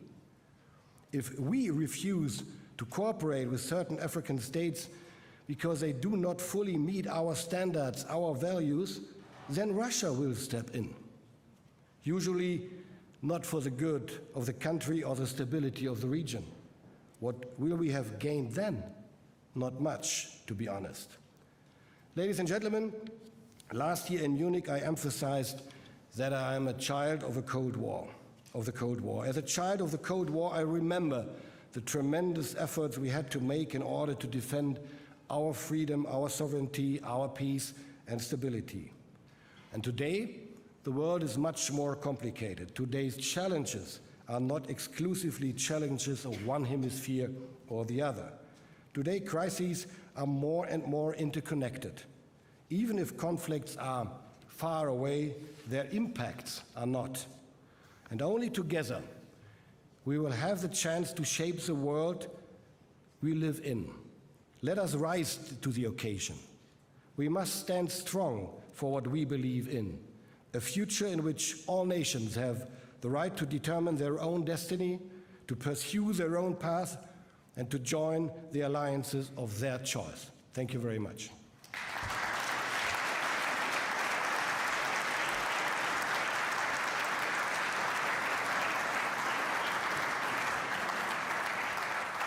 Thank you, Minister. I would also like to invite on stage the Ministers of Defense from Singapore and Tanzania, please.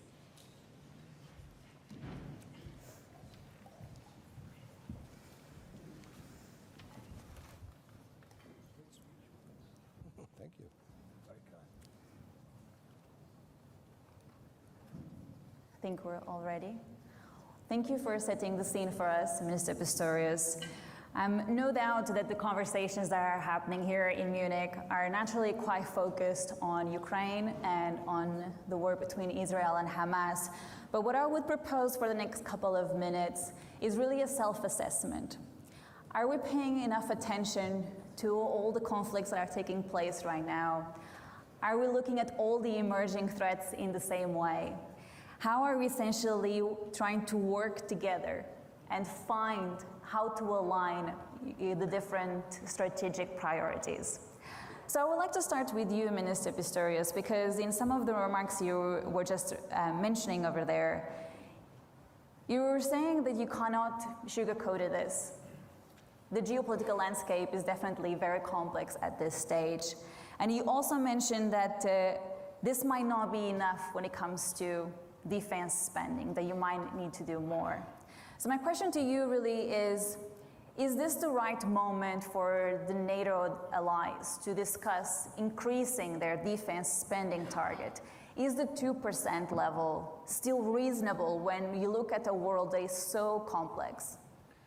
Well, Silvia, when that started in Wales, the 2% pledge was the floor of what we are going to do. And now everybody of us is aware that it can only be the starting point. And of course, it needs more. I already emphasized several months ago that 2% can only be the start of it. We probably need more in the next years. By ourselves, by just considering the situation in Europe now, and the situation and the development we might have in the years to come, but even more when it comes to the development, for example, in the Indo-Pacific, when it comes to developments of destabilization in Africa. So we need more attention on the one hand side to what is going on in the world, because everybody has to engage there. US, we, NATO, European Union, and others. And at the same time, we have to achieve and to improve, to achieve more in Europe, because others, like for example US, might shift their attention more to the Indo-Pacific and do their more in favor not to do as much as before in Europe. So in any case, we are challenged, and we have to accept that. So is it reasonable to think perhaps that 4% is more what you should be thinking at as you think about the future? Well, I'm a lawyer, and everybody knows that lawyers don't love numbers. But they're important, Minister. And therefore, I would rather say it is not really a question of 2, 2.5, 3 or 4%. It's a question of sufficient numbers of efficient amounts of money to have. That must fit together, for example, with the development of our industry, what I mentioned too. That all has to fit together, and then we might reach 3% or maybe even 3.5. It depends what's happening in the world. And on your economy. And in our economy. There was something, yeah. We'll come back to defense spending in Germany and in NATO, but I would like to ask Minister Wang about your thoughts on defense spending in the Indo-Pacific, because the latest Munich Security report actually showed huge amounts of increase in defense spending in that part of the world. But when you look at it, is this the right approach for the Indo-Pacific region? Is there an arms race? Well, let me put that into context. Your first question, are we paying enough attention to issues? I remember in the 50th Munich Security Conference, I think Ambassador Ischinger was chairing, and it was a historic session. Henry Kissinger, A. Schmidt, Valery Giscard d'Estaing, and the former president of France, they were of course celebrating the fact that Europe had been at peace for 50 years, as they should. And President D'Estaing said that Europe had made the concept of war irrelevant. Here we are, 60th anniversary and Munich Security Conference. None of us would have predicted even 2 years ago or 3 years ago. 2 years ago, it was the eve of a few weeks before the invasion. None of us predicted after the Abraham Accord, the Israel-Hamas conflict. So your question, are we doing enough to prevent further conflicts? That's a difficult one. But to me, the lessons for this are very clear. We should avoid conflict in Asia at all costs. You don't need it. Nothing justifies it in my mind. The US-China rivalry notwithstanding. In that context, then we talk about defense spending. It's a symptom, not a cause. By 2030, the US will spend $1 trillion in defense spending. China will spend about 500 billion, not in PPP terms, but nominal terms. Is there an arms race? Can you stop it? And if so, how would you do it? You can't stop countries from deciding that they're going to spend to protect their interests. You could probably have agreements, as we have in terms of against nuclear proliferation, but it will be in the diplomatic solutions. It will be in the multilateral forums that we are having now to preempt conflicts. And to me, that's the top priority for Asia. We must avoid a conflict in Asia. The world can't afford one. You can't have 3 simultaneous theaters of instability. And if indeed there is a conflict for whatever reason between US and China, I think we will have blighted our futures for the next, 10, 20, 30 years. You're very clear that you want to avoid any sort of conflict or escalation in Indo-Pacific. What is your message to China in that context? What would you tell Chinese You're officials? picking sides, only to China. Well, I'm starting with China. The message must be the same, avoid conflict. So I think there was reassuring that President Xi and President Biden met in San Francisco. Right noises were made, even with the election of the Taiwanese president, who is, shall we say, somewhat pro-independence, President Lai. But I thought it was very reassuring that President Biden, one of his first statements was that he does not support Taiwanese independence. And if you look at what the PLA did in response to President Lai's election, it wasn't much, and that's reassuring. Very clear. I would like to ask your thoughts, on Minister Tax, on how do you look at all of these layers? When looking at the geopolitical landscape, there's a lot going on, and we were just touching on a few topics here. How do you prioritize? Where do you focus your attention? Thank you. Indeed, there are a number of crises, as you have said, and some of which were mentioned in the opening remarks.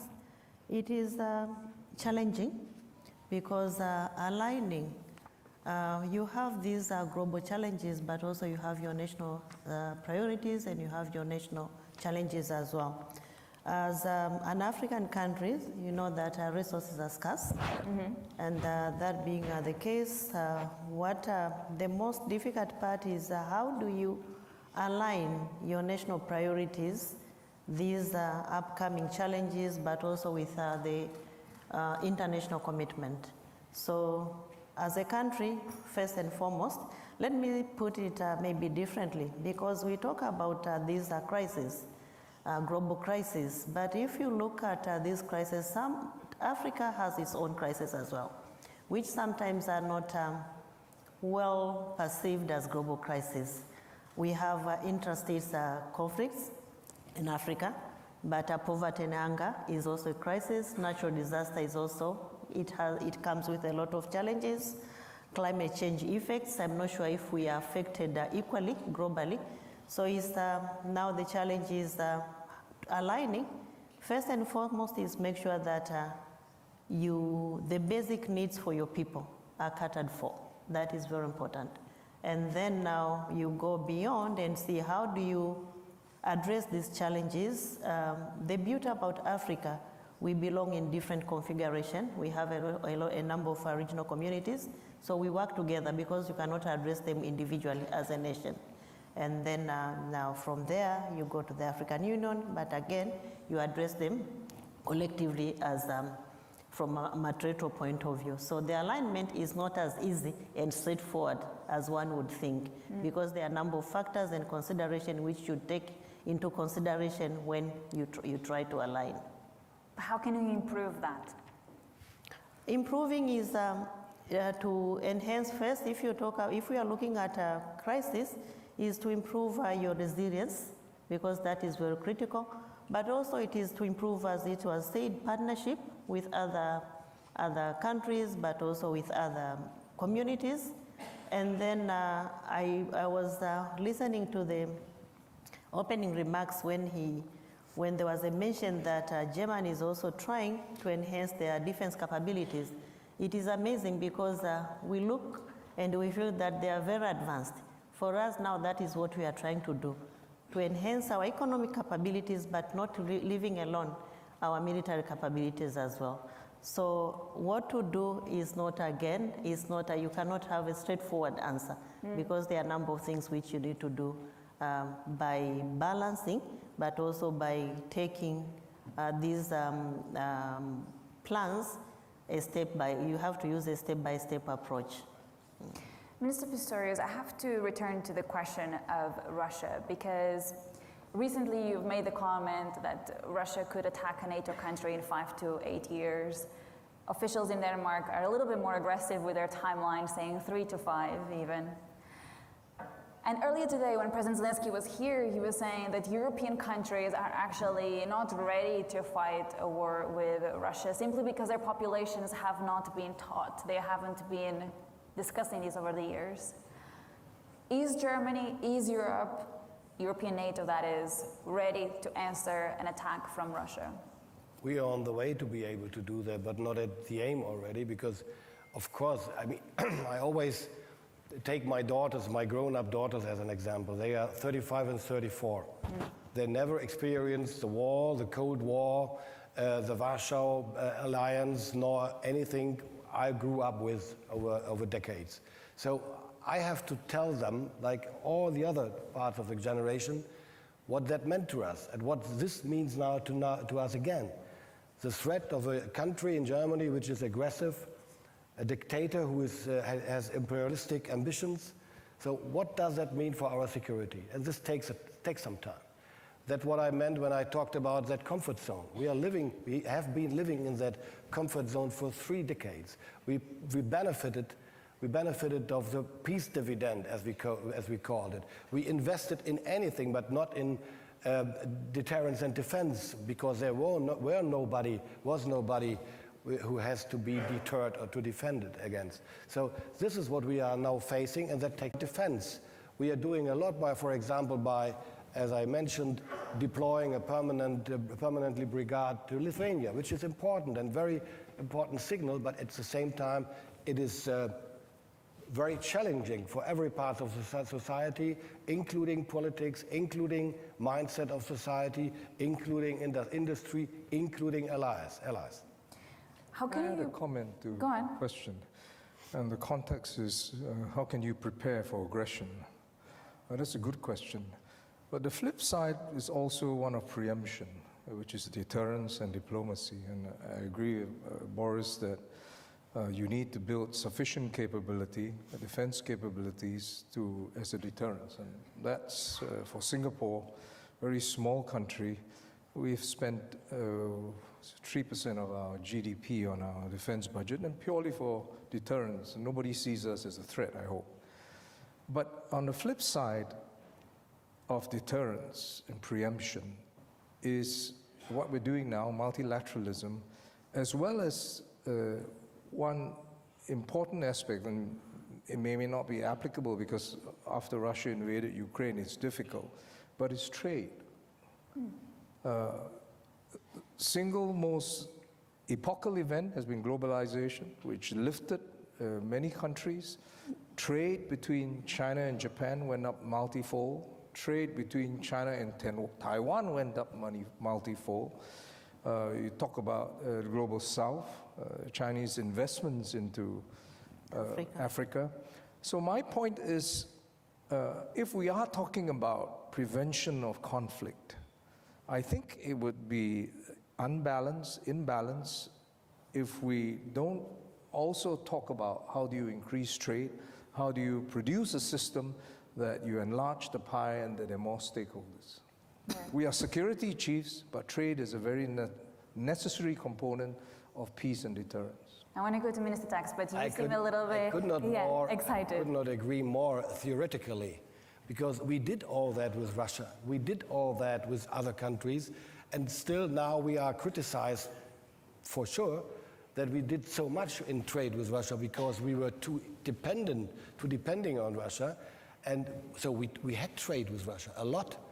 But still Putin decided to go this way and to invade Ukraine.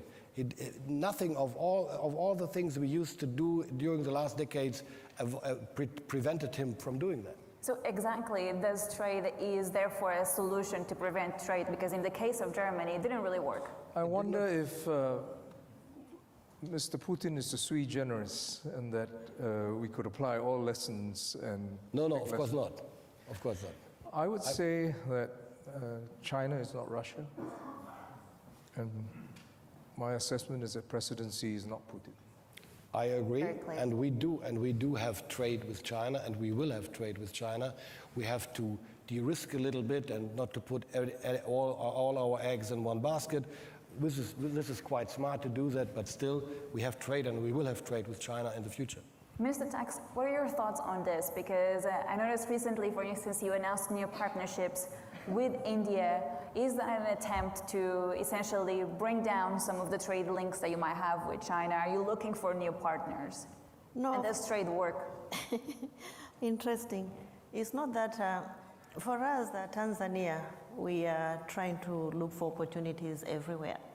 Does not mean that if we open up new avenue with a certain country, we are trying to avoid the other partner, no. Because opportunities, you can do business with China on certain areas, you can trade with Germany, you can trade with India. So it's about using the available opportunities. So, and it is interesting because it's not, he spoke about trade, but I think, this is my interpretation, that it's about benefiting equally from partners. Not necessarily equally, but to have benefit. Both parties should benefit from whatever you're doing. It's about economic partnership. Trade is just one element of that, yeah. Is therefore your opinion also that that is a potential solution to avoid conflict? Or is this a strategy that you actually need to look at different partners at the same time to avoid dependencies like Germany had from Russia? It's not only about avoiding or dealing with or addressing conflicts. It's about enhancing your capabilities. It's about enhancing your economic muscles. So if you're capable of addressing some of these challenges independently, it means that you can deal with your own challenge, but also you can assist other countries as well. This is about enhancing your socio-economic capabilities. Ms. Amaro, no one is going to pretend that trade is the magic bullet. It's a key. The Golden Arches example that two countries with McDonald's will not go to war, I think probably has been proven wrong. But yes.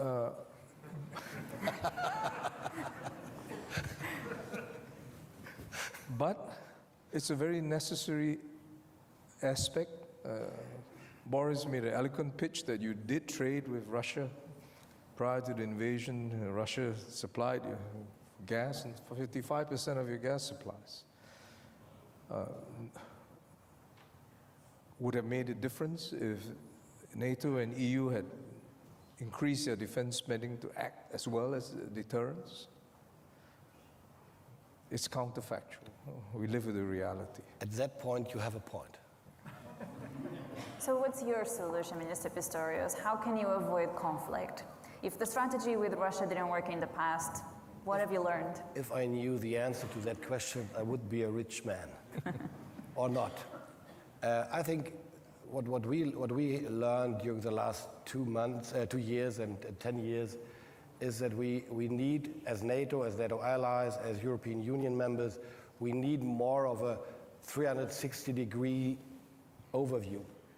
We used to focus our attention only on certain regions of the world, and only temporarily, only when we are concerned and our interests are touched, but not in a way like watching it and observing it and taking part and taking notice of it over years. And I think this is very important in the first place. And second, from time to time, it's quite useful to change the perspective, to go into the shoes of my neighbor and to see how is he looking at the world. I learned a lot during my first participation in Shangri-La last year. When it came to Ukraine and the war of Russia against Ukraine, I realized again that Russia and Ukraine are 10 hours by plane away from Singapore and any other places. Like Singapore is 10 hours away from Berlin, Paris, or other places, or even more, sorry. So what I want to say with that is we forget frequently what does it mean to change the perspective. What is his perspective on Europe? What is my perspective of Sahel? And the other way around. And the more we do and we practice that, the smarter our conclusions are. And the more consistently we do that, the more we learn and the more we are able to react appropriately. And this is what we should all learn, I think. But with all due respect, Minister, when you look at, what we're essentially hitting at is that we need multilateral institutions. But they are at a point where there's a lot of calls for reform, the multilateralism doesn't work. How can you achieve that at a stage where essentially protectionism is the main policy in many parts of this world? Well, we have to convince again. It's worth the work, but we have to do that, to convince and to live it. To live it practically in what we are doing and how we treat others and how we have the dialogue with other partners all over the world and how we take responsibility in other parts of the world. We have to emphasize every day the advantages of multilateralism, the advantage of not being fixed in a block like we used to do for decades after World War II. The world is totally different than in the world I grew up.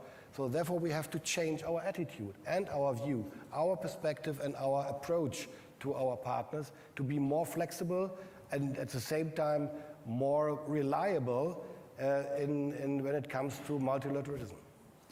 Minister Hang, when you look at the world, please feel free to address that, but when you look at the world, what keeps you up at night? Asking me? Yeah, I'm asking you. I'll ask your colleagues too. I sleep very soundly, despite what my wife says. She has an app that tracks sleep, and she claims that I wake up. I digress. I was just going to add to your comment, which is very important, and we are talking about prevention of war. It also means that countries will have to step up if they want to protect what they believe in. And this was the reason when the American military had to pull out from Subic and Clark, that Mr. Lee, our founding Prime Minister, offered Singapore as for American ships and planes to rotate through our bases. And that's why they signed the MOU to this day, that exists, because he believed that the US presence was strategic for Asia because there was a fight on communism. And we believe in partnerships. We're very happy when the Bundeswehr sent their FC Bayern and we use our naval base. We're very happy when the French carrier group, the UK carrier group came through Singapore. And we believe in the balance of powers. So countries do have to step up for their conviction of their beliefs and exercise them. But, and when we fail, it's tempting to say, well, we haven't done what is right. But let me rephrase the question. What other options do you have? If you don't have multilateralism, if you don't have trade, if you don't have partnerships, what do you resort to? It's very clear from a Singaporean perspective, but the reason why I ask you what keeps you up at night is within this idea that we need to also understand how other parts of the world are thinking and are looking at the geopolitical landscape. Well, that's easy. A prolonged war in Ukraine and political support from either Western Europe or United States wavers, and you reward aggression. That keeps me up at night, and that's why Singapore was the first countries, because if that's the established rule, then there is no future for small countries like for Singapore. And that's the reason why we protested very early the Russian invasion in Ukraine. We sanctioned our Russian banks in Singapore because they were aiding the war effort. And that's why we've joined Operation Prosperity Guardian, because sea lines of communications at the Red Sea is vital for our interests. Countries will have to step up to protect their beliefs and their way of life. Minister Tak, same question to you. What keeps you up at night when you look at this geopolitical landscape? Let me go back to the question you had asked earlier about how do you resolve conflicts. Conflicts, well, I don't know how you put it, but what I wanted to say is that conflicts will always be there because we live in a dynamic environment, but the issue is how do we address them? That is the main challenge. Because, and how committed are we in terms of addressing those conflicts? Because Tanzania, we believe in peaceful means, that conflict should be resolved in peaceful means. But, and what keeps me now going to a question is this desire of addressing conflicts militarily. That is a big issue. And is the commitment? Yes, we have the United Nations, which have been trying. You have put it very well that we are not getting there. But if we are committed as members of the United Nations, especially as the Security Council, I believe we are now. First, we have to assess why are we failing? Why these conflicts keep on coming up? And if we are true to ourselves, then we'll get the right answers.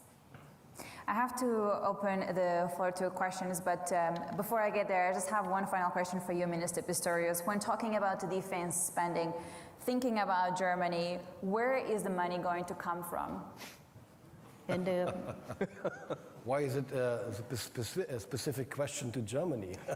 Because you're responsible for the Germany defense. No.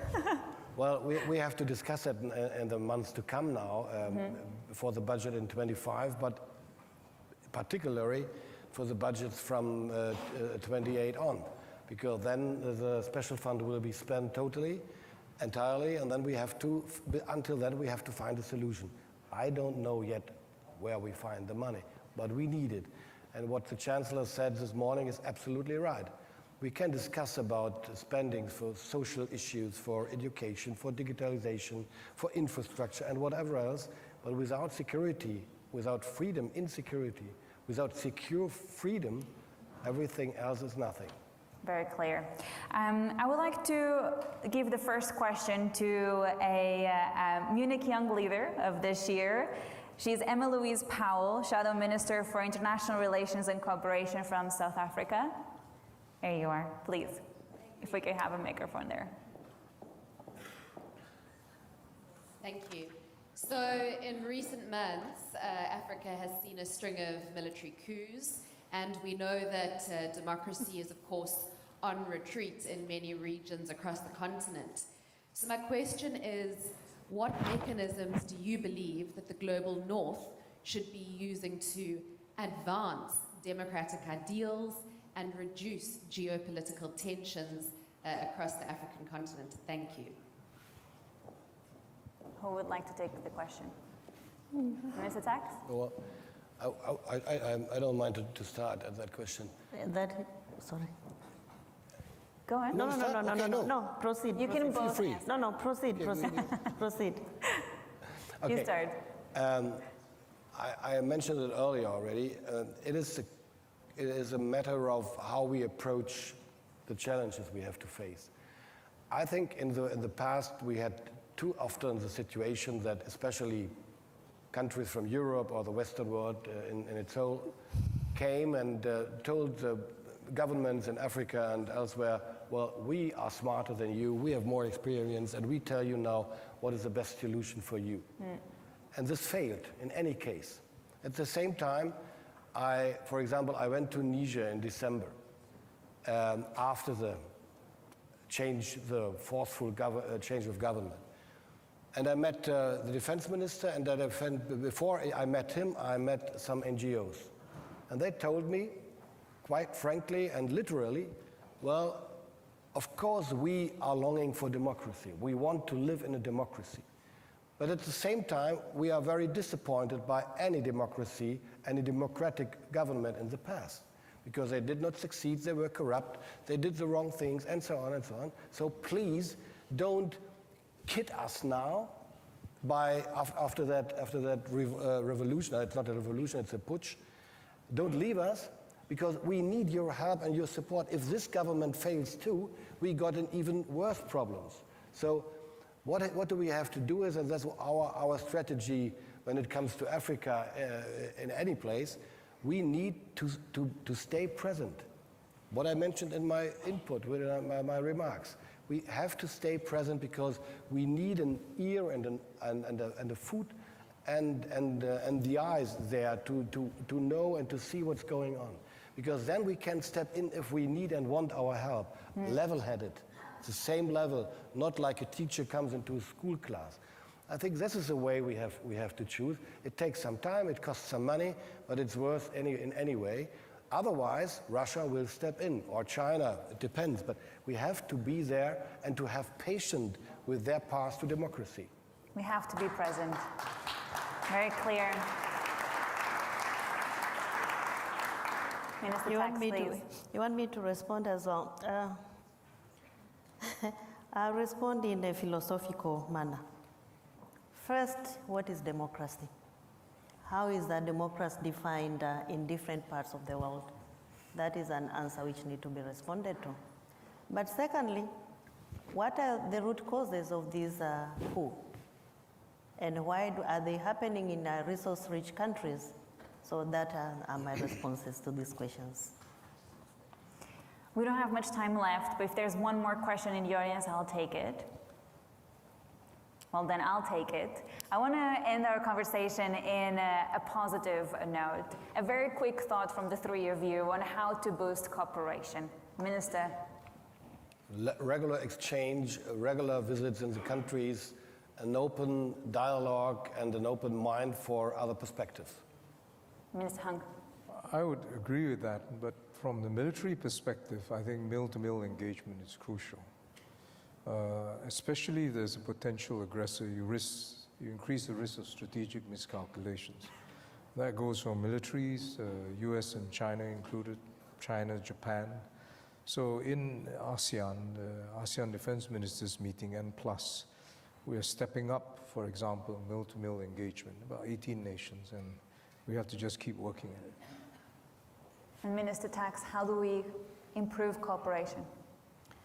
We improve cooperation through partnership, as I had already indicated, but what is very important is to resolve this conflict through peaceful means. That is my call. I wish you best of luck to the three of you, and thank you so much to our audience for joining us here this afternoon. Thank you. We'll walk to the back, yeah. Thank you very much. Thank you. Ladies and gentlemen, the main program will continue in just a minute. Please remain seated. We'll continue momentarily.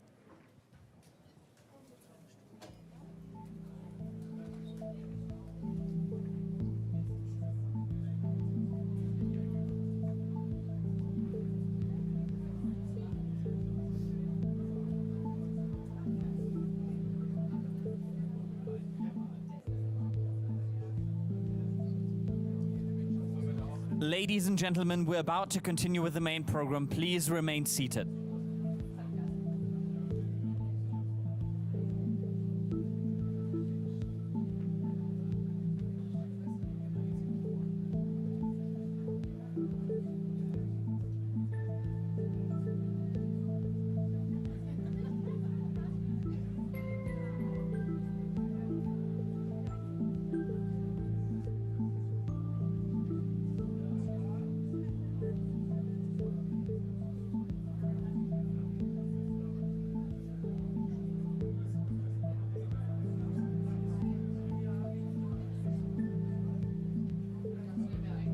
Ladies and gentlemen, please take your seats. We'll continue with the main program in just a minute.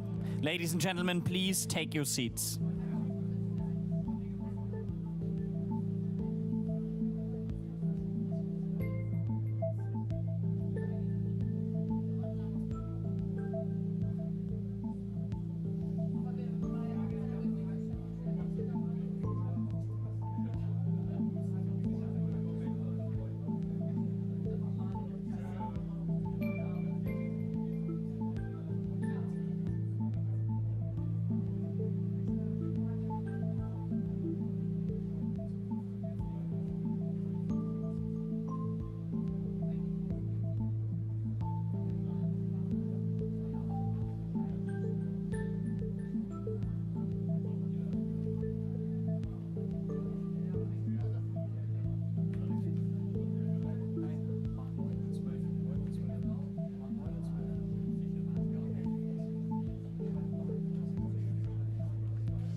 Ladies and gentlemen, may I kindly ask you to take your seats now? We would like to continue with the program. Ladies and gentlemen, please take your seats.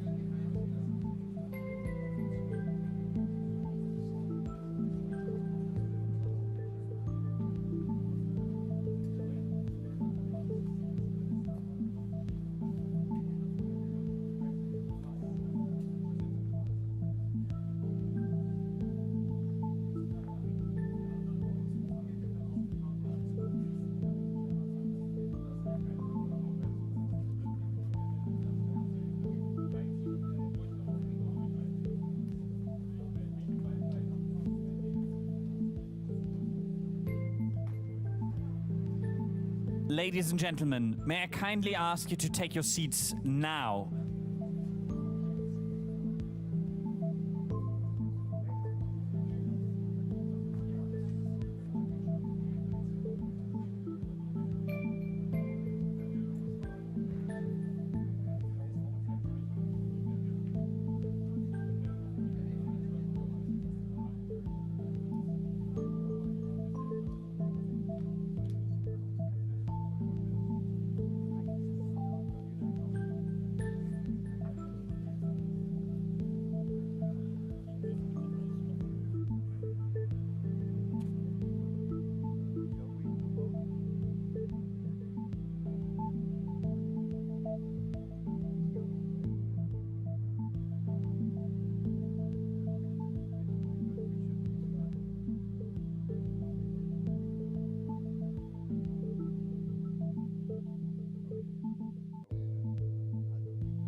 No. Stay here. Stay here, Vladimir. Good afternoon.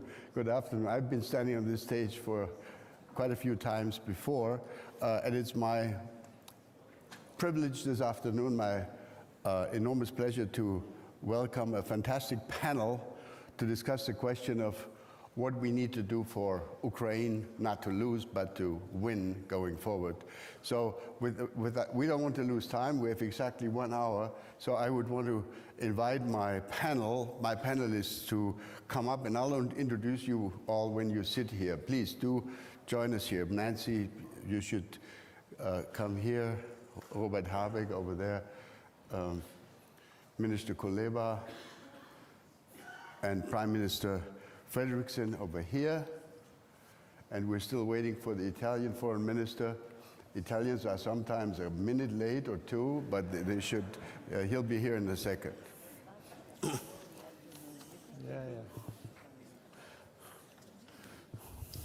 It's incoming. My mic is on. So, by way of getting started, before I forget to make a point I've been wanting to make all along, and I think Christoph Heusgen has already also made it at one point. If you or your friends have not had a chance yet to go to the basement, the downstairs of the Rosewood Hotel, which is the hotel next door, there is an extremely fascinating, gripping, mind-blowing exhibition about the 724 days of the war. 724, I think, is now the correct number. And it's a must-see. Go and take a look at it. You will come out of this exhibit with a different understanding of the horrors and the devastation of this war. I wish we could show some of the pictures right here to create the atmosphere that we need, the sense of urgency, etc. Second, just by way of a point or two of introduction, Europe, and of course now I'm speaking about Europe and not about America, Madam Speaker, but Europe has, to this day, not found a really effective way to create integration, which has been the original aim of Europe, integration in the area of defense and arms procurement. Now we're talking a lot about ammunition, etc. Instead, you know, when China or the United States look at Europe, we look like 27 mini-states.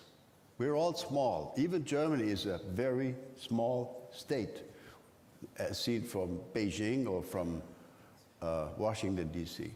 And we believe to this day that it is the right way to have 27 different arms procurement agencies and processes and specifications. I was recently at a helicopter production site in Germany where a large company produces helicopters. And I was impressed to see that there is a production line for the Spanish helicopter and one for the German helicopter and one for the British helicopter. And they're all different because the various national requirements, electronics and guidance systems, etc., are different. That is, as far as I'm concerned, not the way to produce maximum efficiency and the best possible outcome. In other words, there is a huge amount of room for improvement, certainly as far as the long term is concerned. Now, we need to talk not only about the long term, but we need to talk about the short term, because there is now a problem for Ukraine, and I'm sure Minister Kuleba will talk about it in just a minute. Before I offer the floor, let me just briefly again introduce the panel, and I start on my right. Prime Minister Mette Frederiksen, of course, doesn't need an introduction. Prime Minister of the Kingdom, Somebody talked about the Republic of Denmark or of Norway or so, the Kingdom of Denmark. You just got a new king, right? A couple of weeks ago, the former crown prince. Then we have, of course, Dmitry Kuleba, whom I've met many times, foreign minister of Ukraine, the only country in Europe that is currently at war, trying to defend itself. So thank you for being here. Dmitry, you have a very important role to play here. We're still missing Antonio Tajani, foreign minister of Italy, so I go to Nancy Pelosi. Nancy Pelosi, former Speaker of the House of Representatives for so many, many, many years. That certainly needs absolutely no introduction. You've been such a great friend of the Munich Security Conference when we came to Washington over the past decade or two. Thank you for being here again. We feel honored. And last not least, of course, Robert Habeck, the German Minister of Economics and also responsible for climate, but that's not what we're talking about today. As I recall, I hope my memory serves me right, Robert Habeck was actually the first member of the German cabinet after the invasion to travel to Ukraine, the first or the second. You were certainly among the very first to find their way to Ukraine, and you've had an enormous role and interest in shaping our policies to the Ukrainian crisis, to the war. So let me just start by raising the issue which has already been discussed in a number of different formats over the last day or day and a half. And I'll start with you, Dmitry, because you're the person from the country affected. How desperate is the ammunition problem or the supply problem in the larger sense? Just give us a sense of proportion and of dimension of this problem. Please, you have the floor. Do you have the mic? It's exactly what happens with ammunition. Even when you have one, you still want to get another. There are two issues with ammunition. The first one is the quantity and sustainability of supply. And the situation today is bad. And it's not my political assessment, it's the message that we all receive from the front line. The president, his military advisors, I know people on the front line, officers, soldiers, who are texting and saying it's bad, we need more ammunition. And the second issue with ammunition is specific, but I appreciate Ambassador mentioned it. You see, when a decision is being made to deliver a certain amount of ammunition to Ukraine, of the ammunition of 155th caliber, we're extremely grateful for that. But when political decision is made, and these 10,000 rounds are being delivered to Ukraine, we tick a box politically, done. And we start looking for another 10,000 together with our partners, and Germany, the United States, Denmark, they were very helpful in this. But the trick is, because all of the howitzers and cannons of 155th caliber were produced specifically for certain type of this caliber, produced in a specific country, you cannot use the same round with every cannon of 155th caliber. So politicians tick the box and receive credits, get credited for delivering these tons of rounds. But on the ground, it becomes a massive technological problem to send the right round to the right cannon. And I'm not talking about further details about spare parts, maintenance. You say we provide Ukraine with 10 howitzers. We appreciate that, we need it, we're extremely grateful. But These howitzers go to real war, to real action, and they go out of order, and you need to maintain them.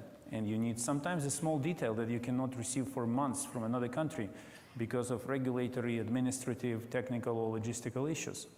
And all these days and weeks, this cannon is not working on the front line. So I think I want to make 2 points with regard to this. First, we need, all of us need much, much more artillery ammunition. Drones became a real kind of part of the game. They will solve some problems, but they will not replace artillery ammunition. And if you take the needs of Ukraine plus the needs of your stocks, we collectively have to produce much more. Ukraine has critically ramped up production of everything we can. We did it in the shortest period of time. And we ask you to do the same, to ramp up production, to invest into new production lines. This is not going to be over tomorrow. You have to accept the reality that there is a country in Europe called Russia that seeks war and more war. And you cannot pacify them, you cannot appease them. You have to invest in the production of weapons. And second, I think Europe has one of the best examples in the world of a multinational production of a world-class product. It's Airbus.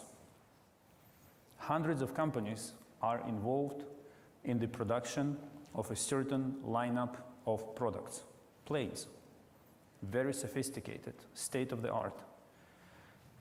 These companies are representing different countries, but in the end, they all end up in one product that can be used anywhere in the world and maintained quickly anywhere in the world. You have to do the same for weapons you produce. If it's a 155th caliber cannon, then here it is, and every round you produce can be used for its purpose, with this cannon. Spare parts, everything. And this is why I've been calling on the European Union and on NATO to launch a program of reaching a certain level of common market for common defense industry space. None of the national defense industries in Europe can cope with the challenge on its own. We collectively will prevail if we act as one. EU member states, candidate countries, or NATO and aspiring countries. And we are very powerful, we have the capacity. In 1944, the anti-Hitler coalition consisted of 44 countries. In 2024, the Rammstein coalition consists of 54 countries. We are much stronger, we can do that. And I see the political will to do it, but political will has to transform into action. So, common production of weapons, technical alignment, and big quantities. This is the answer. And we have to get there very quickly if we all want to win and prevent further spillover of the war. Thank you very much. I welcome the Foreign Minister of Italy. Sorry, I apologize. I was with the meeting with the Prime Minister of Iraq. Sorry. It's quite all right. You'll get the floor in just a couple of minutes. So thank you for joining us and for being here. Let me turn to Prime Minister of Denmark. Having listened to Dmitry Kuleba, how are we doing in the EU? I remember, listening to your data that you just quoted, I remember we did a study some years ago that outlined that while the United States had 30 large weapon systems, the European Union collectively had something like 180 large weapon systems. No wonder that our systems are less efficient, less modern, less competitive, etc. So from your point of view, as Danish Prime Minister, how are we doing? I should note that Denmark is one of the very few countries that has now offered very modern airplanes to be delivered to Ukraine, F-15, or is it 16? F-16 airplanes. So, Madam Prime Minister, you have the floor. Yeah, it's totally correct that our F-16s will soon be flying in the Ukraine, and we have donated our entire artillery to Ukraine, and now we really try to push everyone to deliver what you need when it comes to ammunition. And the different weapon systems we have in Europe, that's correct, but it does not explain why we are not delivering what Ukraine needs. It has nothing to do with each other. We could deliver now. We have had 2 years. And we have done a lot together, and especially a big thank to our American friends. I think our transatlantic alliance have never been stronger than what we see today. But all the things we have been able to do now for 2 years will not win the war. So to be very short, when you ask me, are we doing enough? Are we good enough? The answer is no. Because just saying there has been a war going on in Europe for 2 years is a sentence that we should not say. We should have supported you much more from the very beginning of this war, because Ukraine cannot win a war without weapons. Words are simply not enough. And I totally agree with you that Russia, they don't want peace. And the aggressive attitude from Russia is not only seen in Ukraine. We see it in Africa, we see it in Latin America, we see it when they try to destabilize Balkan. We see it in hybrid war, in disinformation, in fake news and so on. We see it even in the Arctic region now. So everywhere Russia is playing a role, they are playing a wrong role, a negative role, a spoiling role. And they don't want peace. And we have to be aware about that, because if they don't want peace, and they are now transforming themselves into a war economy, then we really have to speed up and to scale up. And no matter what will happen in US, Europe have to be able to defend ourselves. And to defend ourselves, we have to defend Ukraine, because Ukraine belongs to Europe. So I think the most important thing is for the next weeks, no more wordings. We have had several meetings. It's a nice conference, and thank you for hosting us.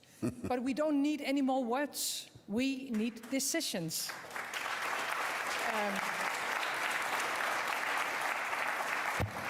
And it's about ammunition.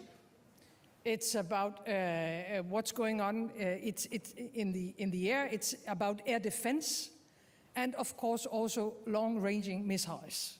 So I think that's point number one.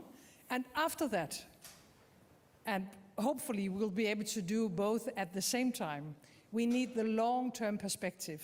And of course, it means more European integration. Always stick to the NATO alliance, but even though more European integration. And we need to scale up our own production. And that's why I'm happy that a country like Germany is now being, on a very practical level, opening new production lines, supported by good friends like Denmark, because we need to be concrete. But we need to protect Ukraine, and they are fighting not only for themselves, on behalf of all of us. So please deliver, everyone. Thanks, that's really great. Thank you very much. Let me turn to you, Madam Speaker, Nancy. From an American point of view, of course, your country has been by far the single biggest supplier, the most important supporter of the war, of the Ukrainian war effort so far. But if what the Prime Minister just said comes true, and I happen to agree with that we're in for the long haul here. This is not a short-term confrontation. This is going to last certainly for the remainder of this year and maybe into next year and beyond. We don't know when this is going to end and how. So give us, I mean, you're the single most experienced expert on the House of Representatives and on the US Congress. Give us your view. How reliable do you think will be the US leadership role in this, having witnessed recent discussions in the Congress and the hesitations certainly among the Republican caucus of the House. Give us your explanation how we should think about it, please. Thank you very much, Mr. Ambassador. It's an honor to be with you and this distinguished panel. I also want to acknowledge the person who's in charge, one of the Democrats in the House, Hakeem Jeffries, who is here. You probably should direct this question to him because I may have the most experience, but he's the most current. In any event, here's what I have to say about this. We have to get it done. So how we get it done remains to be seen. Well, we just want to vote. We have the votes in the Congress, over 300 votes for the assistance to Ukraine. The President's supplemental package is values-based. It was the full program with aid to Ukraine, to Israel, to Taiwan, to humanitarian assistance for the people in Gaza and other places, and we have to get the job done. The title, what is the title of this? Ukraine fatigue? There's no place for any fatigue in any of this. In any negotiation, speaking from my experience now as you just do not tire. You do not tire, you do not relax, you just keep fighting. For whether it is, in our case, the resources that doesn't even come close to matching the courage, the patriotism, the commitment to democracy of the people of Ukraine. I don't have to make a case to all of you for that, but I do want to say that in any negotiation we have with each other, not that this was a negotiation, but that we have with each other, you never tire. That's just the way it is. You just keep fighting. They have to know you're not going away. And in terms of all of this, I'm very proud of what our members have done and under leadership of President Biden want to continue to do in terms of military supplies, et cetera, humanitarian assistance, economic assistance, and the rest. But more needs to be done. And we have to, I agree completely with the Prime Minister when she says the long haul here. And the long haul, even if victory were tomorrow, Russia is not going away. So we have to gear up to win this. Victory is the only option, and then be ready for whatever they think they're doing next.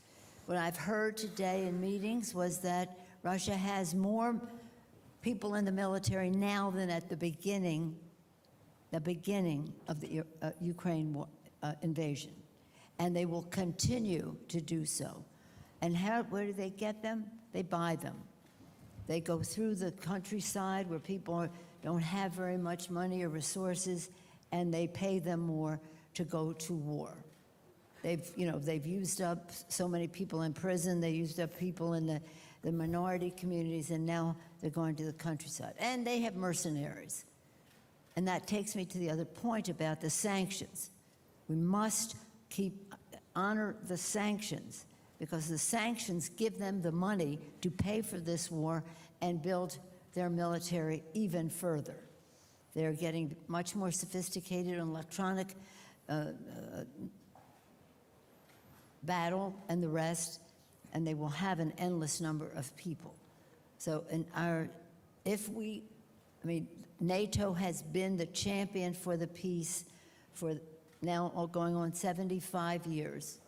We honor that, we respect that, we are grateful, all of us who care about peace, as to what has happened and us all working together on this. But fatigue is a word that we should never associate with it. Now, we talk about the civilian support, some people will quote, let me just say this. We have a saying, I'm an appropriator. We have a saying in appropriations. The plural of anecdote is not data. Now, press will come up with, I interviewed somebody and they said, well, why are we doing that when we have all these needs at home? Yeah, we're doing it because we're protecting democracy. And that's what we have to do. And quite frankly, the war in Ukraine instigated by the Russians, is contributing to your problems at home. The cost of oil, the cost of food, the cost of fertilizer. War has an economic impact all over. So, and if you think that you have spent money, you ain't seen nothing yet if Putin should happen to make more progress in this war.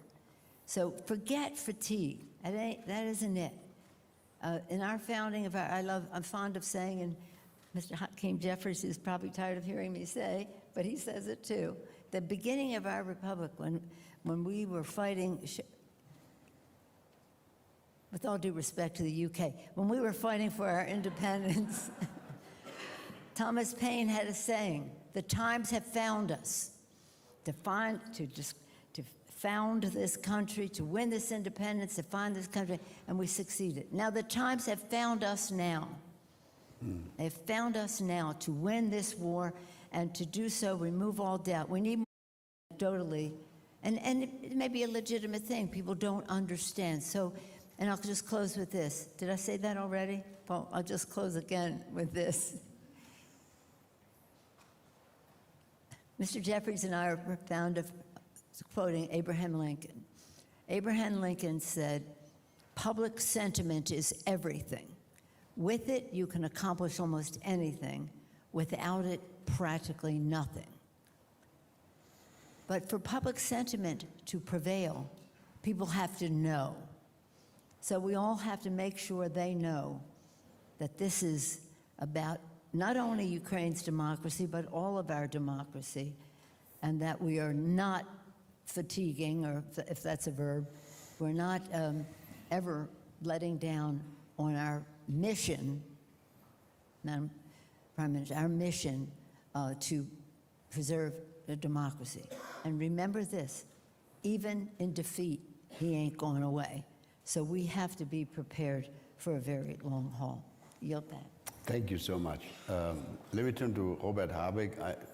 I've been told you need to leave a little early, so let me turn to you now. I think there's wide agreement here already that a lot more needs to be done.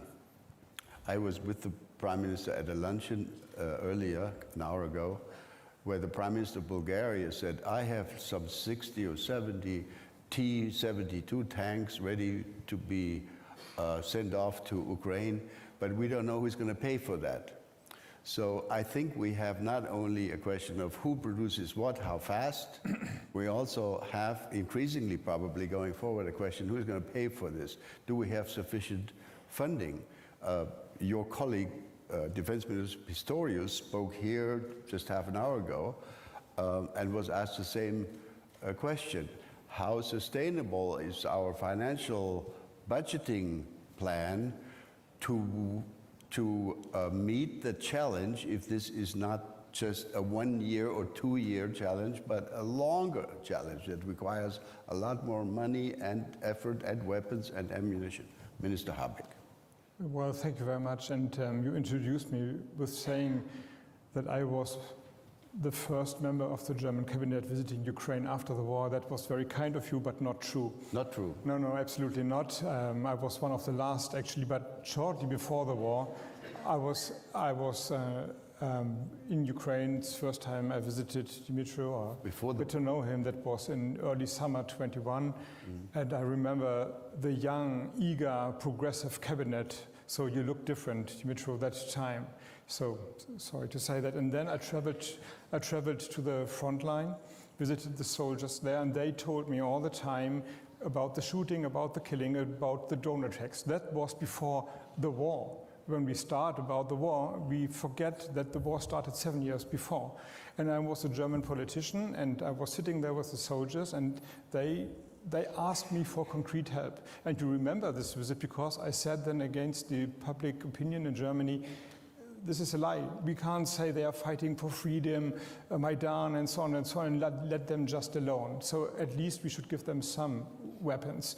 That was against the public opinion, and then a lot happened, but I'm only telling the story because at that moment in Ukraine, I had the very strong feeling that we are missing the historical moment. And maybe this is not so far from what we are now thinking or discussing here. maybe some of you have read the title of this podium, and the title is more or less Ukraine's victory, all that it takes. All that it takes is the Draghi sentence from the financial crisis, meaning we don't let the euro collapse, all that it takes. But to be honest, we don't deliver everything. We don't do all that it takes. The phrase the leaders are using is as long as it takes. And this is a fine difference. It's not the same. To be honest, and the Ukrainians know it, of course, we are not doing all that it takes. NATO will not be part of this war. And we won't let our soldiers die at the Ukraine front. So this is not all that it takes, but at least we should do all that we can do for Ukraine. And this is what Mette just said, and this is also not true. We haven't done all that we can. Dimitro explained that there's a lack of ammunition, and we discussed the matter of 27, or not discussed, but you mentioned the matter of 27 European defense industries, not one defense industry. So, and this is both true, and this can be solved. If you think about it, and I'm Minister for Economic Affairs, this includes also the defense industry. I can give you at least 3 reasons why this is not moving forward. First, it's national pride. So in a way, some countries are very proud about their own defense industry, and they don't want to have Europe have a say in it, or other countries. Others are there more relaxed, but some are. Secondly, it's the concern that jobs are going abroad. And the defense industry has something to do with the national economy. So if they are giving money to some international funding, they want the same amount of money back. So can country E delivering 100 million euros to whatever funding, they want at least 100 euros back in the same country. And the third reason might be the hope that this Zeitenwende period is only a short disruption in normality. So sooner or later this war will be over, and why should we have such a big defense industry if this is just a period of 2 or 3 years? So, and actually the last 2 things, national pride, I cannot change, but maybe there's some insight that this is not the best and last answer. But the last 2 things we can change. And I think the third argument is discussed here in the conference all day long. The old times are not coming back, at least not in the next month. So there is no reason to hesitate not to invest in defense industries. Actually, we should have done this 2 years ago. Why is this not working? Because, at least in the German law, it is written that defense industry needs an order. You can't produce, this is out of the experience of World War II, you can't produce 1,000 tanks and say, well, I have tanks to offer, who's interested in tanks? This is not how the system works for good reason. So someone has to give the order to produce 1,000 tanks, or allow at least the defense industry to do so. But they would only do that if someone is paying for the tanks.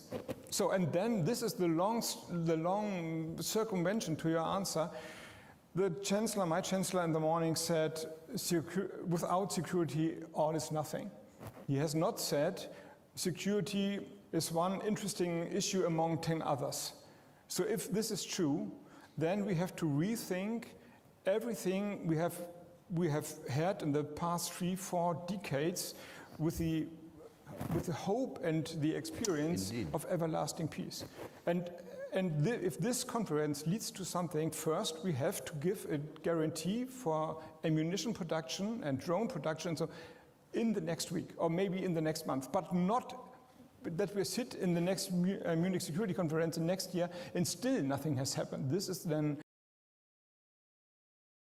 wonderful, that's great. Still the question of funding is not solved, but this is the way forward. I mean, it's not so difficult to find the solution to this national pride and production attitude.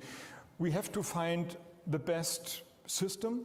Might it be a tank or a frigate or maybe artificial intelligence or drone system, and then we produce it everywhere. Then we have solved the production side. It stays in Germany, in Denmark, in Spain, whatever, but we are producing the same kind of goods. But therefore we have to organize it. But this is not rocket science. Either the 27 leaders come together, or we have a European, whatever, agency or commissioner, I don't care, but we have to make a decision and then produce it. But the critical, or the point is, this was your question leading to, we have to do it now, otherwise this is only talk, and Mette Frederiksen is completely right, and if this conference leads to something, then to action. Thank you very much. Thank you.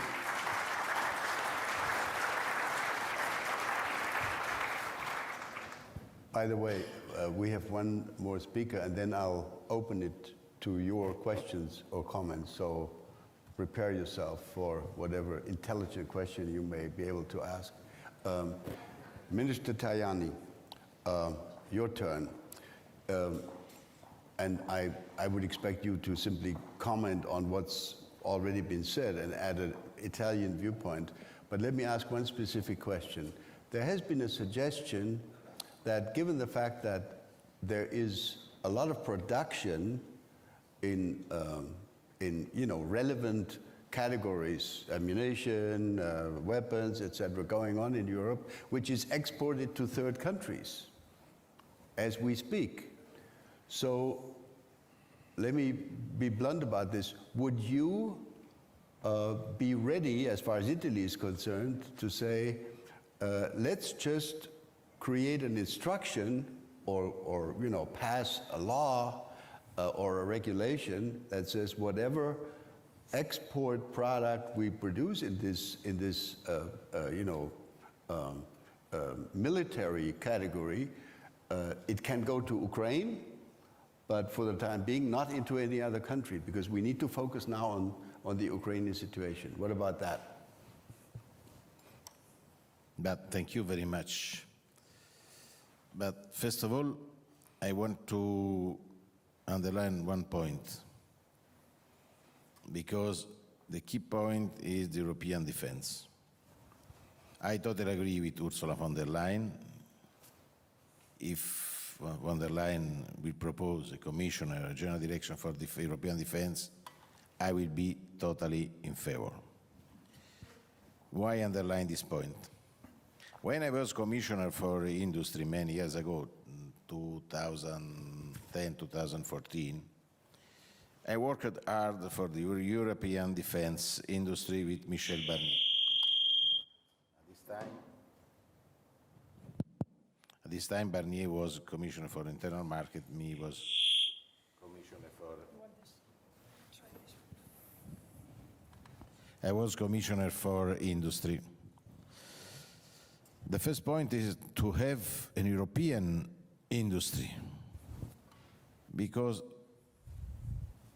for every country it's not easy to have a production on defense sector. We need to, for me, to do more at European level.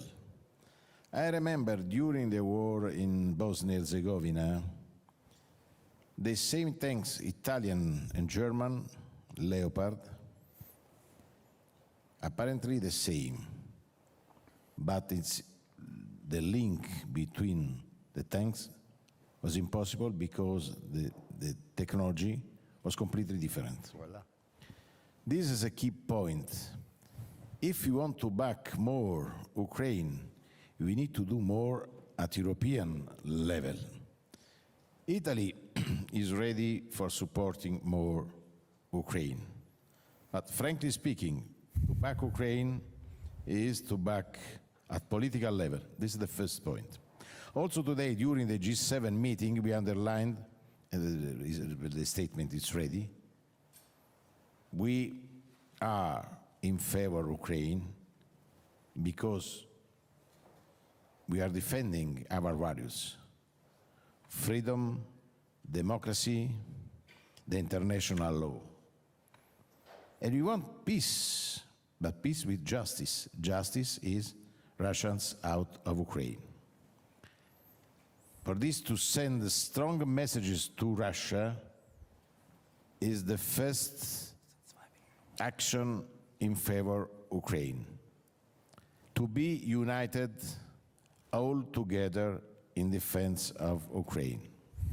Second point, we need to work in favor of the reconstruction of Ukraine, because if we want to fight, we need also to have behind an energetic network for helping the army. Without energy, it's impossible to fight. It's impossible to resist. Italy today signed an agreement with Ukraine and the European Bank of Investments for 200 million euro for energy, hydroelectric energy. It's a project, Ukrainian project. To have energy is also to back the country. Reconstruction. I think when you fight, we need to live in a good context. If there are friends working for you, Italy, for example, in this moment is working for the reconstruction of the Cathedral of Odessa. This is the second point, because for the fighters of the Ukrainian soldiers, for me, it's important to know there are friends with us. We are fighting, but we are not alone. Third point is a concrete action for weapons. Italy approved the package number 8 on military support. I think that they are arriving in Ukraine in these days, and we are ready for doing more. We are ready for doing more for the defense of Ukraine, all together. The participation, the cooperation is also through information we are not fighting against Russia, but we are supporting Ukraine, the freedom of Ukraine is different. And we are ready for doing more. There are a lot of Italian soldiers close to the border between NATO and Ukraine.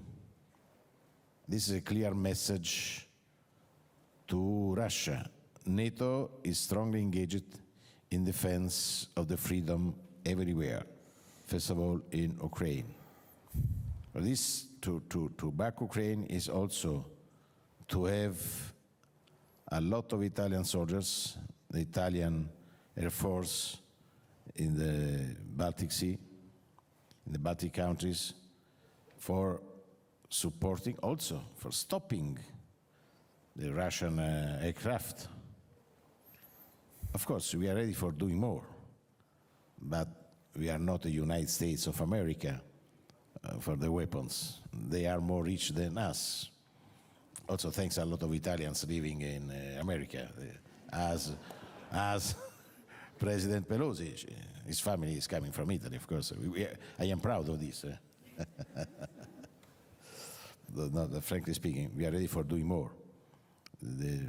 But, for example, we are Italy. There is a very good know-how. For example, Fincantieri is a shipbuilding sector.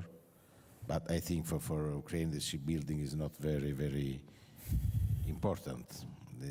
I think that we are working for SAMT, for example, with France. There is SAMT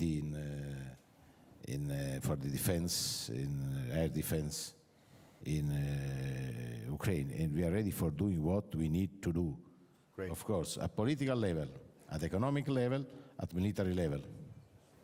Thank you very much. I'm afraid we're going to be running out of time in like 10 or 15 minutes. So I would have many more questions to ask. I want to just point out that Italy and Germany are jointly planning to also organize in the spring a Ukraine recovery conference. So maybe somebody has a question regarding that to our two ministers from Italy and Germany. But I want to open the floor for questions.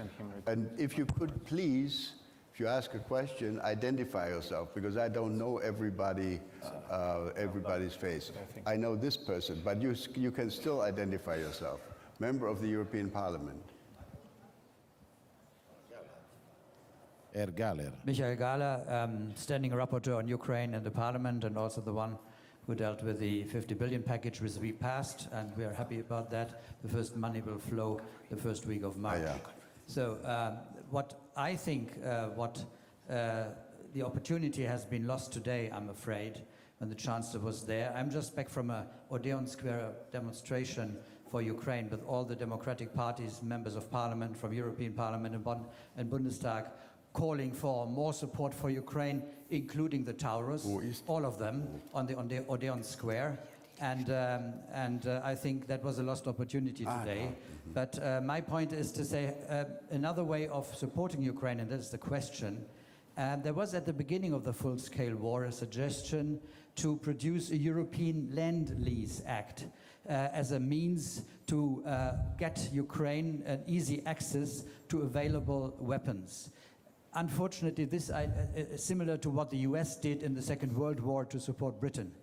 And I wonder why this idea has never been taken up. That would be a very unbureaucratic approach for an access of Ukraine to weapons. Shouldn't that be an idea also to facilitate this whole lengthy process? Thank you.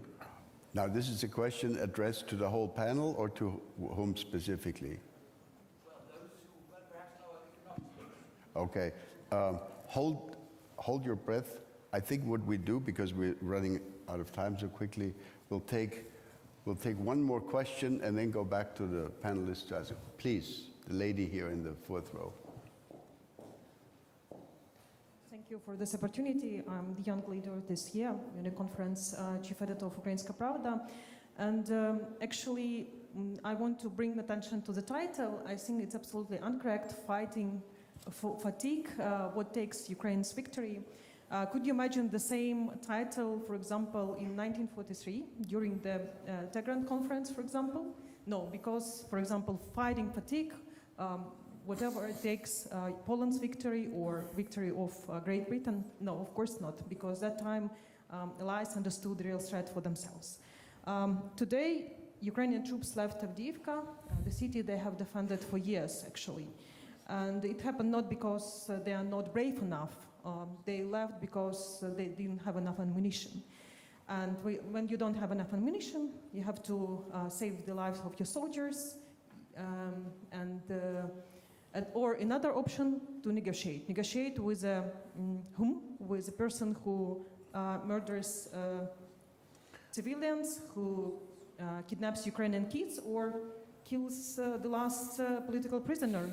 Do me a favor and yes, come to a question. And my question will be about how much time it will take to allies to understand there is no mythical Ukraine's victory. This is a victory of democratic world.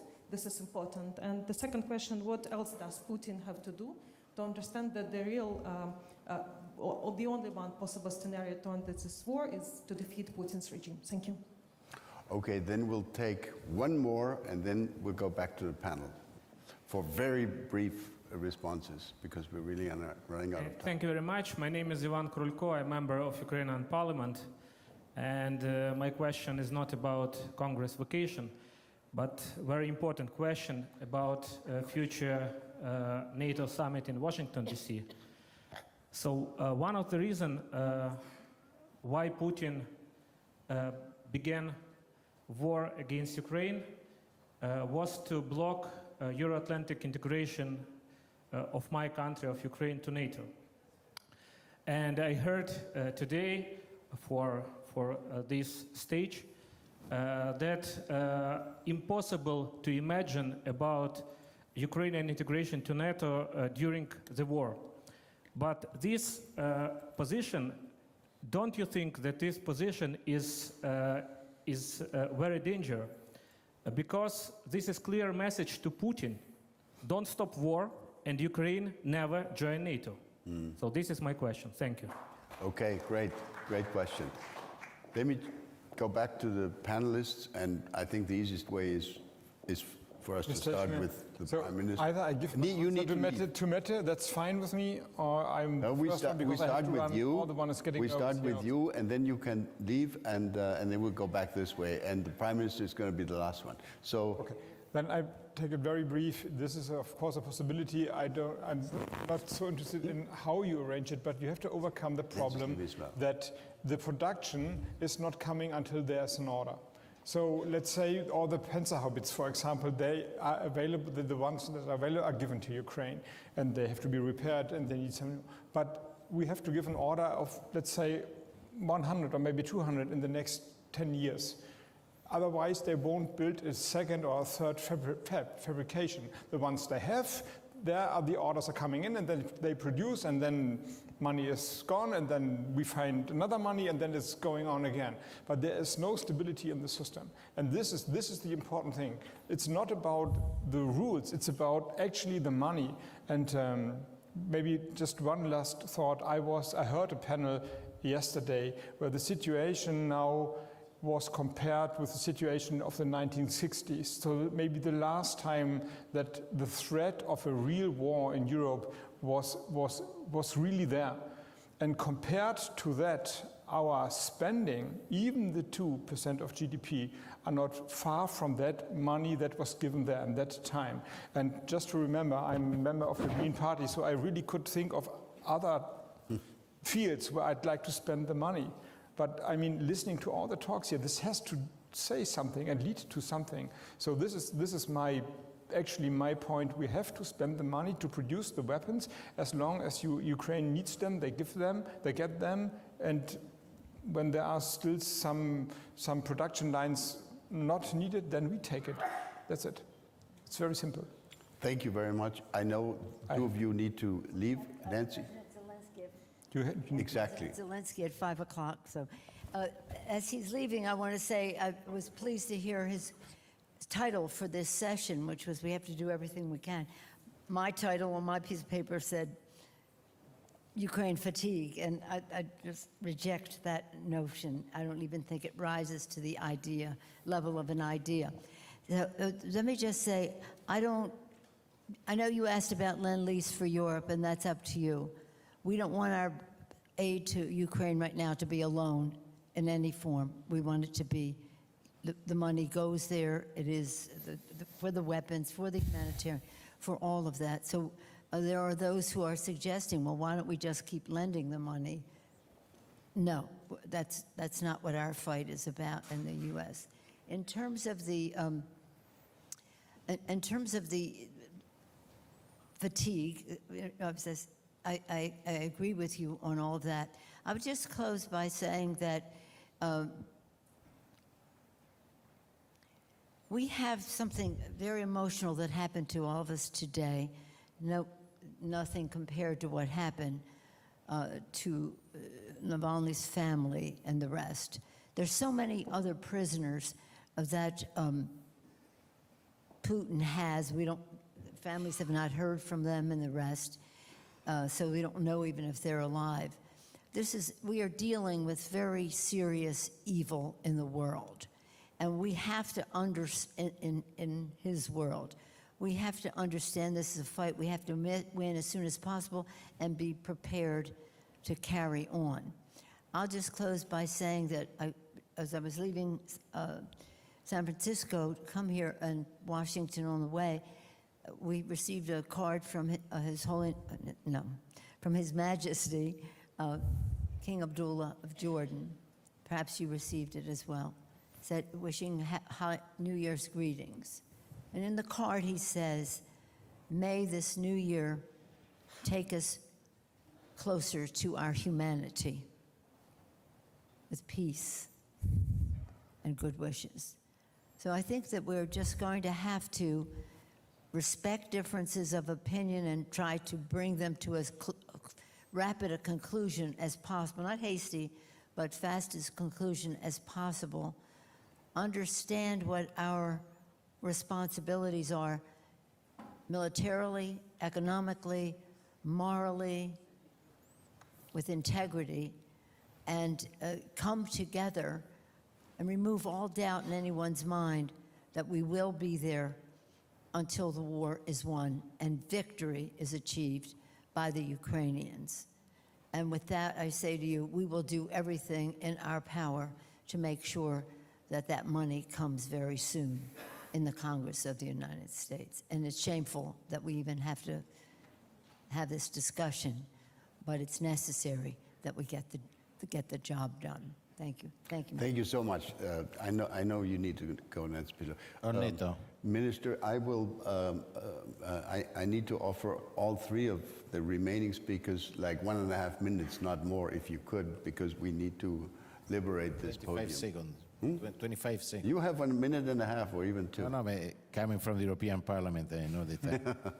On NATO, I think everybody wants to have Ukraine in the European Union and in NATO. We need to pave the way for achieving these goals. There is a candidacy as member of the European Union. We are supporting this candidacy. The first step for the full membership of Ukraine in NATO, NATO decided to have a common organization, a common work, and during every NATO meeting, there is a session for Ukraine and NATO together for the cooperation between NATO and Ukraine. But is decided to have this cooperation, to have this organization, NATO and Ukraine. And during every meeting, the last meeting has been the first meeting, the next will be in New York, and Minister Kuleba was full member of this organization. This is the first step for the full membership of NATO. The message to Russia is very clear.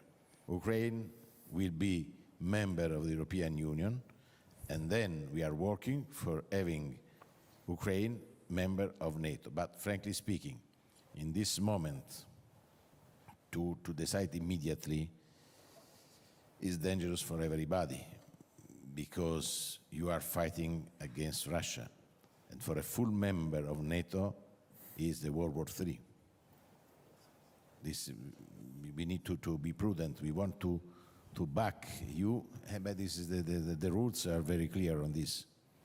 If there is an attack against a member of NATO, there is an involvement on NATO. For this, we need to be very prudent. We prefer to pave the way for the full membership after the end of the war, with a clear message to Russia. We are our friends. We are working with us, with NATO. And then I think it's possible to at political level, to send a clear message to Russia. Thank you very much. Minister Kuleba, or Minister Kuleba, and then, Madam Prime Minister, please. I will be very brief. Robert perfectly diagnosed the problem: national pride. National pride is what prevents the unification of European defense industries. And I would like to remind to everyone here that in 1938, Czechoslovakia had one of the best, most advanced and capable defense industries in Europe. True. And it didn't help, because it was alone. The reason why it was conquered, because it was left alone, and it didn't pick up the fight. So forget about national pride when it comes to defense industries. Be proud of victories on the battlefield with your weapons. Second, to those who don't want to find and spend money on the production of weapons, the era of peace in Europe is over. And every time Ukrainian soldiers withdraw from a Ukrainian town because of the lack of ammunition, think of it not only in terms of defending democracy and world-based order, but also in terms of Russian soldiers getting few kilometers closer to your towns, your homes, your families and children. And if you look at it from this perspective, you will find the money. Thank you.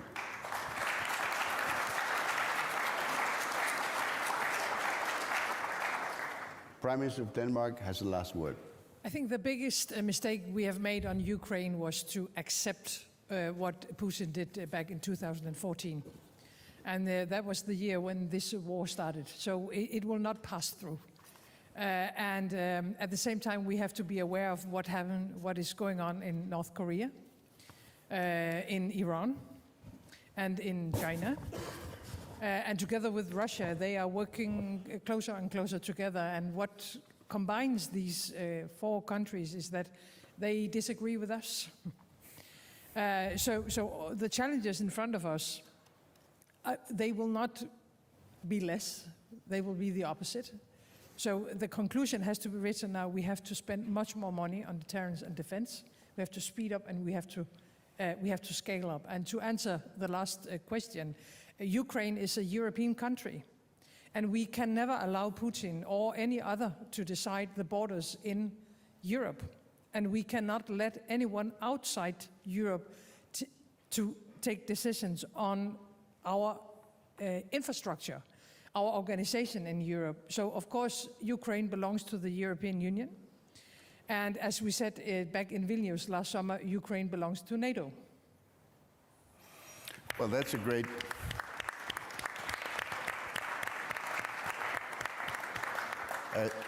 As we like to say in German, das war ein gutes Schlusswort. That was a great concluding statement. Thank you all 3, Prime Minister, 2 foreign ministers, and the 2 others who already had to leave. Great discussion. Thank you very much, and come again next year. Thank you.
Ladies and gentlemen, please welcome to the stage the lead world news presenter of Sky News, Yilda Hakim.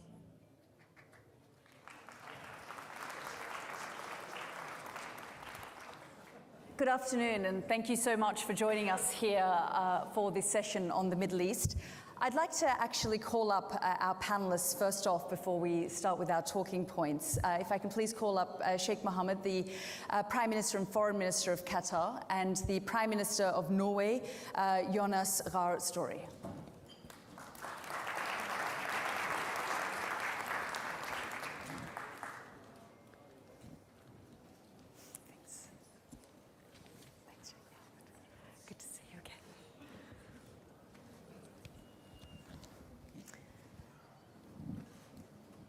A decade ago, the Middle East and the crisis in the Middle East was at the center of this conflict. Today, it has stiff competition. US politics, the war in Ukraine, the menace that is Russia. But the crisis in the Middle East persists. War in Gaza, fighting between Hezbollah and Israel, the Red Sea becoming a conflict zone, with the Houthis, and low-level escalation that we've seen between the Americans and Iran and its proxies.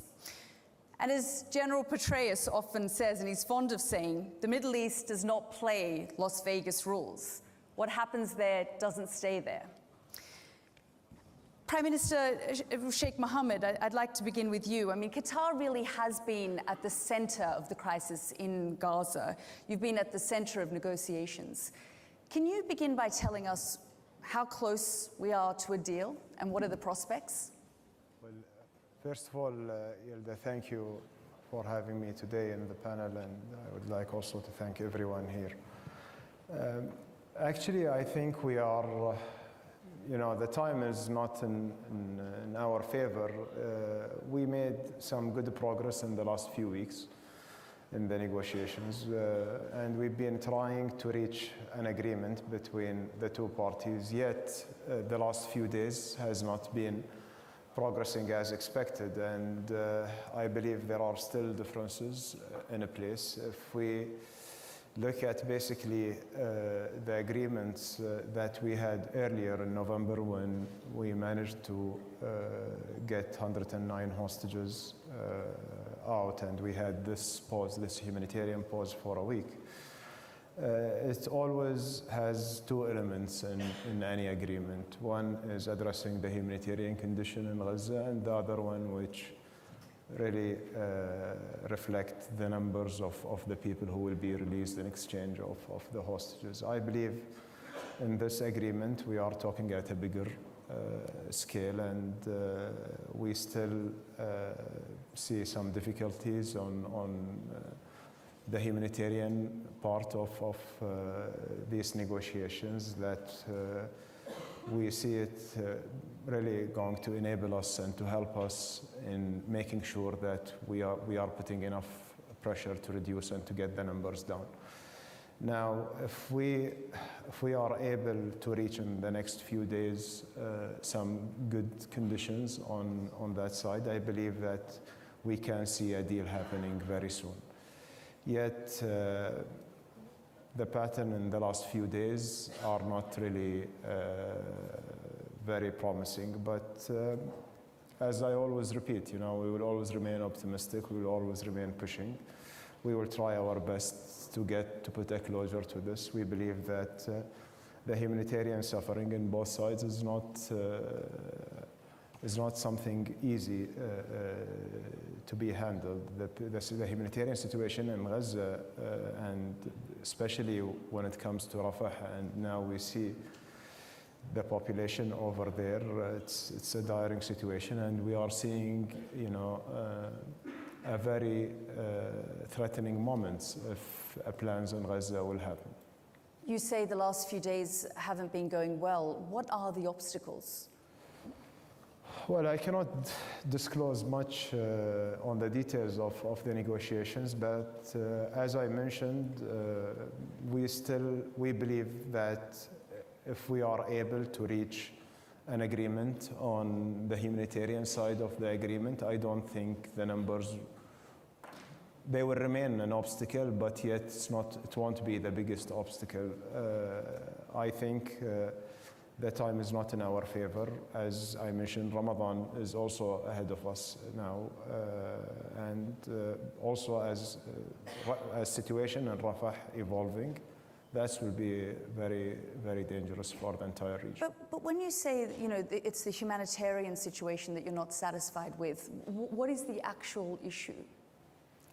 Well, I'm trying to avoid, getting into details of the negotiation, respecting the parties of the negotiations, but yet I think that if we can address and signify the humanitarian package within the agreement, we will be able to get through the obstacle of the numbers. That's basically our focus these days. Prime Minister, do you think America is being too soft with Israel? Are there any Americans in the room? Well, I think the Americans are in a very complex situation, and I think it's from the messages from the first day of what I would call obvious and necessary solidarity with Israel after what happened on the 7th of October. I think that is really a starting point that sometimes is being lost from the bigger picture, what really happened on that day and what that created of an atmosphere in Israel. And with the bonds between the US and Israel and between all of us who have been friends with Israel, we need to get on the inside of that trauma. So that being said, I think the objective stated by the US since October and until now on the 5 rounds of Secretary Blinken's visit, I think it's a major challenge for US credibility here, because there have been clear expectations and then you see that what is expected is not happening. I think that is a big challenge, and that's where I salute what Qatar is doing and what is attempted to be done to facilitate progress in this extremely complex situation. What should they do? How should they ratchet up pressure? Well, I mean, on the one hand, the US is a major financial support to Israel, major support on the military side. Part of what is landing on this theater in Gaza is US produced. So again, it's a balance between the solidarity of a country that has been attacked in a terrible way, has the right to defend itself, and then to find this balance with what humanitarian law implies. And from my side, I would say that has gone too far. It is not proportional. And it is for the security of Israel in the future, I think it is a deep and major and extraordinary problem mounting now from the 2 million people who both have been exposed to brutal urban war. And again, some of them being human shields of Hamas fighting, but still with so much destruction and now suffering, that it's going to create a security challenge for generations. I mean, we know that the Americans have the most amount of leverage, but so do the Europeans. What should you be doing? Well, again, the Europeans is not one thing here. I think we've seen that been exposed time and again, and in a way, I think it is a sometimes misunderstood position of being what it means to be a friend and sympathetic to things. I mean, sometimes I think there needs to be quite straight language. I think this issue of getting humanitarian aid into a population that is in these dire conditions is absolutely paramount, and there should be, in my view, a clearer unified voice, clearer votes on that. And then, of course, clear expectations that the negotiations, which are very delicate, that go on to get hostages out and to bring this war towards something that can be settled, so we can go on with the next stage, which is to say, what will this look like in the future? Because now it is a very short-termism, and I think that's also combined with the political situation inside Israel. Sheikh Mohammed, Israel has made it very clear right from the outset that any further negotiations, whatever it may be, when it comes to the Palestinian cause and situation, will not include or involve Hamas. Do you think that's realistic?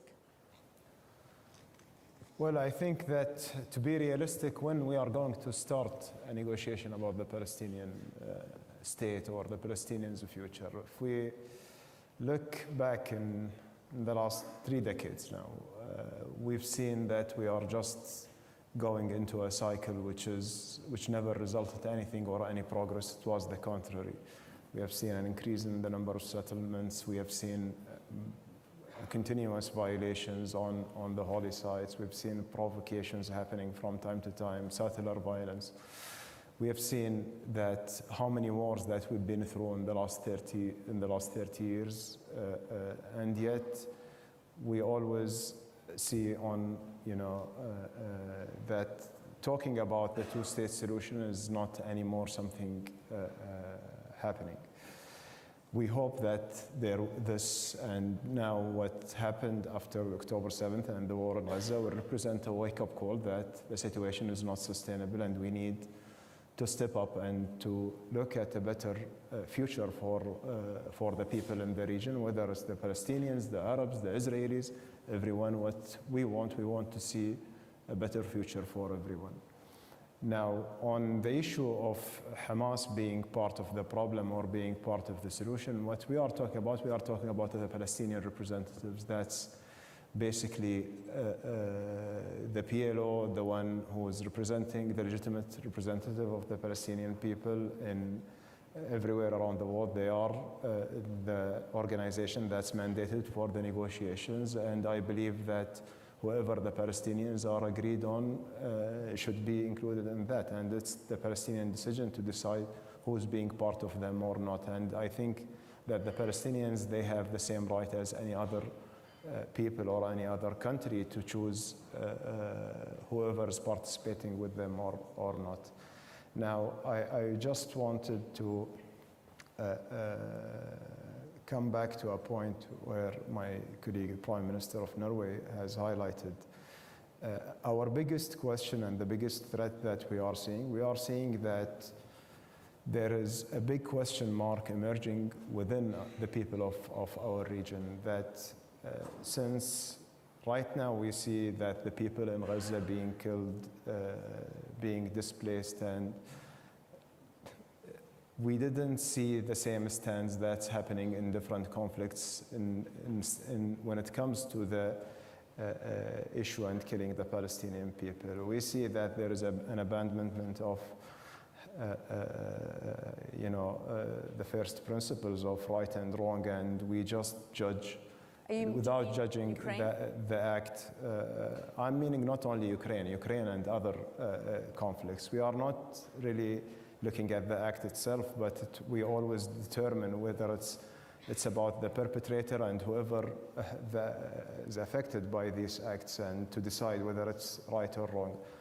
And our people now are questioning our credibility as countries now. Did we step up and did enough to protect those Palestinian civilians over there? And whenever also they are seeing non-state actors emerging and doing things, claiming that these are to protect the people in Gaza, then how we are going to face our people by telling them we couldn't do enough, we couldn't help the Palestinians, but the others are trying to exploit the situation. So I think we are on a crossroads right now, and it's very critical that we stand for a rule-based international order that everyone is talking about here in Munich and in other events, and we don't differentiate, depends on who are the people who commit these acts or who've been the victims of the act.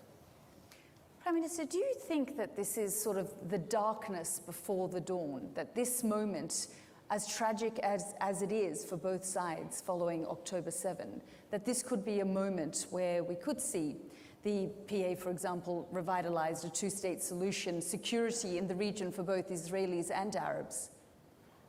Well, let me come to that, but there can be dark times before even darker times.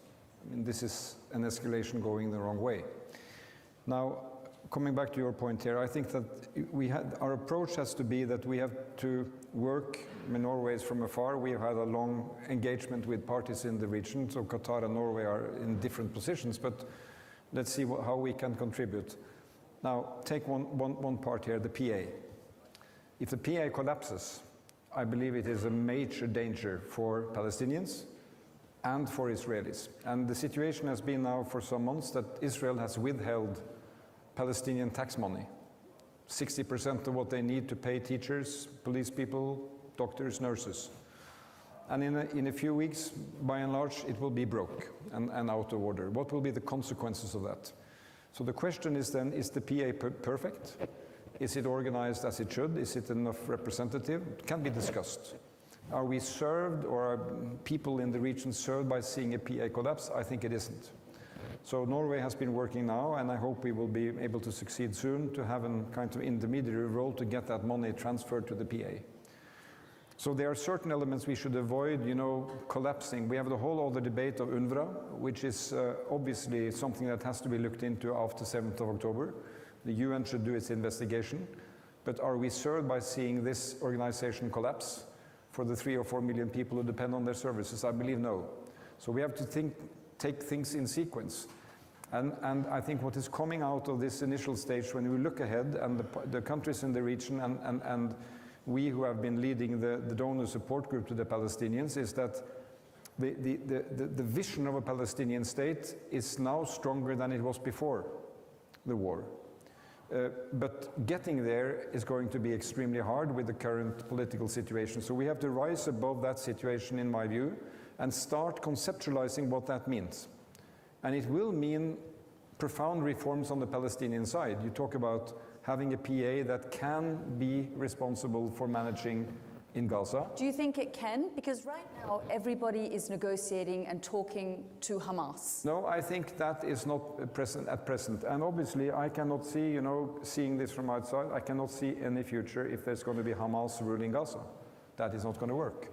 And for obvious reasons, and I can understand why. So you need a Palestinian leadership which is sufficiently representative of the Palestinian people, who can be representative of the people living in Gaza, and can be supported by the international community and be relied on to be transparent, money flows and all the rest of it.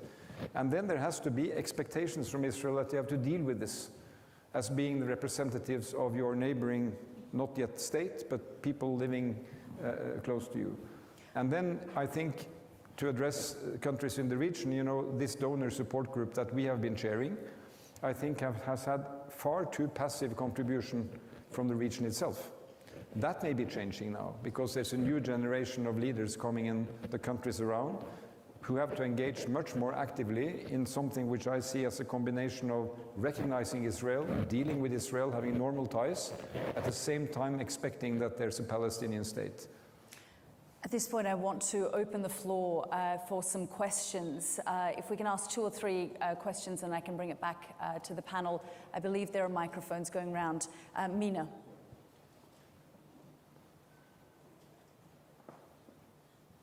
Thank you so much. Mina Al-Arabi, The National. Your Excellency, I appreciate you have to be very careful of what you can tell us about the negotiations. But the longer-term vision for Palestinian leadership, do you see this idea of a reformed PLO? Some people have said rather than the PA, reformed PLO. And with that, a message to the Palestinian people that we're all here, we don't see enough of their representation. How can we ensure that Rafah is not attacked? That is the most immediate concern. Well, regarding the bigger question of the PLO and the PA, we believe that right now the PLO, as I mentioned, is the representative that's been recognized after Oslo as the representative of the Palestinian people. The PA is the authority that's governing the West Bank right now. Unfortunately, after the division, they are not governing Gaza anymore. We would like to see a unified Palestinian government that represents the Palestinian people, that will be in West Bank and Gaza. And of course, all the Palestinians who are willing to recognize and subscribe to the principles of the PLO needed to be included and needed to be a representative organization for all the Palestinian people until they get into their statehood. Now, on the question of Rafah, we see no reason of the continuation of the war in the first place. And unfortunately, we know the importance and we recognize the importance of to have a deal on the hostages and get the hostages back to their families, but also we recognize the importance of stopping the war today, even without any preconditions. And we believe that stopping the war will bring the hostage back. A hostage deal will bring an end for the war, but we would like to see this is happening without any further excuses. Now, this is the dilemma that we've been in, and unfortunately, this is being misused by a lot of countries that in order to get a ceasefire, it's conditional to have the hostage deal. It shouldn't be conditional. What's conditional is the humanitarian catastrophe over there in Gaza. Yeah.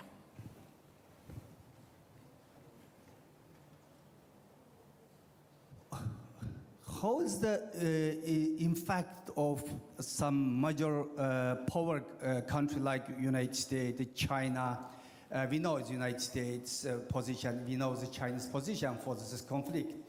How do you think, how is it honest of the Chinese position to China really want to solve this conflict? Because China one side trying to support the Palestine and the Gaza, but other side, China today located 3 million Uyghur Muslim under Turkic Muslim concentration camp in the 21st century. So one side suffering is a Muslim population, is own citizen. Other side support the Palestine. Or do you think it is really honors or this is really honor for these actions?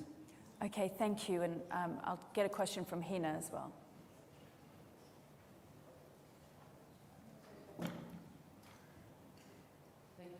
First of all, I just want to commend both the state of Qatar and Norway as being pragmatic leaders, and I think this is really something that needs to be celebrated, because the tribalism on human rights issue has consequences which are going to be far, far, far outreaching and intergenerational perhaps. So really just want to commend you on that. I just want to quickly ask perhaps two questions.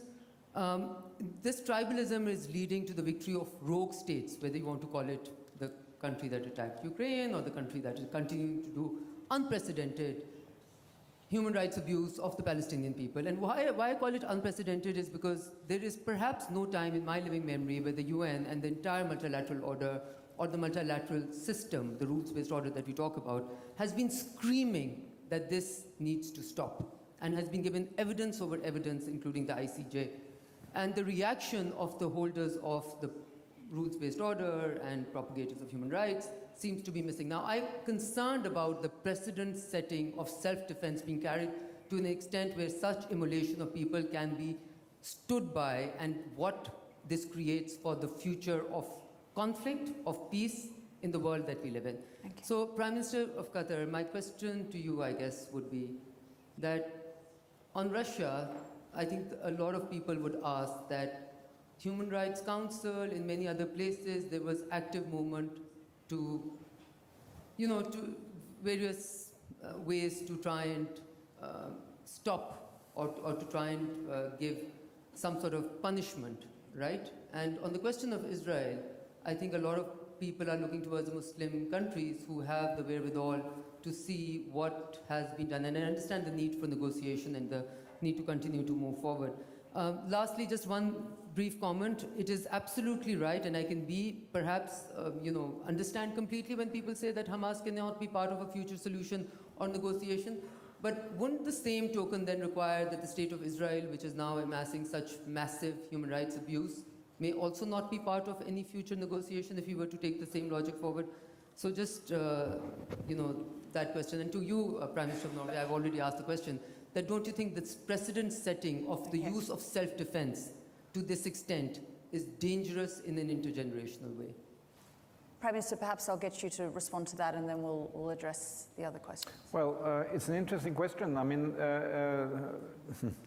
present action in any setting is based on precedents. And we have precedent every day, every week, every month coming up, adding to the value of jurisprudence, so to say, in terms of action. So yes, you're right. But that's why I think it's important to say that you have a right to defend yourself, but the international community has the right and the obligation to say when proportionality is broken. And I think we have done that in the majority, and more should do so. And you can understand when you are in this kind of frenzy, which this is, that is something that the international community has to be there to help the parties to understand where are the limits. But I don't think necessarily that this will be a precedent with credibility, you know, for future situations, and no situations are similar. But you know, we believe that there has been a breach of that proportionality, and the human consequences of that in the first instance are extraordinary, and the security implications of that again for the self-defender is also, you know, on the negative side. Prime Minister, I guess you touched on you know, how you can be answerable to your people and the international community's sort of leadership on this. But if you had any further comments, and then I guess if you wanted to touch on the Uyghur question. Well, I think that, as I mentioned, I think we need to apply the same principles to all of the conflicts, and that's the way we see it. That's how we evaluated our position when Russia-Ukraine happened. That's how we stand, and that's the way we kept standing. That's the same thing we applied it to the what's happened in Gaza or in any other conflict. Our worry is that, you know, with all these reactions that carried with the war and with the current conflict in Gaza, our people started to raise a lot of questions about our friendship, our alliance, our partnership with countries in the West which are changing position just because those are different people. Those are us. It means we are less. That's the mindset which is, unfortunately, is quite dangerous for our future. The second thing, I'm talking about non-state actors trying to play a role in this conflict, and this is something that we've been warning from the beginning, that this conflict might have a spillover on the entire region, and we've seen this is happening right now, whether it's in Iraq, whether it's in Lebanon, whether it's in the Red Sea. Yet, us as a countries in the region, we are trying our best. We are doing everything we can do possible, but we are not creating any change. So what would be our position, or how our credibility will be judged in front of our people? That's becoming a bigger question for all of us. On the gentleman who asked me about China, I think that when it comes to the foreign policy on different conflicts, that's the area where I can comment, and we see the China position on the conflict in Gaza right now, or it's overall on the Israeli-Palestinian conflict. That's a position that we respect. We've seen it very supportive and aligned with the position of the Arab states. But your question on an internal matter that relates to China, of course, this is something where I'm not in a position to comment on right now. And I believe what we judge right now on the current conflict, what are the foreign policies of different countries. We've got a couple of minutes. I believe we have a question there. I'll take one more question. Sorry, in the red. Yeah. Thank you. My name is Aliza Binoun, and I must say that I find it very difficult to hear the distinguished panelists and also the mood here in the room. I want to remind everybody that on the 7th of October, people were killed in their bed. Heads of Israelis were beheaded. Breasts of women were cut off, and they played with it like football. And today, Israelis don't feel safe. My children don't feel safe. I think that we're entitled to feel safe, and I think that we're entitled to live in security. So proportionality, Mr. Prime Minister of Norway, yes, we do what we do with very close legal advice, army people, foreign ministry people, and if that wouldn't have been done, I think that the toll would have been much higher. Yes, we do care about humanitarian aid. Trucks are pouring into Gaza. Why hundreds of trucks are stuck 20 kilometers after Rafah? Why the UN is not taking care of distributing the humanitarian aid? Because there is a will to put pressure on Israel from the UN. We heard the Deputy Assistant of the Secretary General just a few days ago saying that Hamas is not a terror organization. Of course, it's not a terror organization. It's a Mother Teresa.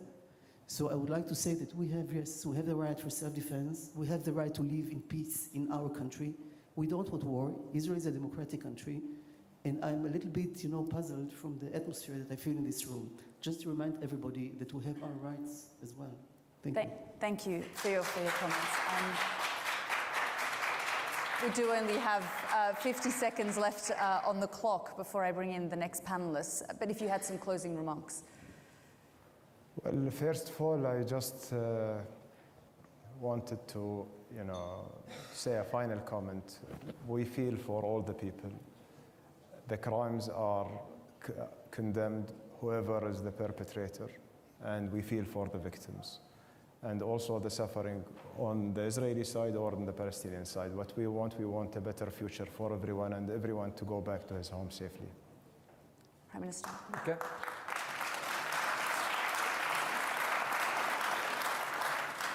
I just want to express, my deep sympathy for what you're saying, what you have experienced. I have had first degree witnesses telling me many of these stories, and I'm very clear in condemning that. It's a hideous attack, and it can only be described. And again, Israel has the right to defend itself. But it's not end of story. That's my point. And when we make our positions clear on this, it's also because we care about Israel. And, we are a voice. We can express ourselves and believe that in order to provide security for Israelis in the future, which we really care about, we believe that the course of this war is not taking us in that direction. Then one can agree or disagree on that, but I don't question your story at all. Ladies and gentlemen, please thank Sheikh Mohammed and the Prime Minister of Norway. Thank you. Very good to see you.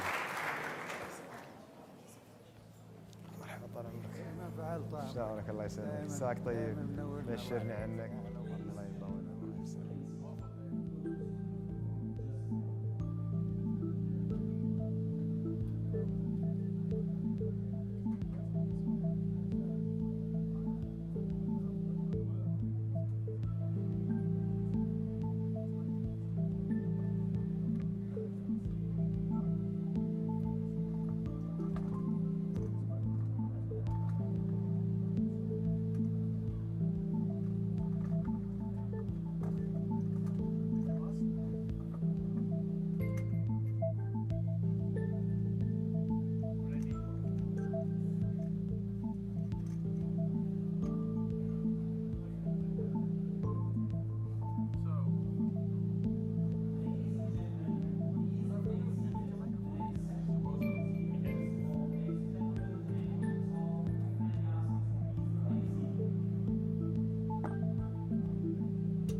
I believe, yes, my mic's on.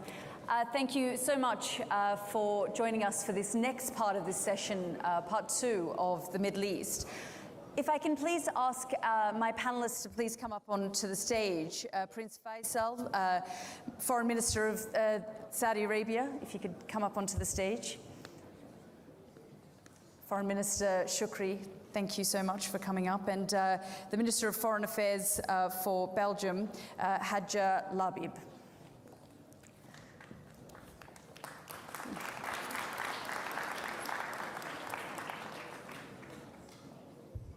We've just had quite a robust conversation with Sheikh Mohammed of Qatar and the Prime Minister of Norway. But I want to begin, Foreign Minister Shukri, with you, because there is a lot of concern about this operation potentially in Rafah. If you could just give us a sense of whether you have spoken to the Israelis about this, whether you have any more information, and how concerned you are about it.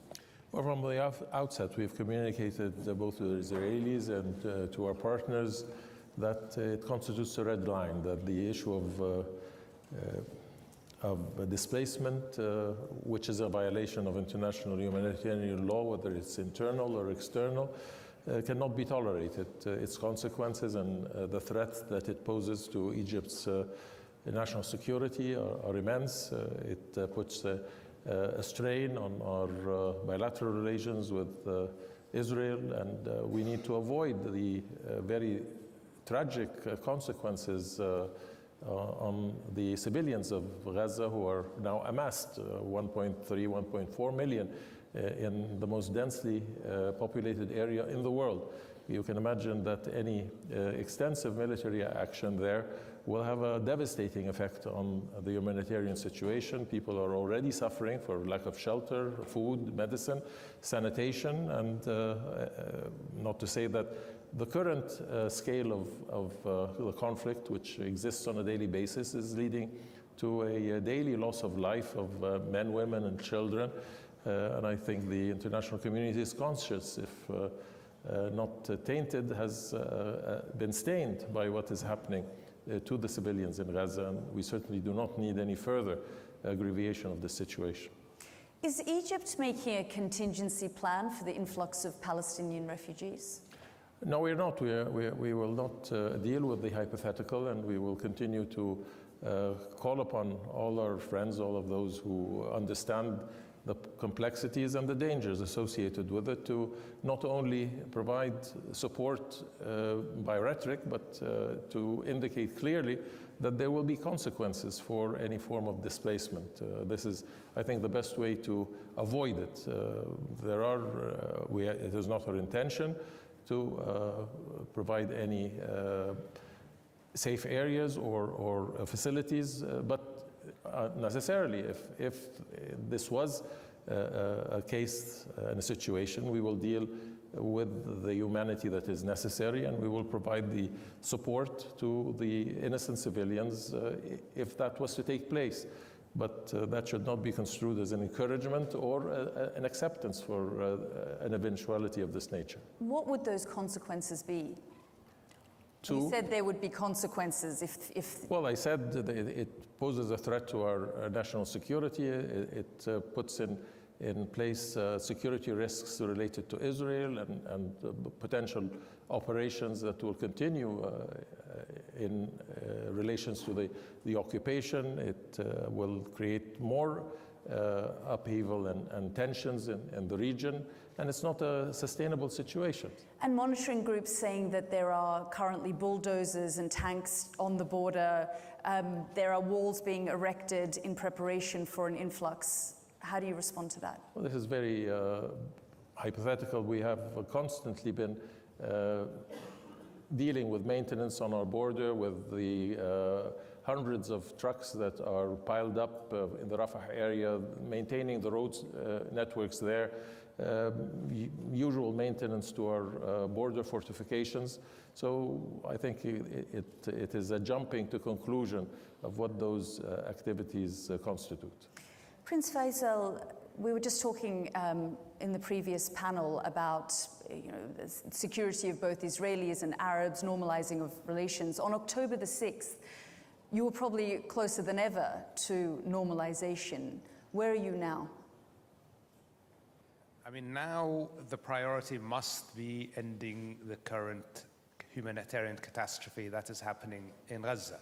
So where we are now is we're focused on a ceasefire, we're focused on an Israeli withdrawal from Gaza, and we are focused on humanitarian access for the people of Gaza. I mean, it is absolutely unacceptable that we have not yet been able to resolve the simple issue of access for humanitarian goods into Gaza. We are now down again to 100 trucks or less a day, when the need is well over 500, actually 800 trucks a day. So we are very much focused on that. But I will say, we are firmly convinced that the only pathway towards security and stability for everyone in the region, including Israel, is through a Palestinian state. And that, once we have an end to the fighting in Gaza, will continue to be our focus. And that is tied to normalization between Saudi Arabia and Israel. I mean, even before October 7th, the issue of Palestinian statehood was intimately tied to how we would move forward. So it's certainly the case, it was the case before October 7th, and it remains the case now. How do we ensure that there is a secure pathway towards Palestinian statehood? You know, the Palestinian state exists on the ground now. We just have to finalize what that means. And what are you saying to the Israelis on this? Well, we are not saying, you know, we still don't have relations with the Israelis, so we're not talking to them directly, but via the Americans. We've made clear to the Americans and others that from our perspective, the first priority needs to be addressing the humanitarian crisis in Gaza. We need to find a way to end the fighting in Gaza. We need to find a way to ensure access to humanitarian goods to the people of Gaza. And once that's done, we're open to all discussions in the same context that we were before October 7th. And as I said, a key element and a key priority of that has and continues to be the issue of Palestinian statehood. Are your people ready for normalization? I mean, Saudi Arabia has adopted normalization as a policy since not 2002 when we put forward the Arab Peace Initiative, actually since 1982 when we put forward the Fez Initiative. So the issue of normalization isn't the challenge. The challenge is what is needed to be done, and part of that again is this issue of Palestinian statehood. And it's, you know, it's to me bewildering that this is such a complicated issue for some, because in the end it is first of all the right thing to do. The Palestinians obviously have the right to self-determination, but it is also the pragmatic, correct thing to do for regional security and stability. Foreign Minister, there's been a lot of talk at this conference around concerns about the United States stepping back and Europe needing to step up. In terms of this conflict, we spoke in the last session about what Europe needed to do, but in your view, what does Europe now need to do? Certainly to be more involved in the region. And we are proactive. We have been traveling and meeting both of you and all the Arab countries since the beginning, and we didn't wait for October the 7th. I mean, I was one to advocate for putting the Middle East in the agenda before the 7th of October, and as we have the presidency of the Council of the European Union, I have to say that before the 7th of October, I was advocating for having the Middle East situation of one of our top priority. And of course, it's even worse now. And I was in New York with both of you. We were happy to host the Peace Day initiative. It was supposed to be hosted in Brussels by us on November, and then the 7th of October happened. It means that we were, you know, conscious of the danger, the escalation in the region. And so for me and for the European Union, and I know for the HRVP, we have to be proactive. We have proposed a comprehensive plan right now in discussion with the Arab countries, and of course we have a strong will to resolve this problem. I mean, we have inherited this this war, this situation, but we have to think of our legacy right now. And I think that there is a momentum now in this tragedy, in this dramatic situation that we are witnessing. We have to find, to see that there is a momentum to resolve deeply the problem. We have to address the roots of the problem's roots, I mean, and to avoid that we will only be witnessing only more extremism everywhere. You know, even in Brussels, in Paris, in Munich, we see more anti-Semitism, we see more racism, extremism are rising and rising. So we have to avoid that, we have to resolve this problem. So we need actions now, we have a strong political will to be involved in any kind of initiative, and hopefully we will be able to host a conference in the near future. So we are waiting for But do you feel part of the problem is that Europeans are not speaking with the one voice and they need to ratchet up pressure? You know, since day one, Belgium was commended for a very balanced approach, because we've condemned the 7th October attack. We have recognized the right of self-defense to Israel, but we've recognized as well the legitimate right to self-determination for Palestinian people. This is very important to give a future to these people and to address the roots of the problem. Otherwise, you know, it can be a military answer. Only a military action cannot be able to resolve. This is for sure the problem. And of course, we are not talking with one voice. This is one of the problems. But more and more, we see more countries within the European Union who are sharing the same point of view. Because now we have a death toll which is just horrifying.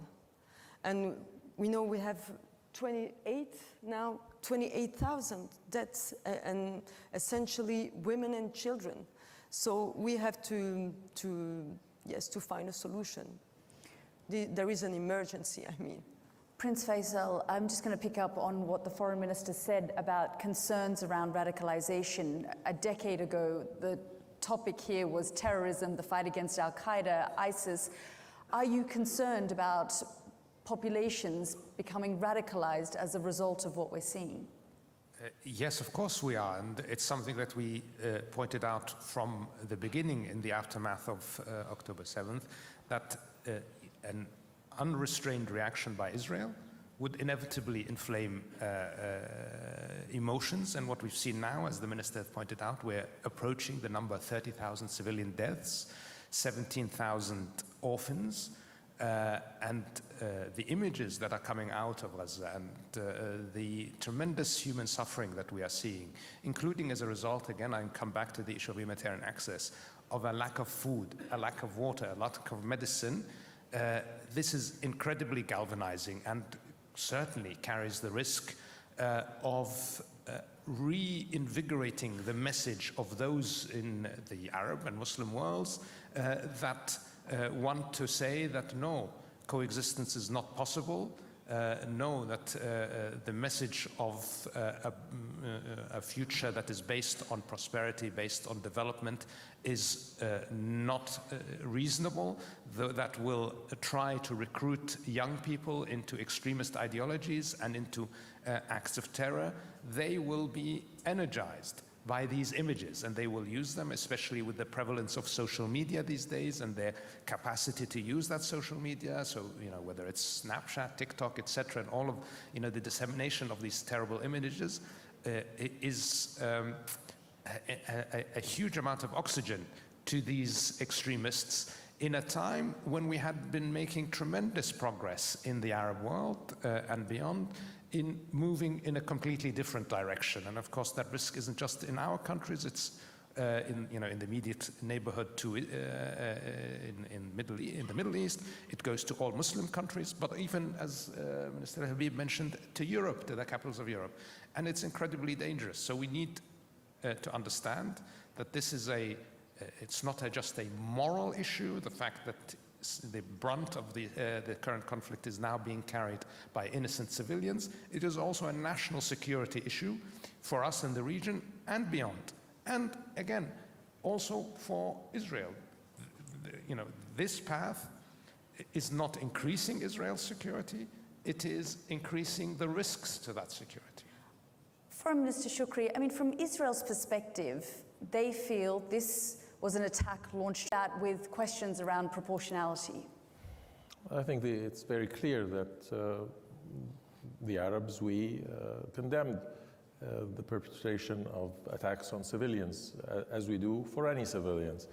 But the conflict did not begin on October the 7th, and though we feel for the suffering and the pain of both Israelis and Palestinians, we have to take into account that this can't be a matter of evaluation and counting, because if we count the numbers of those innocent lives that have been affected by this conflict since 48 and before, then we get into a cycle of innuendos and lack of ability to move towards a vision of a better future.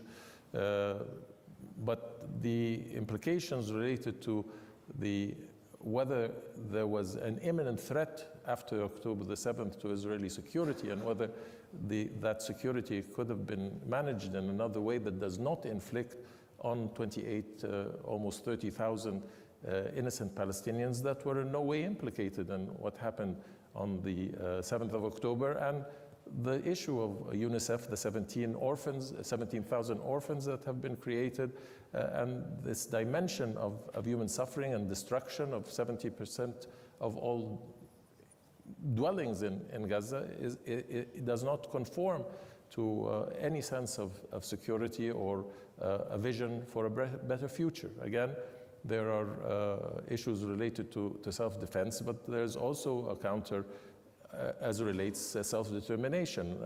The Charter of the United Nations is clear on both the principles of self-defense and the principle of a right to resist occupation. So we have a fundamental issue here, which is legitimate Palestinian rights, Israeli rights, which we recognize, right of both to live in peace, security, two states, national identities. And this has been a prolonged process, 30 years, where the international community has been paying lip service to this principle, has not taken any effective measures to implement it. And this can't continue. We can't continue in this cycle. This is not the first conflict in Gaza. This is the fifth conflict. And the ensuing devastation effects on civilians, both Israelis and Palestinians, should not be further tolerated, nor should there be justifications for this scale of destruction and impact on innocent civilians, women and children.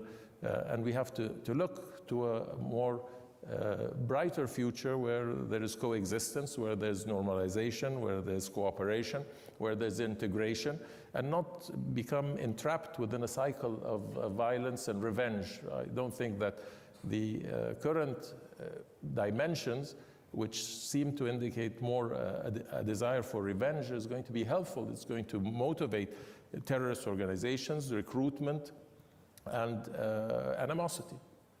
I'm going to open up the floor to the audience now for some questions. I believe there are some microphones going around as well. Yes.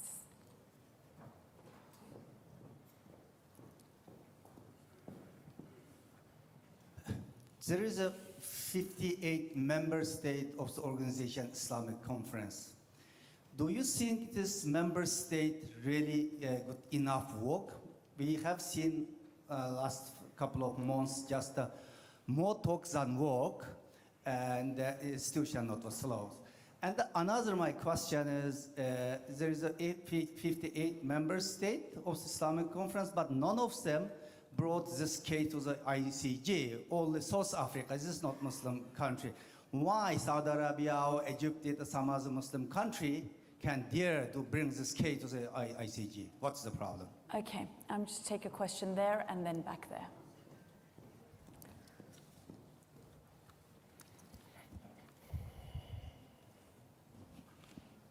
Yeah, thank you. Yeah.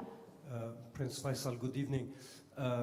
Actually, the Arab Peace Initiative that Saudi Arabia has sponsored very strongly has been announced in Beirut more than almost 20 years ago. But since then, the impediments to any solution, and mainly a Palestinian state or statehood, has been piling up, and mainly the colonization, the settlements, etc., etc. So besides stopping the bloodshed today in Gaza, which is an absolute priority, you're right, what are the prospects of dismantling all these impediments and getting back to the physical infrastructure of a minimal Palestinian statehood in your mind? Thank you. Mina, I'll go to you.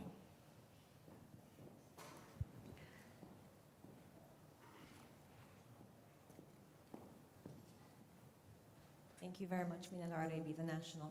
I want to ask how we can stop the war, because everyone said, to the exception of the United States, perhaps, that we need immediate ceasefire, and Germany, our current host country. So what do we need to actually stop the war? And my second question is more the regional, wider dynamics. The beginning of this session was entitled Iran's proxy. So I just want to bring in the issue of Iran and how we can see a reduction of these non-state actors and proxies, be it in Iraq, be it in Yemen and Lebanon, and limit their capabilities. I'll actually, yeah, go ahead. Thank you. I think that I should state the obvious. Hamas does not represent any legitimate aspiration of the Palestinian for a state. He rejected all the initiatives since 2006 when he was elected, and unfortunately he participated in elections. He was not willing to accept the requirements of the quartet to renounce violent terrorism. It was just after Israel withdrew from Gaza, and in October 6th, there was no one settler, one Israeli soldier in Gaza, and Gaza could have been completely free, just if Hamas would have renounced violence and terrorism. I was the chief negotiator for peace with the legitimate Palestinian Authority in the last 2 rounds of negotiations. Unfortunately, Abu Mazen, Mahmoud Abbas, didn't give an answer to the more than 2 offers that were on the table. I do hope that from this disastrous situation, hope will emerge, and the role of the Saudis and Egypt is very important. But Hamas is really part of the problem, and just stopping the war now without real change, if this will be just another round, then there is no hope for the entire region. And I do believe that there is hope for a change now. I know that the United States is working with regional partners, and just was important for me to state the obvious. Hamas is the problem, is not part of the solution. I just want to bring it back to the panel. Prince Faisal, if you want to address some of those questions. Just a lot of questions are there about the future of two-state solution and I guess the revitalization of Palestinian Authority. I'll try and answer a few of them collectively. I'll pick up on the last question. Hope. Hope is the key. We need hope in our region. We need hope for the Palestinians. And I will say we need hope for the Israelis, but that is all tied into leaving exactly, that was just said, this cycle of violence, this repetitive cycle that we have entered into. You know, the definition of madness is doing the same thing over and over and expecting a different result. Sameh just mentioned, you know, this is the 5th war in Gaza. Conflict, kinetic action on its own is not going to give security to anyone. The only pathway to sustainable security for all of us in the region is through Palestinian self-determination. The Arab states are fully committed to delivering that, but they are also committed through that to delivering a true partnership with Israel and integration into the region and security for all. But that will need hard decisions as well in Israel to decide that a two-state solution is the right approach. And there are the majority of Palestinians who are committed to a two-state solution that accepts Israel's right to exist. And using a minority of Palestinians as a reason not to move forward on that is going to keep us exactly in this cycle of violence, and it will cause us to return to where we are. And what I fear is the next explosion will be worse, not the same as October 7th. So we must focus on exactly that word, hope. We must deliver hope for our region, and that is what we are committed to, that is what the kingdom is committed to, but that is what the Arabs that we have engaged, all of our Arab colleagues are committed to. And it is, by the way, something that all of the Muslim world supports. And, because there was a question about the OIC, and I understand the criticism that the OIC could do more, and certainly we will try to do everything we can to stop the conflict. But I will say that the engagement of these 58 states across their various partnerships has resulted in movement, has resulted in a hardening of the consensus that the two-state solution is a necessary outcome of this crisis. It has resulted in countries that were not willing to talk about recognition of Palestine before, that have now started to talk about recognition of Palestine, even independent of a resolution of a bilateral negotiation between the Israelis and the Palestinians. And this is all important, because the more we build momentum towards hope, towards the consensus of a two-state solution, the more it becomes difficult for spoilers on all sides, including in the Israeli political spectrum, who actively obstruct every attempt to reach a resolution. The more that consensus in the global community of nations builds, the more those spoilers are isolated, and we need to isolate those spoilers. And just to pick up on what Zippy Livni said there about Hamas. Well, certainly, I think it is absolutely correct that Hamas was outside of the accepted majority of the Palestinian people, the Palestinian Authority, the recognition of Israel, the recognition of negotiated settlement, their refusal to advocate for violence. But there has to be also accountability, and why Hamas was empowered in Gaza, and why was it being financed in Gaza to perpetuate the division between Hamas and the rest of the mainstream Palestinian peacemaking entities that existed, whether it was the authority or the PLO or the general public. So here again, I think this is an issue that has been neglected, and that should be addressed as well. But I think the current circumstances and the objectives, and there was a mention of the lack of consistency. This is unprecedented. This is the first conflict where there has been a reluctance to call for a cessation of hostilities. In every other conflict, the immediate task has been for a cessation of hostilities, and then the resolution of whatever dimensions of a problem through the negotiations. And it's surprising that, well, if there is a reluctance to ending the military engagement, then what is the objective? Is there an achievable objective? And I think the conventional wisdom that there is not. There's not an achievable objective to be had in eliminating fully the ideology behind Hamas, and to only do that is to provide an alternative that can raise hope, that can break the cycle of violence, and that can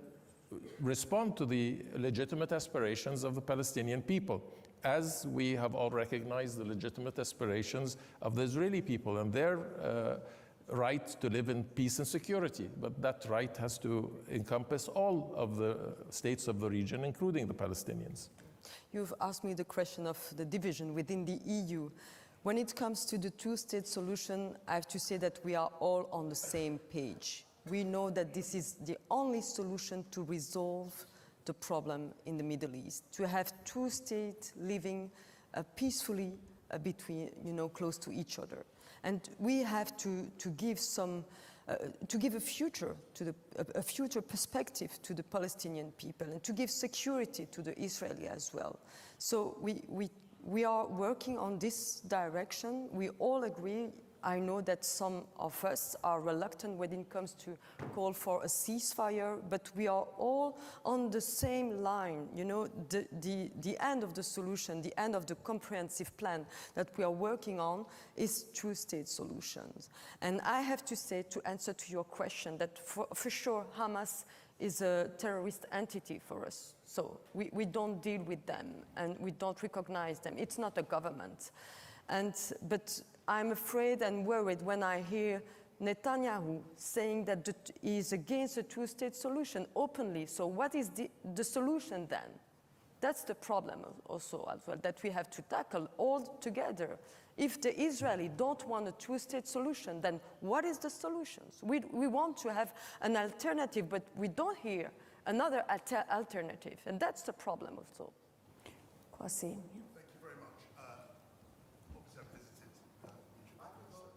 I would just wait for the microphone. I visited the region a number of times and seen both of you gentlemen as a minister and as a parliamentarian. The other thing I want to just very broadly ask, we've been talking about the two-state solution for about 25 years. And surely, you know, as Western politicians, we've got to ask ourselves, and I'd love to hear from the Egyptian Foreign Minister and His Royal Highness, why have we made no progress on this for 25 years? Well, for the best of our efforts, I think there's a lack of political will on the part of the international community and on the part of those who have negotiated. I believe that the Palestinian Authority has indicated on all phases that it is receptive, it is hopeful, it has the best and most to achieve from a two-state solution, but there has been a lack of progress in those negotiations. Whether that is intentional or not, I don't want to make any evaluations, but there is a lack of achievement, and we all bear that responsibility. I think we are totally committed and convinced that this is the only solution, viable solution, that can bring the region out of this cycle of violence and create normal conditions for everyone to prosper and to live in peace. But we have for 30 years been paying lip service. There hasn't been sufficient commitment by those who have the influence and can be instrumental in moving this forward. There has been always a deflection. There either isn't a partner on the side of the Palestinians, or the division that was created to a degree, as I mentioned, maybe prematurely, between Hamas and the Palestinian Authority.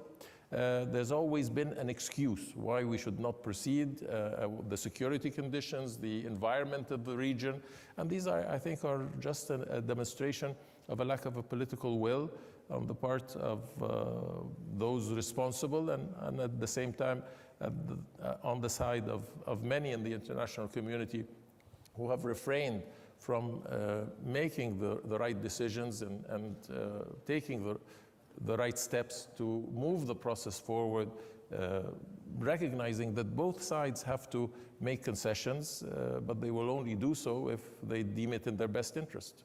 I have 1 minute left, so if anyone has any final thoughts, because I can't ask any more questions from the audience, but Prince Faisal, if you wanted to address the question that, you know, we've been at this for decades and it... Yeah, I mean, I think it's pointless trying to lay blame. I think there's enough blame to go around for everyone. The point is, we agree that the two-state solution is the right solution, and it's now time to put all of our efforts into making that happen, including holding those that become obstacles to that two-state solution accountable, whether it is someone like Hamas, if it's someone like the Palestinian Authority, but if it is Israel, then whoever is the obstacle must be held accountable. We cannot hold the future of our region, the future of our generations hostage to politics or ideology. And we must push to move forward. Accountable and consequences. Well, exact, of course. And on that note, ladies and gentlemen, please thank our panelists. Thank you so much.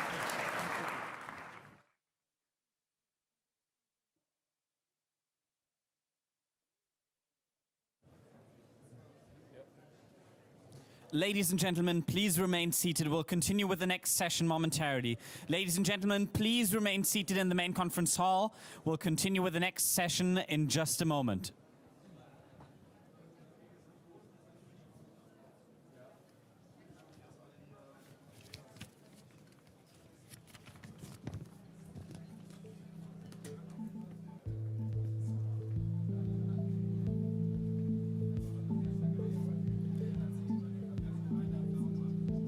Ladies and gentlemen, please remain seated. We'll continue with the program in the main conference hall. Ladies and gentlemen, please take your seats.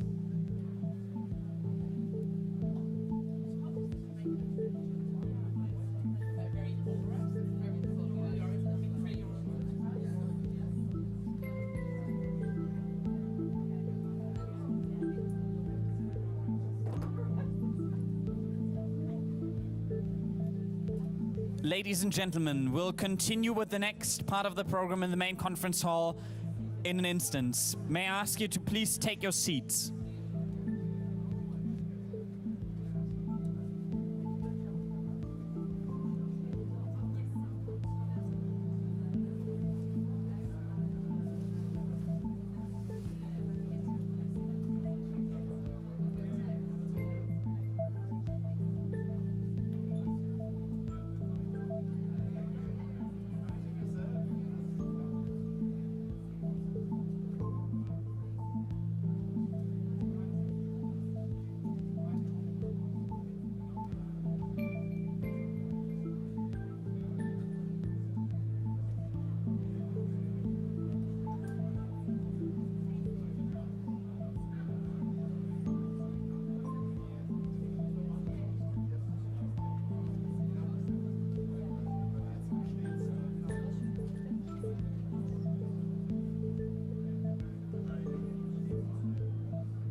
Ladies and gentlemen in the main conference hall, may I kindly ask you to take your seats?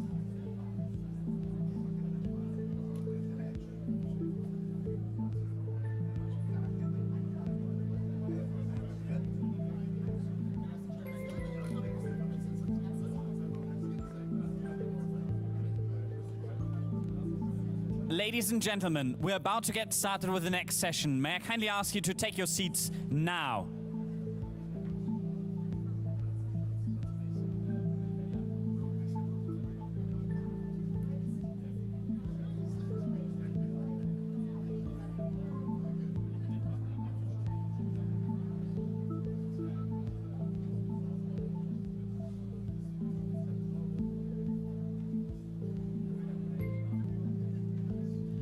Ladies and gentlemen, please welcome the President of Israel, Isaac Herzog, as well as the moderator of this conversation, columnist and associate editor of The Washington Post, David Ignatius.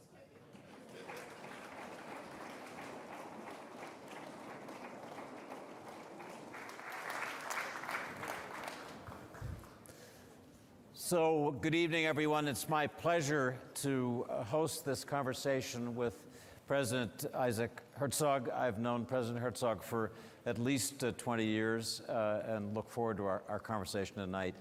I believe this is the 133rd day of the terrible war in Gaza, which began with a horrific attack on October 7, whose images are in the minds of every Israeli, but in the minds of everyone around the world.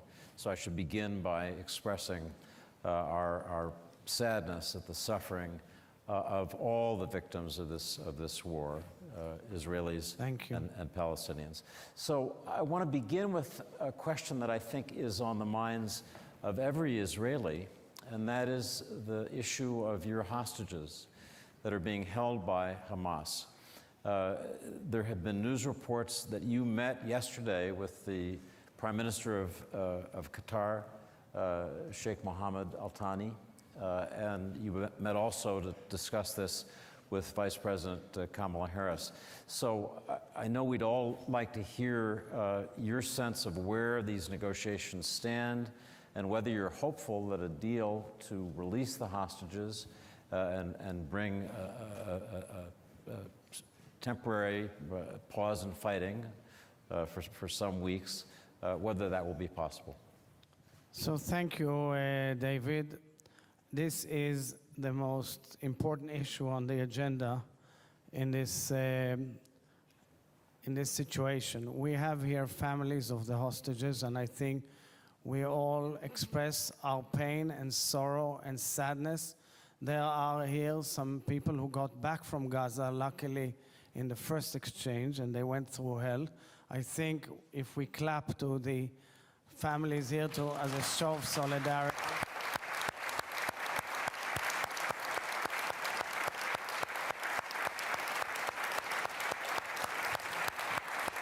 After all,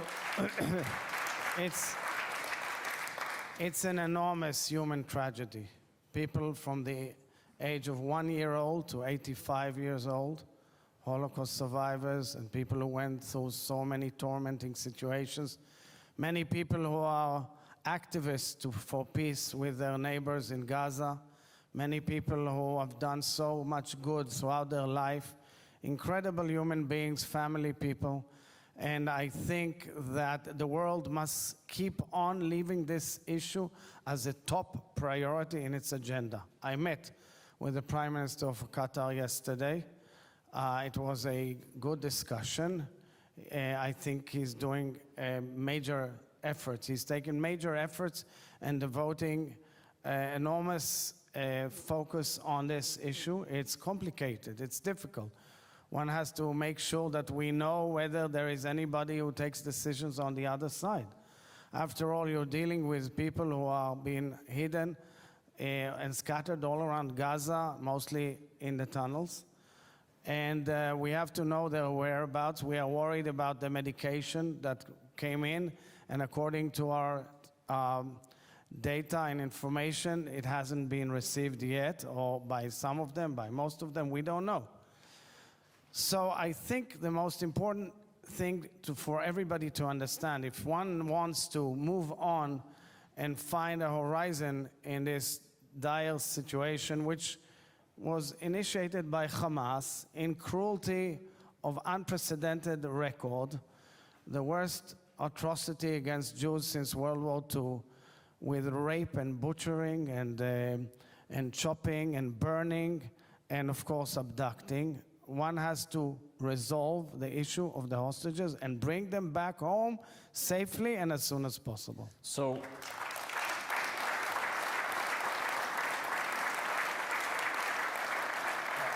I know we all share the hope that those hostages will all be returned to their families. Do tell us, after your conversations with the Qatari Prime Minister and others, your sense about where those negotiations stand. Is it possible in the next few days that we'll actually have a breakthrough and begin a process of release? So there's first of all, an international consensus amongst the main leadership that I've met here that this has to be done quickly. I was impressed that the Prime Minister of Qatar is very well informed and involved in many details, also with the Egyptians. There's a worldwide effort which is coordinated by the Americans as well, and is the Israeli team vis-a-vis the other side. I can't analyze and tell you how much of a chance do I give to this effort. I do believe that there is an effort of major, I would say, of major weight involved, international weight. I do believe, and I can confirm, that it is an item of highest priority for the sides concerned in this process. In Israel, it's an issue that is 24/7 newsreels about the fate of the hostages, and we could not but think about ourselves and our loved ones when we are dealing with it. The negotiation process has to involve many, many items. I can't go into it because, number one, I'm not the one responsible and I'm not fully advised of all the details, but I must say I'm impressed that there are efforts throughout, And I trust our team that is trying its best, and I hope that the other side will finally decide that it wants to move on. And I don't think they are there. I'm not yet convinced that Sinwar feels that he wants to do anything, and so his people will continue suffering. I'm struck, as I'm sure many of us are, by your words about the Prime Minister of Qatar, a country that often is criticized by Israel. I want to turn to the subject of this security conference, which is security, and ask you about Israel's long-term security. You're in the middle of a war now, but thinking about the long term, the United States has said, the Saudi foreign minister came close to saying that if there is a halt in the fighting, that a process of normalization of relations between Israel and Saudi Arabia could begin. That would be a different Middle East. And I want to ask you what difference in your mind as president of Israel that normalization would mean for your country going forward. So let me take it a bit higher in a zoom up, bottom down about a regional picture. The regional picture is pretty obvious for a couple of years already. We have nations moving on with Israel towards inclusion of Israel in the region, recognizing Israel, going for peace with Israel. It started way back with Egypt and moved to Jordan. We've had agreements with Israel for decades, then moved on through the Abraham Accords with the United Arab Emirates and the Kingdom of Bahrain and the Kingdom of Morocco. And now comes the issue of Saudi Arabia, which I think is a game changer of the highest importance and can definitely, undoubtedly, change the trajectory of our region. But for that, one needs to understand something that President Biden said actually at a G20 summit like a month and a half or 2 months before the 7th of October. President Biden presented a vision, a grand vision. The vision is the connectivity from Israel all the way to India, meaning a corridor of communications, transportation, and energy from Israel to India, which means actually a connection between Europe and Southeast Asia, which means actually a connection from the United States all the way to Australia from a different side of the hemisphere. Now, if you look at it, what happened was that way beyond the war that Hamas waged on us, it's clear that an empire of evil emanating from Tehran is doing whatever it can to derail the process of normalization with Israel. It has its forks from north and south, from Lebanon and Iraq and Yemen, of course, and Gaza. It's spending billions of dollars simply to derail the stability of our region, creating havoc and pain and so much tragedy to the peoples in the region. That is why moving on with Saudi will clearly be a victory over what Hamas did. And that is why I truly believe that moving forward to normalization and making whatever efforts that can be made is a very important historical opportunity, and I hope that all sides will seize the moment. So the Saudi foreign minister a few minutes ago, speaking about this issue, linked the progress toward normalization to a two-state solution, to the creation of a Palestinian state. So I want to turn to that because it's obviously part of this discussion and the pathway he and the United States government feel towards the kind of new Middle East that you're talking about. You said in 2016, and I've heard you say often, the following: my basic position continues to be that the only way to solve the conflict is by implementing a two-state solution. But you said in December, after October 7, what I want to urge is against just saying two-state solution. Why? Because there's an emotional chapter here that must be dealt with. My nation is in trauma. So I think we understand that trauma. What I want to ask you, Mr. President, is how to bring the vision that you had in 2016 together with what you're experiencing now so that there is a pathway toward something that's different? Well, I think that we have to understand that reality has been exposed and unraveled in front of our eyes. In my appearance in front of a joint session of Congress on the 19th of July, before the war, I spoke about the vision of peace in the region, but I said that what undermines the possibility of peace in the region is terror. We've gone through 2 years of terror in the last few years, but the people of the world didn't really notice it. They went on, they ignored it. We went through a lot of attacks of terror. And I came to the clear conclusion that you cannot accept a peaceful process with your neighbors if they hail terror. I cannot agree to it. Nobody can agree to it. The mere assessment that one can accept terror as a tool to bring about results of such nature is adverse to the whole basic rules of human beings. I'll say further than that. I think that the free world must oppose, in no uncertain terms, any accommodation or support of terror. What happened in October 7th is that peaceful communities on an internationally recognized boundary since 1949 were slaughtered. And people celebrated on the other side in the Palestinian camp. They celebrated this, and I expect people who want to make peace with us and people who want to move on in a vision of peace in the region, and I do believe adamantly that Israelis and Palestinians deserve peace, and they should find ways and means to move towards peace, and that the pain inflicted must not recur.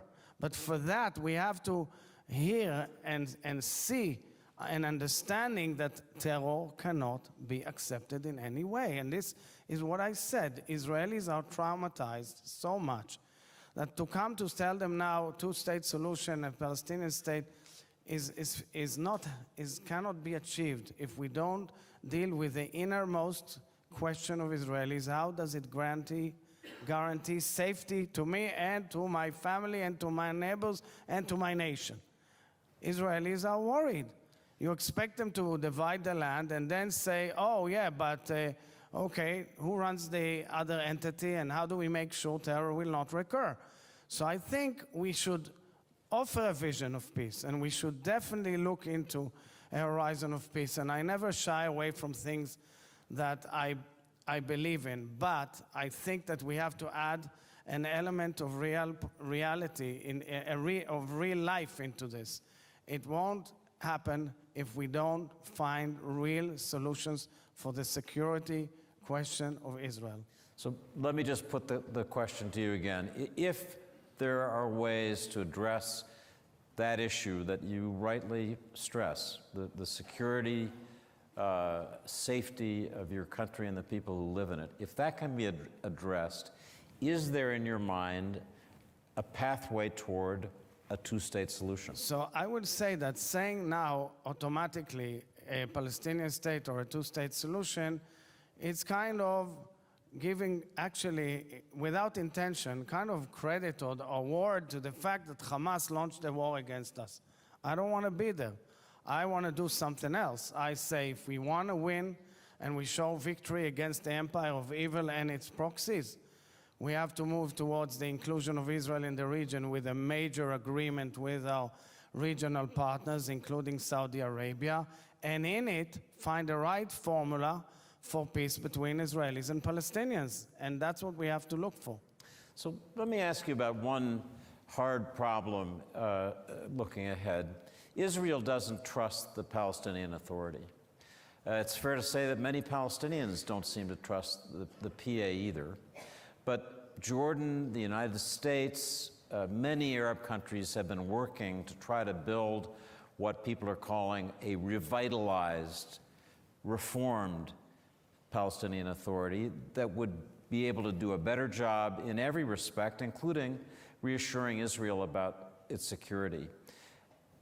I think we'd all be interested in whether you think that revitalized PA, the RPA people are calling it, might be something that Israel could work with, could help build a future with, and build the kind of security and stability that you just talked about? So I think it's a very important development. The proof of the pudding is in the eating. One has to see that there are reforms. I know it's being dealt with the Palestinians by the various Arab countries, by the international community, by the United States of America. It's clear it has to happen because part of the problem here is the way, the functioning of our neighbors, and I don't want to go into it. It's their issue, and they have to deal with it. I can only say that from my own experience, I tried time and again to find initiatives that will deal with issues that are not the political thorniest issues, but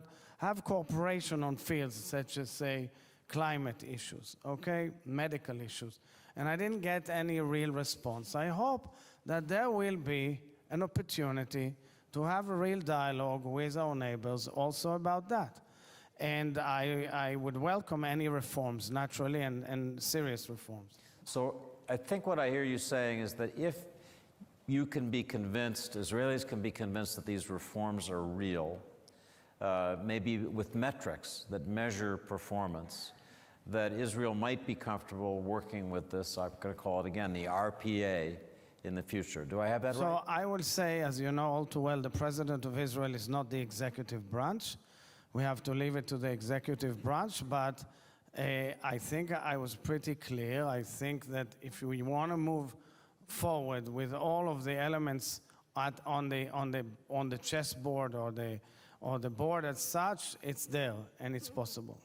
So shifting gears a little bit, I know that you feel that the world simply doesn't understand the ideology of Hamas, that there's an experience that Israelis have had viscerally on October 7 that the world still doesn't understand. I know you brought something that you think will be powerful, so I want to invite you to do that. So I will first say that the ideology that we have seen is something that the world tends to ignore.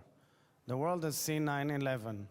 The world has seen John the Jihadist. The world has seen a chopping of heads of citizens in France or elsewhere. We are faced with an ideology of extreme Islam that wants to wipe us off the map. Not all is Islam. I believe in a dialogue with Islam. And you know that there are many Muslim countries who advocate peace and move forward. But this ideology, which is now the focal point of the empire of evil, emanates from Tehran, is of huge magnitude and needs to be the main target of international security forces, because it starts with the Iranian nuclear program, it starts with their ideology, it goes to terror, it goes to their proxies, it goes to the Houthis, who are a tribe of 50,000 people, David, having ballistic missiles, cruise missiles, and drones, something which is bigger than most nations in the world. And you ask yourself, where is this aimed for, if not at the heart of Europe and the United States and elsewhere in the free world? And people have to wake up. So I brought with me a book which was taken by our military in their operation. Our military goes in, and finds in homes missiles and weapons of it with a sword and bleeding. This book was written by Dr. Mahmoud al-Zahar. Dr. Mahmoud al-Zahar is one of the founders of Hamas. He's a well-known Hamas leader and a political figure of Hamas.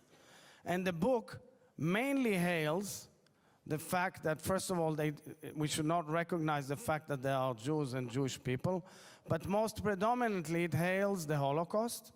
It hails what the Nazis have done and calls for a nation to follow what the Nazis have done. Now we're in Munich. In the outskirts of Munich, there's the Dachau concentration camp. Tens of thousands of our nation, of Jews, were slaughtered in Dachau. And that's the problem, meaning we have to have a coalition of all of the moderate forces in the world fighting this ideology. And the moderate forces in the world include many Sunni countries too, because they will be attacked by the same jihadists as well.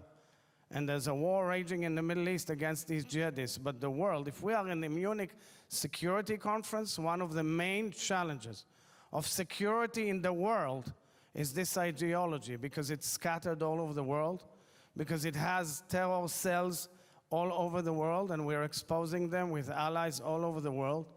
And the world has to say, stop, we're fed up. We will fight you tooth and nail until this stops, because we cannot accept that in modern times this will be. And we've seen it just 4 months ago. And we want the hostages back. They're another example of this horrendous ideology. Who takes babies like that as hostages? Who? Who takes 8-month, 9-month-old baby as a hostage? So,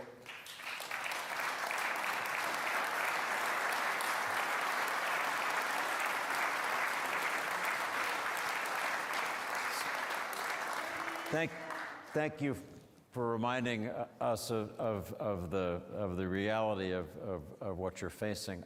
I do need to ask you, as President of Israel, there have been repeated comments here, but you can read them every day in the newspapers from prominent leaders in Europe, around the world, criticizing Israel, understanding the trauma that you experienced on October 7, but criticizing Israel for what I just heard the Norwegian Prime Minister say was a disproportionate response, that too many civilians were killed for the world to accept that comfortably.